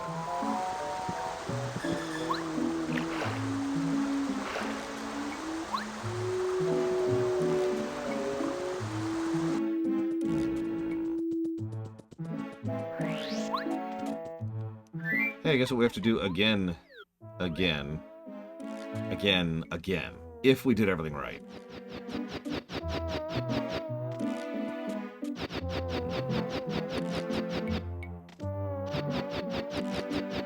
So here's my big game idea. Obviously, I would love an RTS, and 4X, and a city builder, and all the usual boring stuff that I want. How about a Hitman-style game set in Warcraft where you play as a Nathrezim?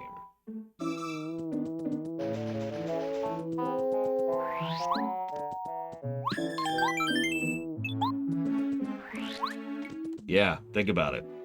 Think about it. It even follows the same beats because you can polymorph. You can grab other people's appearances. And so you literally can take other people's outfits, just like in Hitman. And your goal isn't necessarily to kill people, it's to accomplish objectives, whether it's to sow dissent, or to push something in the wrong area, or to make sure someone finds something else. You get it. Play around with it. Freaking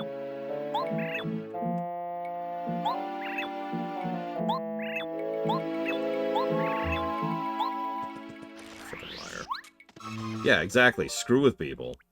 There'd probably be, you know, a decisive campaign, probably leading up to, say, you know, WoW, Vanilla, or something like that. But just have play-around modes where the goal is just to create as much chaos as you possibly can.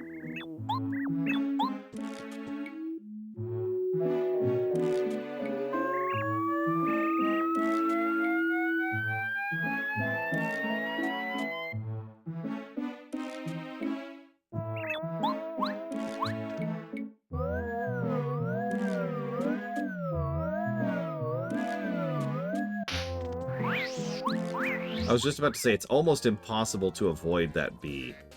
It's designed to pop you out right where that frickin' bee is.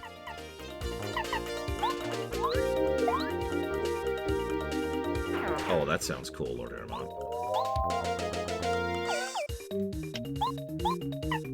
Let's bring one for this.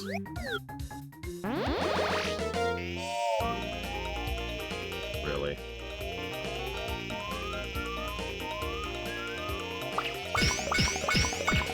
No, you're right, Mr. Floyd Pinkerton. I have my own issues with Ragnarok as well, but... Shrug, as they say.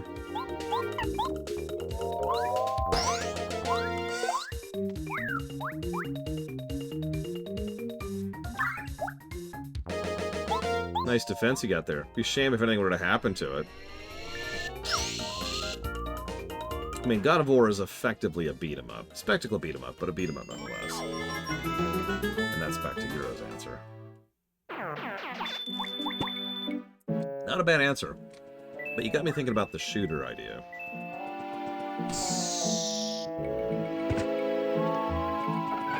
How would I do a shooter set in Warcraft?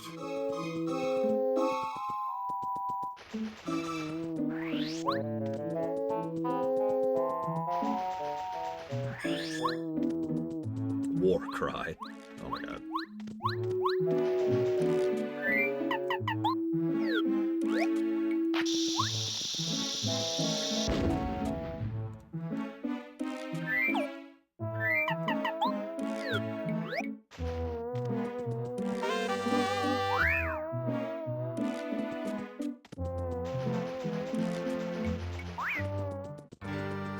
Hey, here's a song that only plays in one screen in the entire game. That's twice that happens in this chapter, by the way.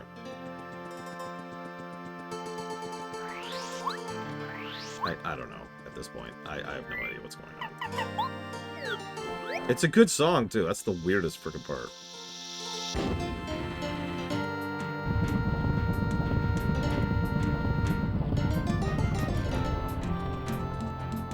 Yes, Kitten Fan.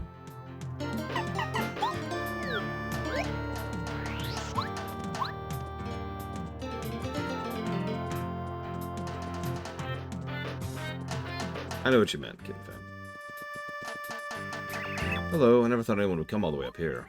I'm the sun. No, that's not entirely true. I should say I was the sun. Ah! The clouds that came out of the Puff Puff machine that Huff and Puff built. Those clouds keep me from climbing into the sky. I'm a complete failure as a sun. All those flowers and plants and flower fields are suffering. Where is it? The Puff Puff machine? It's to the east. Why do you want to know? Do you think you can break the Puff Puff machine? Ah, there's no way. Don't strain yourself. You might as well go home. Okay, boy. Can I have a shortcut back down or I have to walk all the way back down? Don't answer that.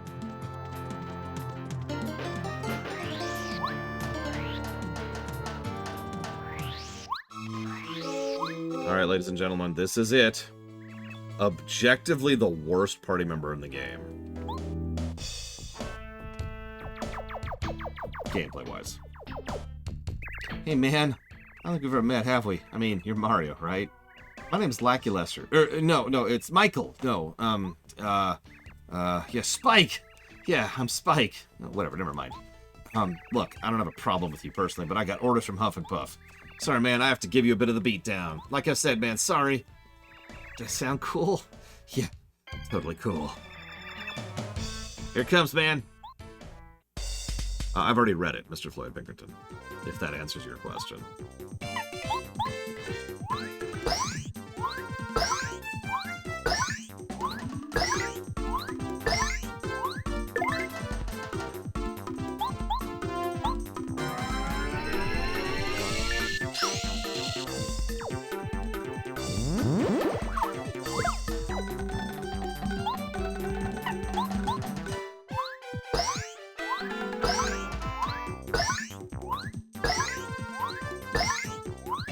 Only Mr. and Mrs. Spiegel, Aerith. Why does this Joker have this much health?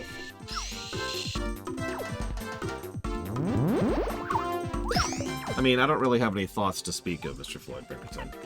It confirms a lot of things I've speculated on and stated for years, so...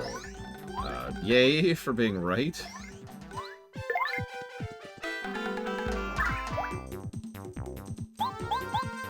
And that's about it.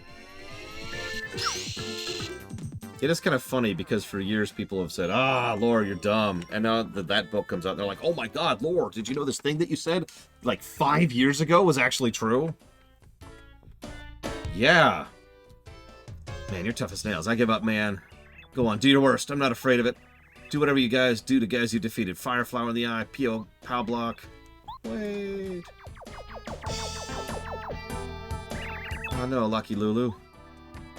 Please. Please have mercy on my poor, sweet Lucky Lester. Oh, don't call me Lucky Lester. It's Spike, remember? I told you, I changed my name last month. Come on now. Man, I mean, gee whiz, you're always embarrassing me like this. Although, for some reason, it makes me like you even more. That's not what's making you like her more. I mean, what? No, did I say that loud? Forget I ever said that. Anyway, I lost a challenge. Man to man, we gotta settle this. I have to face the music. Mario, please forgive him. My Lucky Lester was just following Huff and Puff's orders. I don't forgive. He's really sweet. Please don't take my sweetie away from me. Okay, fine. But thou must. Oh, for real? You'll forgive him? Oh, thank you. Stop calling me Lucky Lester. It's such a stupid name. My name's Spike. Spike! Don't you ever listen to me? I'm beginning to think this whole deal is stupid. I was working for Huff and Puff to be part of something big, but all I've been doing is picking pointless fights. This isn't what I wanted in life. What I wanted was... Hey, man, I got a question. What are you fighting for? For world peace. Isn't that a little bit melodramatic? Still, I gotta admit, there's certain manly charm to having such a noble purpose. Yeah, that's the way to go. I'm going with you, man. No, Lucky Lester, you can't leave me. Please take me with you. Chill out. You gotta understand, I'm doing this for you, don't you see? I'm going. I gotta be a man. Wait for me. I'll return a much more manly Lakitu. Oh, okay. I'll wait for you, Lucky Lester. You'll be sorry if you don't come back to me in one piece. I swear if you make me worry, I'll take a spiny and... Okay, enough. I guess I better make sure I'm tougher than you by the time I come back, huh?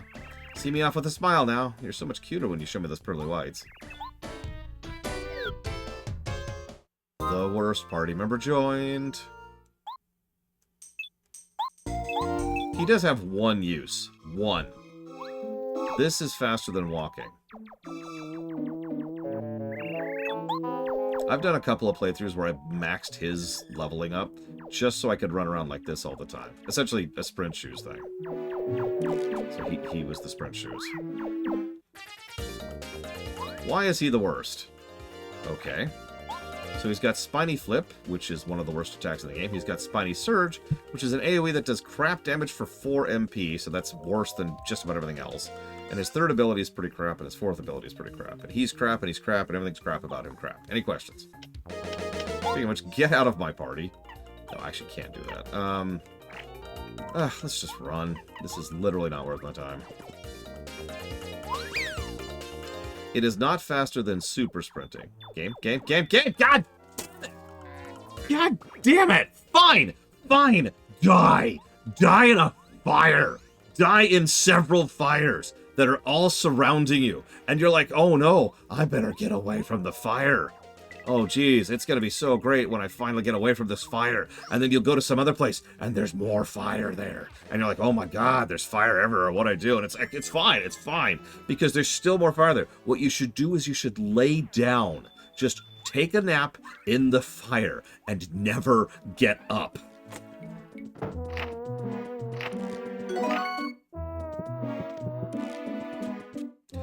So anyways, he's our jack-of-all-trades character, who we get dead last. There's really not a good reason for that to exist. Like, there's no nice way to phrase that. The jack-of-all-trades character should have probably been the first character. Because then you're stuck with him, and you could use him in all situations. Because, as with so many games, the specialists are just better. You're always going to be better off with the black mage, or the white mage, or the fighter. Yeah, or I guess that's it. Instead of having the red mage. Because he's the red mage, and he's a bad red mage. As we've talked about before, too many games do not know how to design a Jack of all trades character. It'll never work, Darkrai. Don't even think about it. And yeah, we also get this character in Chapter 6 of 8. That is super far into the game for a character in general, but especially one this lackluster.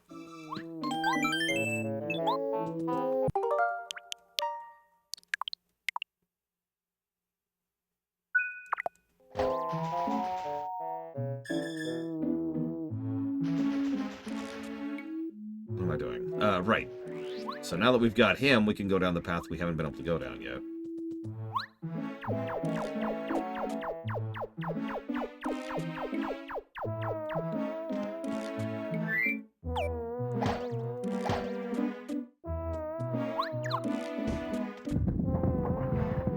There's a few ways to make the red mage concept work, and whether it does or not, that's a little debatable. I do think FF14 did a good job with red mages, and I'm told they did a good job with FF11. You know, that would be funny, Blue Fusion Volt, but honestly, no. I legitimately just think at this point of the game, they were getting pretty far into development, and so they just kind of crapped out this entire chapter. Now, the big thing that disagrees with me on that is the fact that the next two chapters are both excellent, so I have absolutely no idea what was going on with Chapter 6. Go away. Pretty much, Blade Javal. He is there to access the very few things he is needed for, and it is a very small list. Unlike Bombette, who at least you keep using for a while. Lackluster is pretty much going to be useless as soon as we leave this chapter.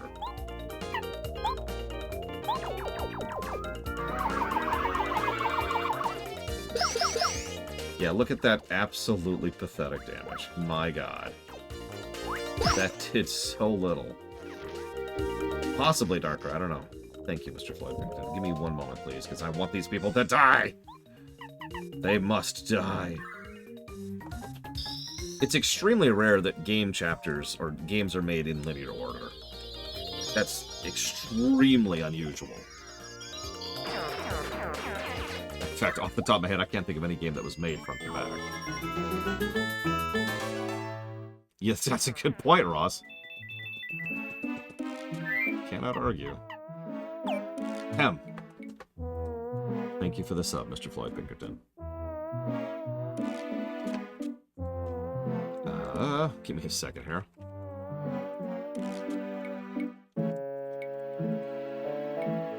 So that's going towards Dragon Age 4, Baldur's Gate 2 longer game, and War Within.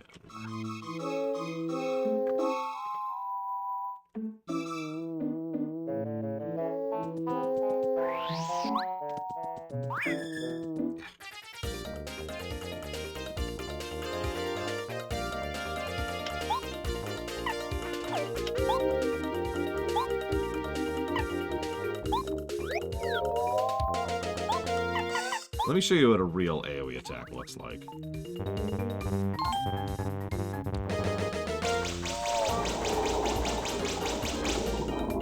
Yes, Mr. Floyd Pinkerton. I really screwed that up. That's actually funny. It did the same damage as his because I screwed up so badly. I'll take ownership of that. Let's do that without trying to glitch the game out.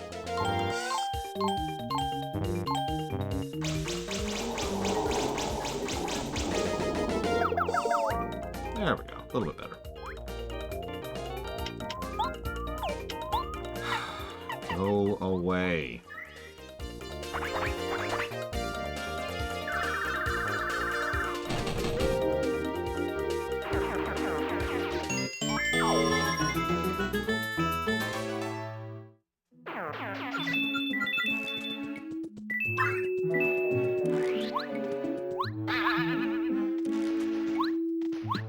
Okay, who can we get right now?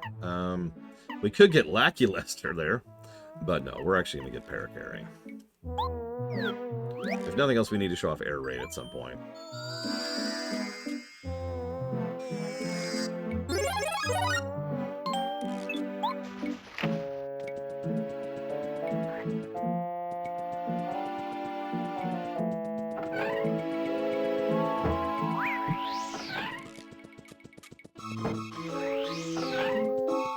Sleep, Mr. Floyd, sleep. Get some good rest.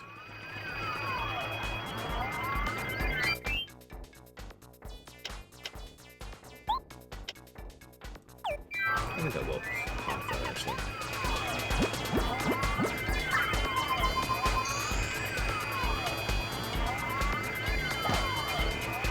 Let's go, come on, we need more clouds. I want to see this land covered. We'll make them fear the power of my Puff Puff machine. So here it is. The Puff Puff machine. Hey, stop that! The Puff Puff machine is extremely delicate. You might break it. I said don't hit it. Don't you realize that if the Puff Puff machine breaks, we won't be able to make the clouds and blue skies return? You think it's easy to fill the sky with clouds? Wait, you're Mario. Yep. Hi. How are you?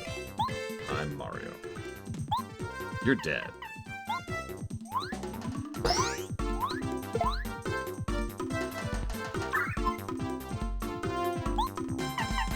So this is Air Raid.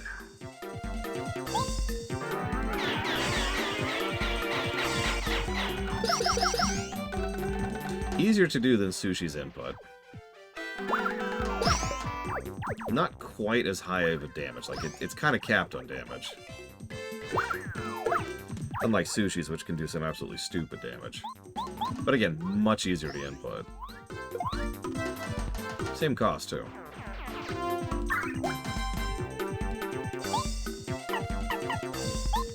Oh yeah, a 6 damage AoE for 6 mana is pretty solid. And ironically, quite useful on the boss of this very level.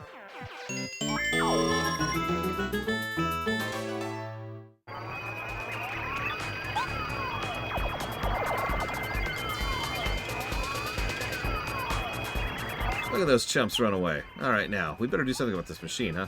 Go away, Loculister.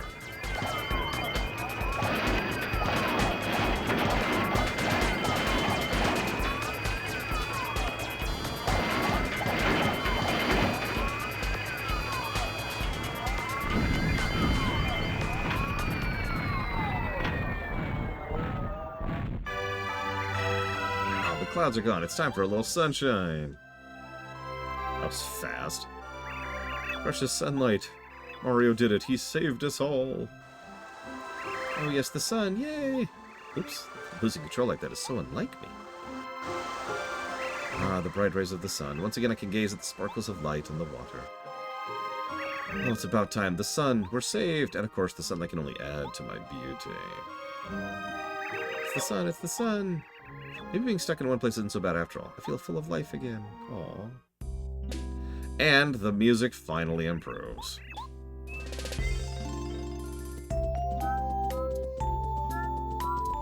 Ugh, I want you to know I literally just physically unclenched a little, and I didn't realize I was clenching until the new music started.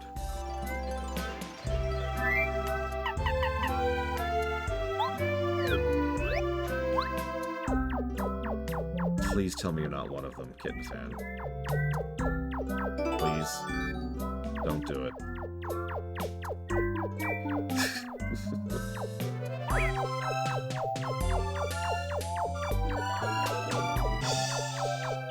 Also, I hope you enjoy this, because this is the last time we're, like, ever using Lackluster, ever. Actually, I think there's, like, one more time. This is basically it.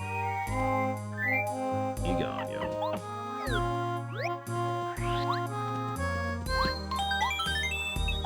So yeah, the filler chapter is complete.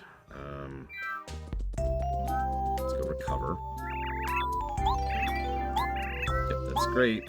Yep, This is all fantastic. Can I go, please?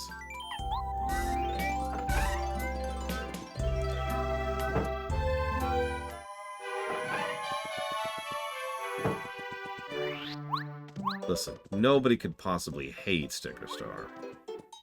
Only endure it. The durance of the Sticker Star.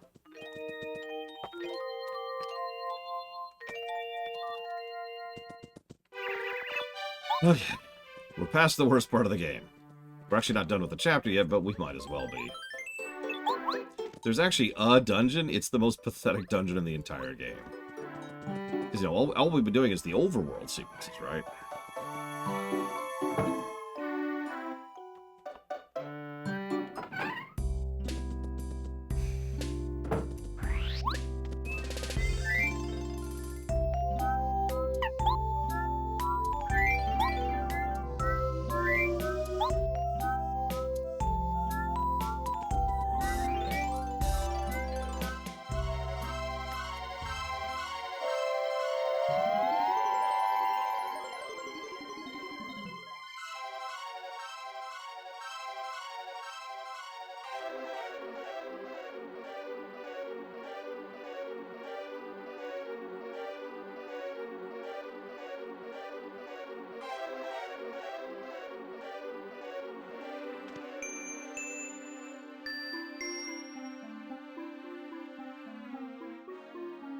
Here's the dungeon.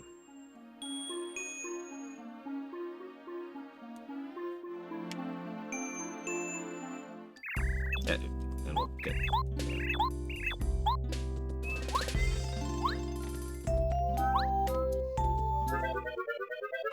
First, we have to do the slowest climb in history.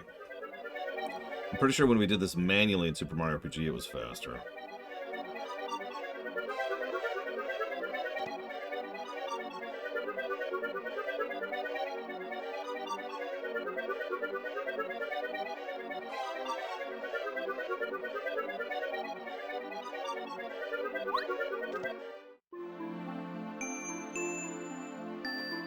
Okay.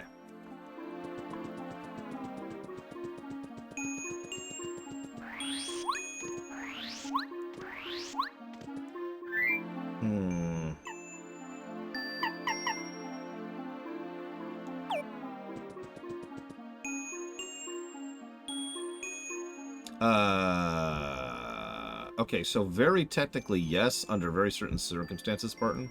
But generally speaking, no.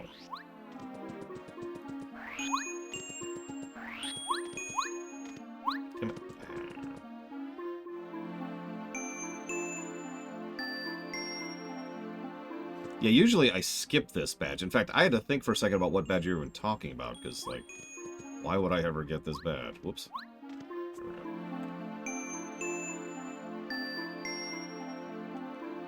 Yeah, that badge right there. We actually see it on the cutscene as we're going on. What? Wrong one. You can tell I definitely get this badge all the time. And fully plan to use it.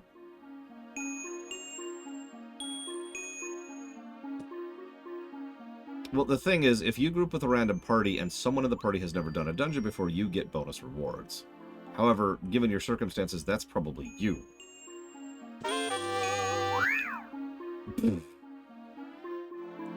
Right, the jump charge. Burn around to raise your next round's jump damage by 3. Or jump twice and do more damage by far.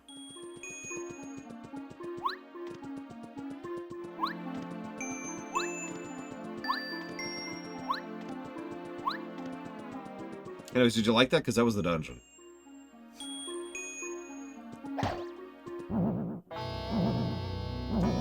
Are you a man named Mario? And did you or did you not break one Puff Puff machine?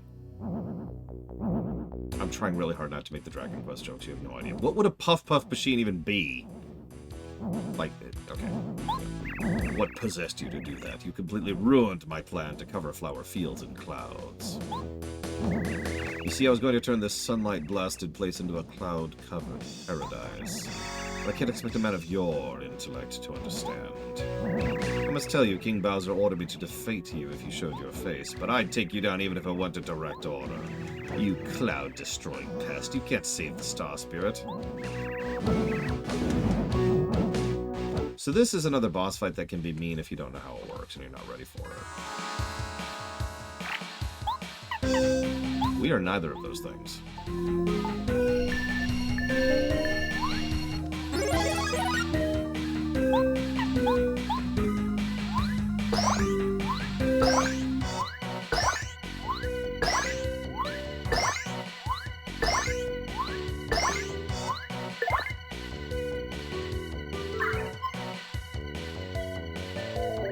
Mr. Hufflepuff, I wish to pummel Mario too. Permission to attack. Yes, take him.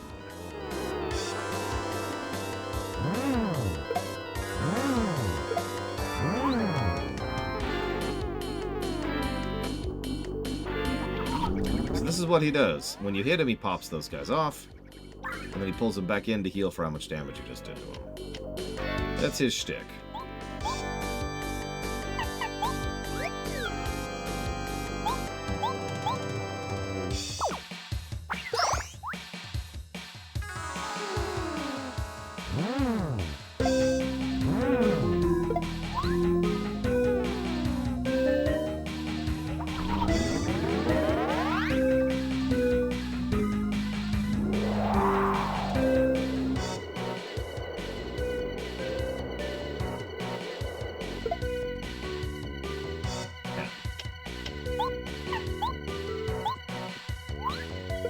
God damn it.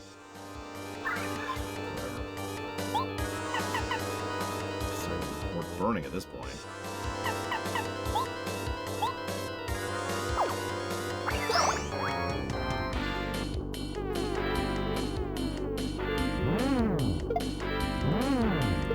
There's most of his mechanics involve mashing, too.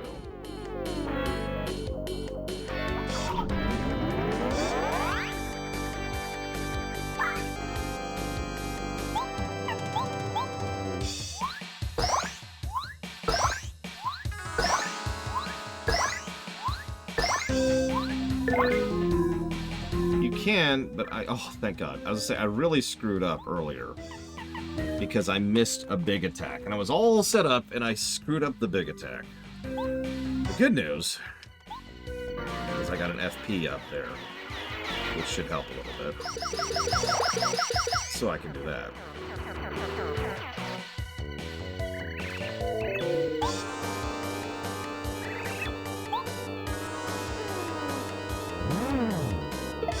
Are you, like... Okay.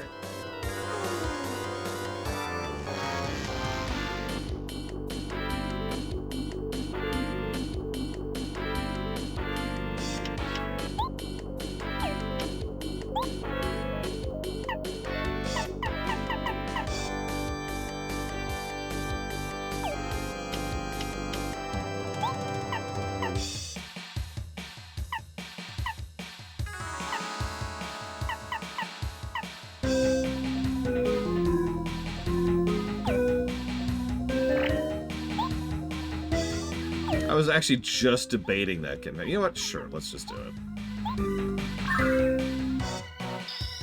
We did just get this after all. Although this is actually more useful for the previous thing, but that's whatever.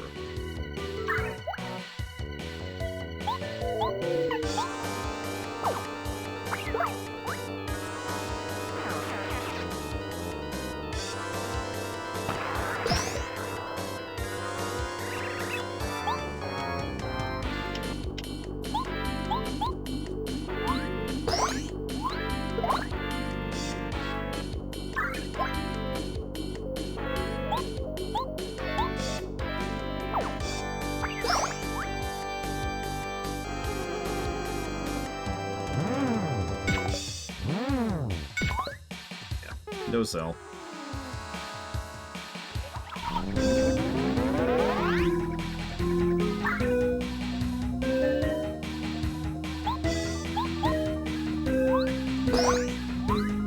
Oh my God, Brigman.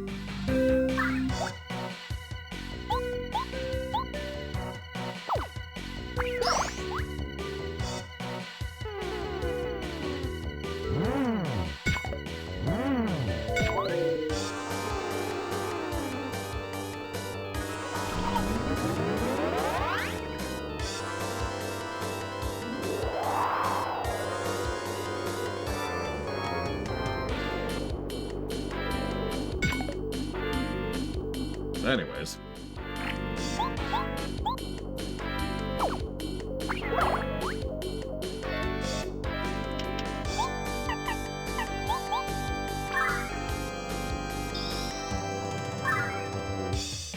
Yeah, part of the problem is we just have access to entirely too many AoEs at this point. Items, star spirits, our own badge abilities, and companions.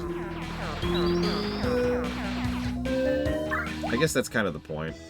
It's not even necessarily a bad boss fight. It's just a little drawn out.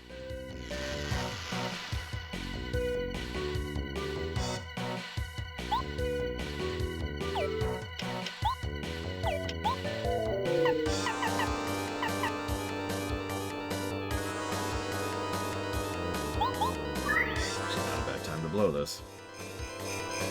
Oh yeah, that's the snowman attack, by the way.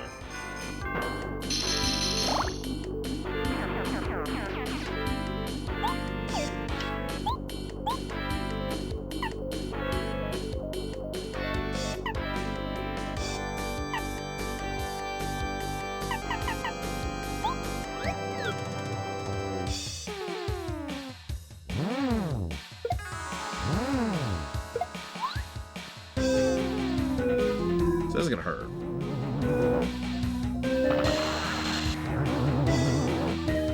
But that's okay. What is he down to? He's a giant cloud monster. 60. His thunder attack is dangerous, blah blah blah. When you attack them, he does the stuff and the things, and yep, okay, cool. 7. Ah! Really? Really?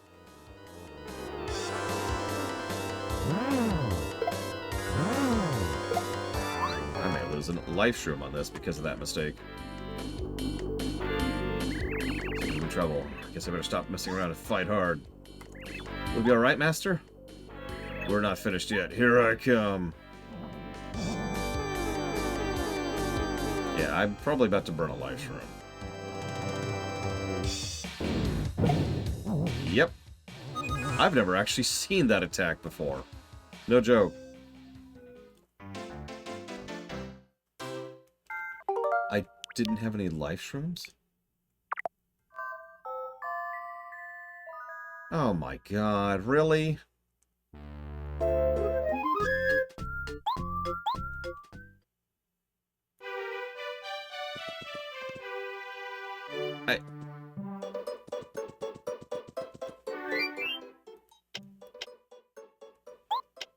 Yeah, I don't have any life streams on me.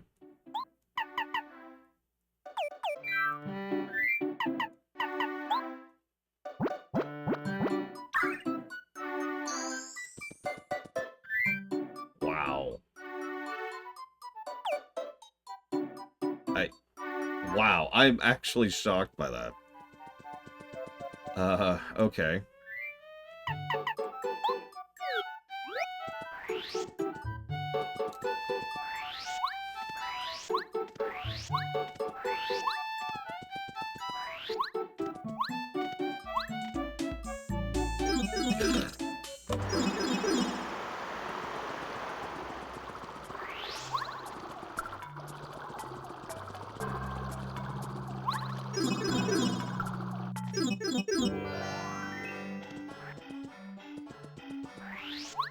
To get it out of my inventory quickly, Czar. Inventory space is at a premium, and that was completely useless.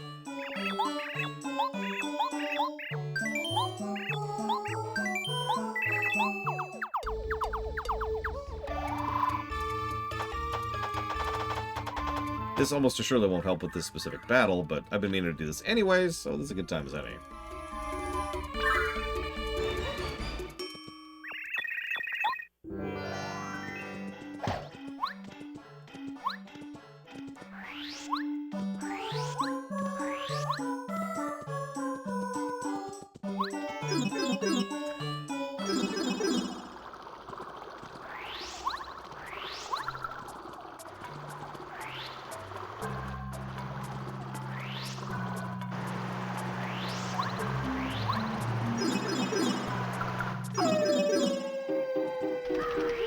Hey look, a quick heal.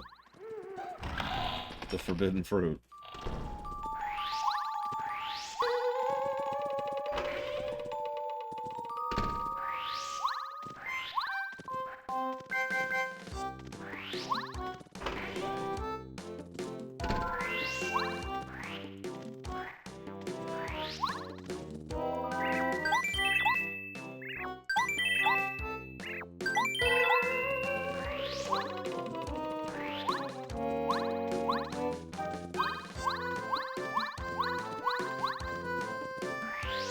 What's doubly funny is I made several mistakes on the fight, other than the obvious missing input stuff. But I didn't really stress it because I've never remembered that as being a difficult fight. And we're actually over-leveled right now, not under-leveled. I guess that'll teach me.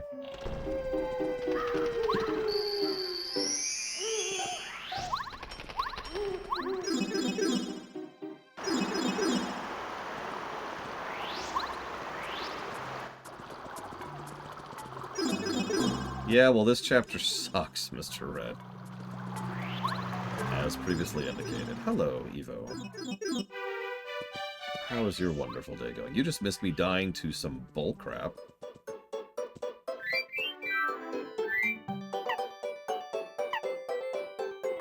Know what I could do.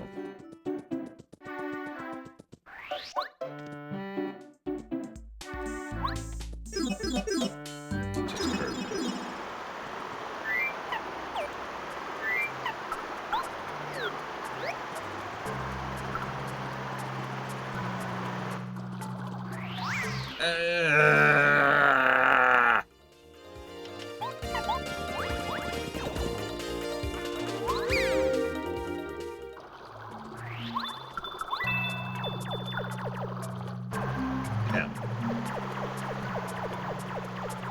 It's not this way.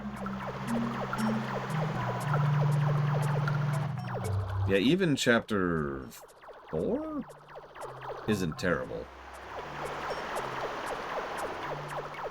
Is it down? Is it left? I actually don't remember where it is. That's an interesting question off the deeper end.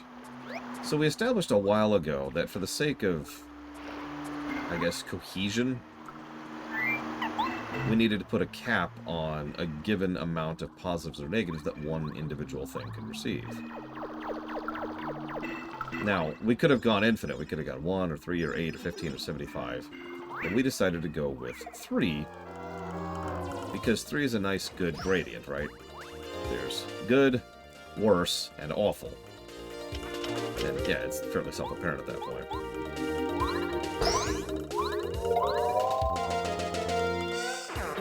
Alright, Lucky Lester, do nothing.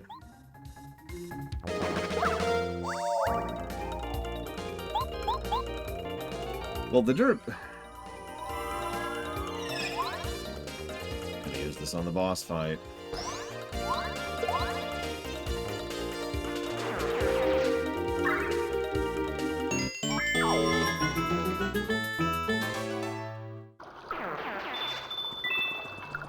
You got this, Lord Harriman. Secretly, I don't think you got this.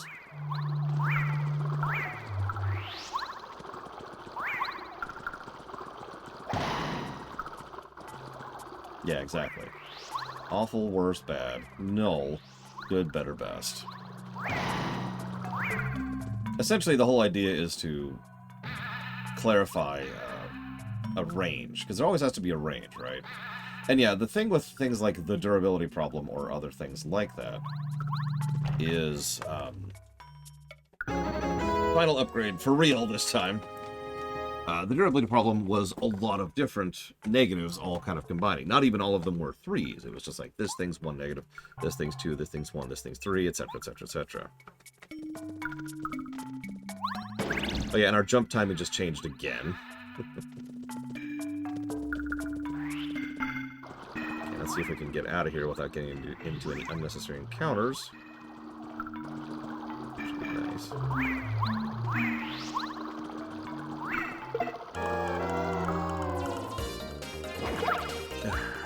Could you not?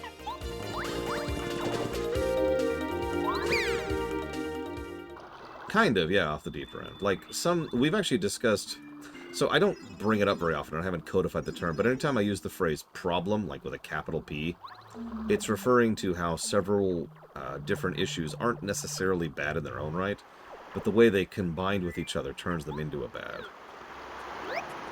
Like the durability problem in Breath of the Wild, or the combat problem in Doom Eternal. And I know there's other examples, I just can't think of them right now. Okay, so we're going to start off with Goombario. We're just gonna get a tattle right off the gate. Oh yeah, the stamina problem in Starfield, that's another great example. I mean, Sticker Star has the ammo problem, 100%. The way that they use stickers combines with the way they do encounter design, which combines with the way they do enemy design, which combines with the way they do itemization in terms of how much gold you get, which combines with the way they have the power progression curve, or lack thereof, which combines with the itemization of how they put stickers in the world, which combines with how much they charge them for new stickers back at home, which combines with how the things themselves work. All of this is off the top of my head, too. Oh yeah, there's also the puzzle problem. There's definitely a capital P problem in Sticker Star. 100%. That's hysterical, Lord Harold. Okay. Oh, we gotta watch this stupid cutscene again.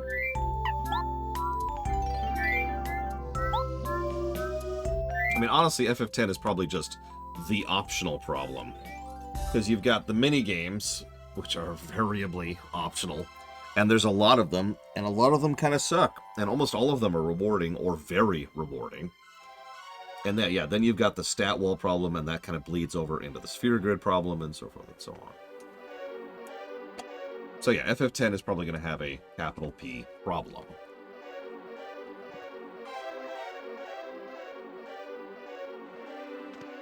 $200 lightning dodges. I've still never done that. Not once in my life, and I never will. Admittedly, that irritates me, if I'm going to be totally honest with you. I have 100%ed no really FF10. I have rewritten the sphere grid in FF10.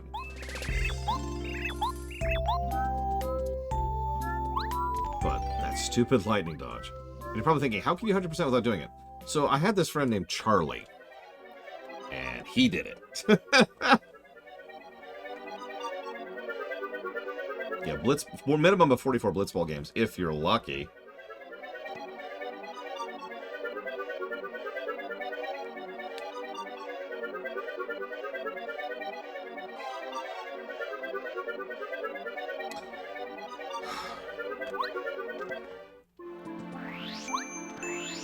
Not getting the charge thing.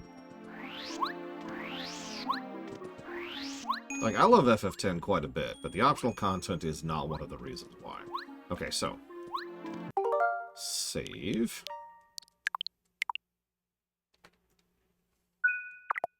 Take 2. Operation, I'm not screwing around anymore.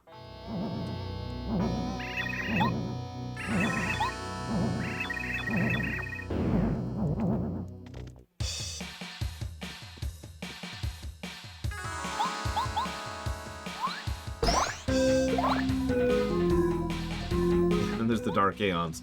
By the way, have fun if you go back to Besaid without knowing the Dark Aeons even exist.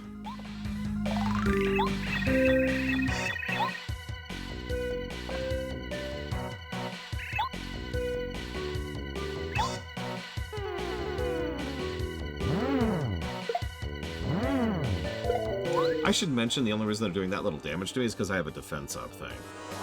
Just for a bit of perspective on how much this boss fight can kind of suck.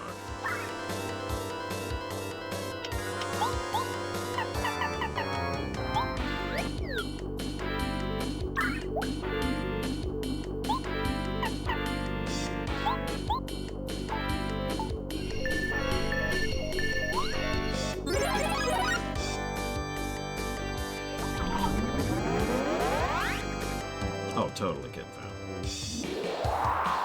Like, this attack here is supposed to do 7 damage at a default, and 3 at a minimum, or 0 if you have the thing on. So.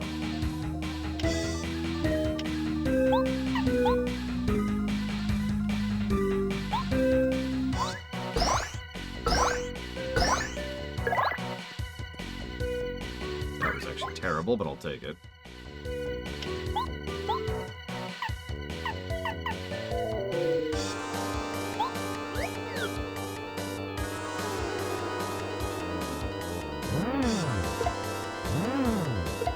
Yeah, again, this is a pretty boring fight. And that's part of why I died, is because I wasn't paying attention.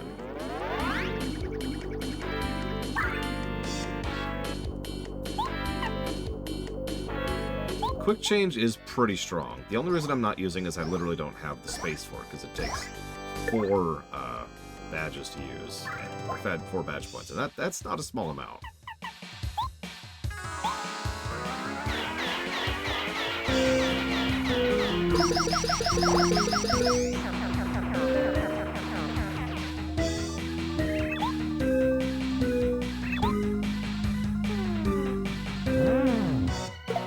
Yes, 7 in 2.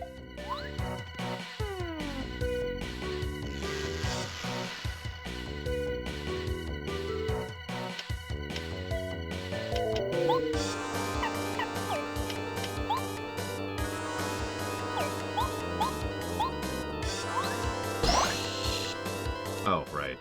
Actually forgot about that. That's on me.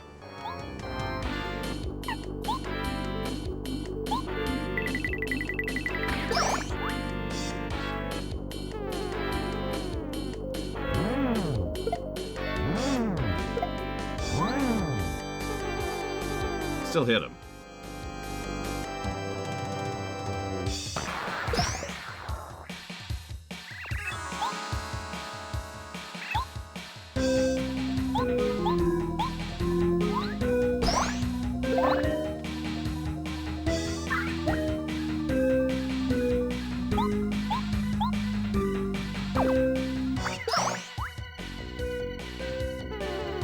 So he should heal here, I'm almost positive.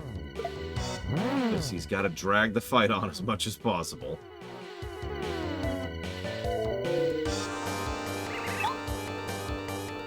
Or they're going to do the emergency attack. Which, yeah, okay. It's okay, we actually have life shrooms this time. No, really. So this will kill us.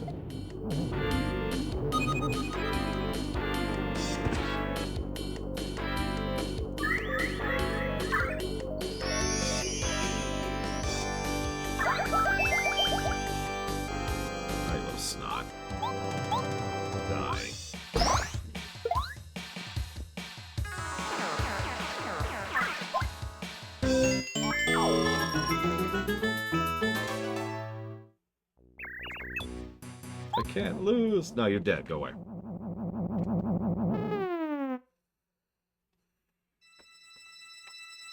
This is good. This means tomorrow we have the good chapters, because I'm probably going to cut off after this.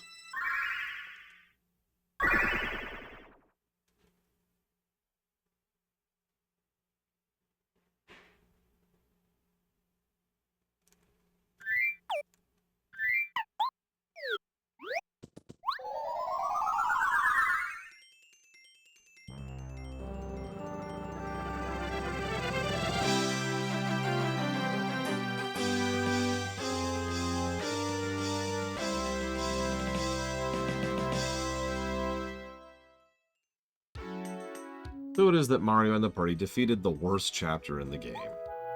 Thick clouds that once cast dark shadows have gone. Boy, ain't that a metaphor.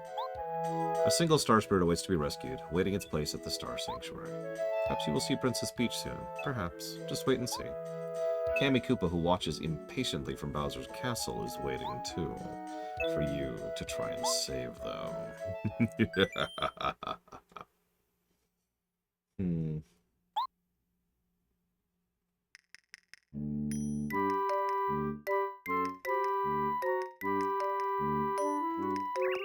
Hey, Twink, you know the sneaky parasol I got? I should use it to sneak around and become Metal Gear Peach.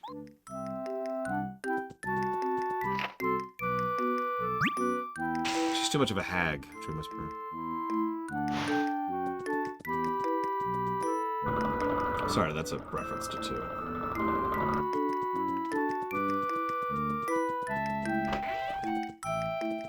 So for the first night ever, the patrollers aren't out, so you can go and steal their appearance.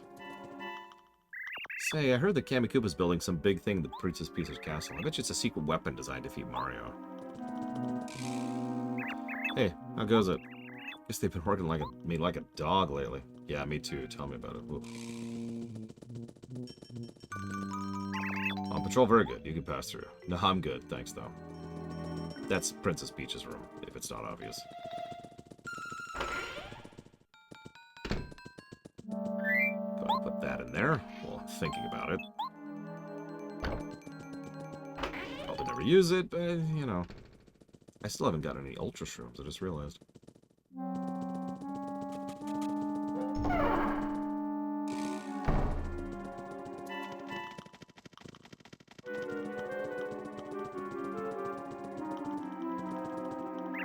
Why'd you leave your station? Oh, you're looking for your relief, huh? Gotta move on, then. Hi, Uncle Javier. Demon Hunter. What's going on? Stop loitering around here. Sorry, sir. I'm new on the job.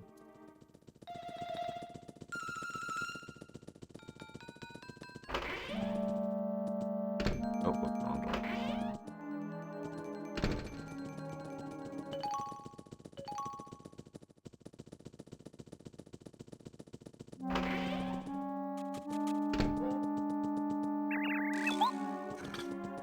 Poor Toad. If only Eva was here, then I could ask her a question. Alas. I don't think there's anything over here, but I'm gonna double check while I'm here, because I'm pretty sure I know where I need to go. I'm just being thorough.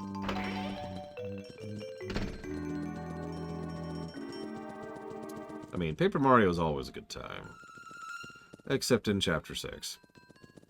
But we're out of Chapter 6, so we're back to having a good time.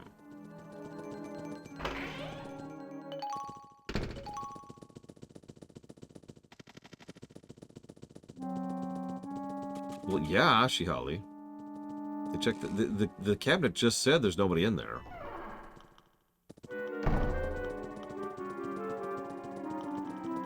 This music sounds vaguely Dragon Questy. Is that just me?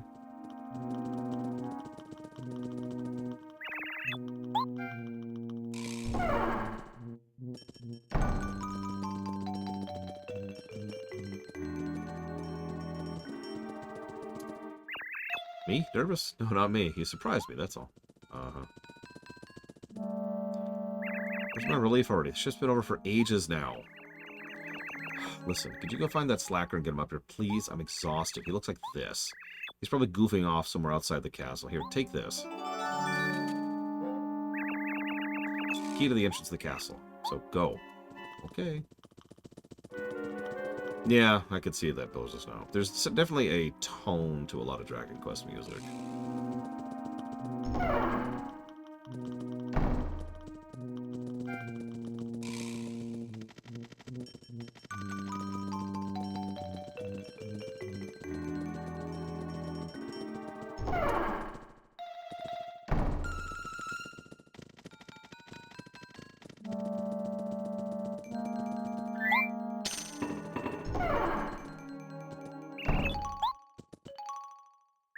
Oh, sleepy. Let me catch a nap. Don't tell anyone.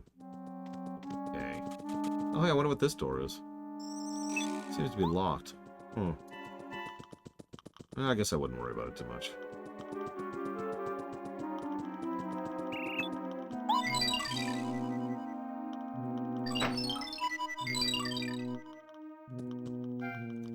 Hey, it's you!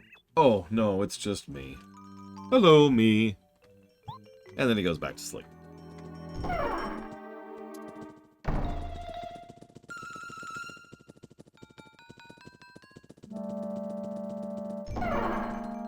What's a rental? Isn't that just a thing you can't afford?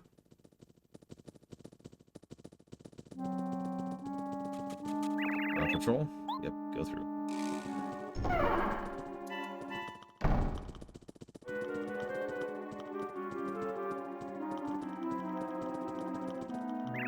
Where have you been? You took your sweet time. Ah, finally, about time. You're so late. Again. Don't you know how to read the shift schedule? Okay, so let it go this time, but watch it, okay? Have a good shift. I'm shoving off. Don't goof off either. You're on thin ice, buddy. Anyways.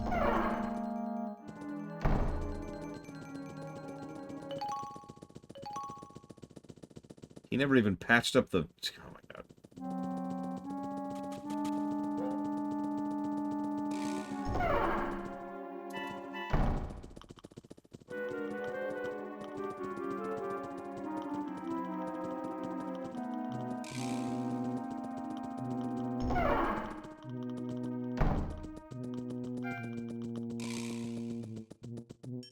Hey, you. Yeah, you. Entry's prohibited for unauthorized people. But you're already up here, so I guess it's too late. It's a stupid restriction anyways. Okay. Everything's finally ready. Even if Mario shows up with all the Star Spirits, we'll still be alright. Pays to expect the worst. Absolutely. Affirmative. You're right, Candy Koopa.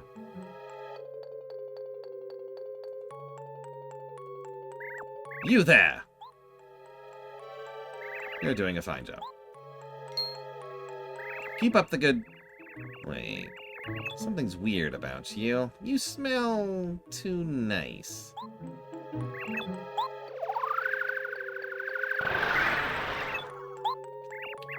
Why, you little... Unbelievable. Out again! Guards, all of you, catch this little runaway and take her back to her room.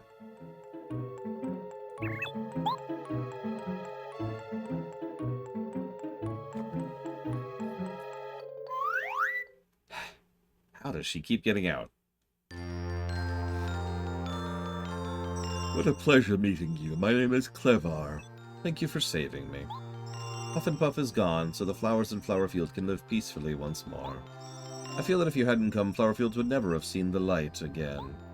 Now there's only one of us Star Spirits still trapped. Just one more, Mario. Yeah, please use my power as you continue to fight. And kill. Timeout. You can stop enemies in their tracks. Now you're able to use the powers of the 6 Star Spirits. If you use mine well, it should be extremely helpful in battle. Don't become overconfident. You be careful. Bowser has power as well. Remember that even stronger enemies await you. I hope our powers will help you. I'll go back to Starhaven now. I can't wait to get there. I've been terribly worried about everyone. Bye. Congratulations, you finished this terrible chapter. Thank you. It was worth living so long to meet a man of your stature. You're welcome. Now get out of my face. I take care of Lackey Lester. He acts like he's tough, but he's a bit of a pushover. Trust me, I know.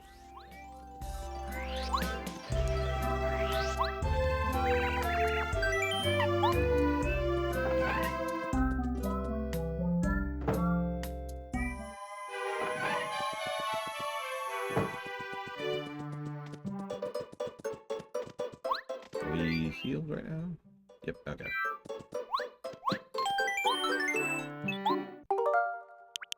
Okay, I think here is where we will pause for the night. So tomorrow, Chapter 7, and very likely, Chapter 8. Hope you all have enjoyed. I'll see you.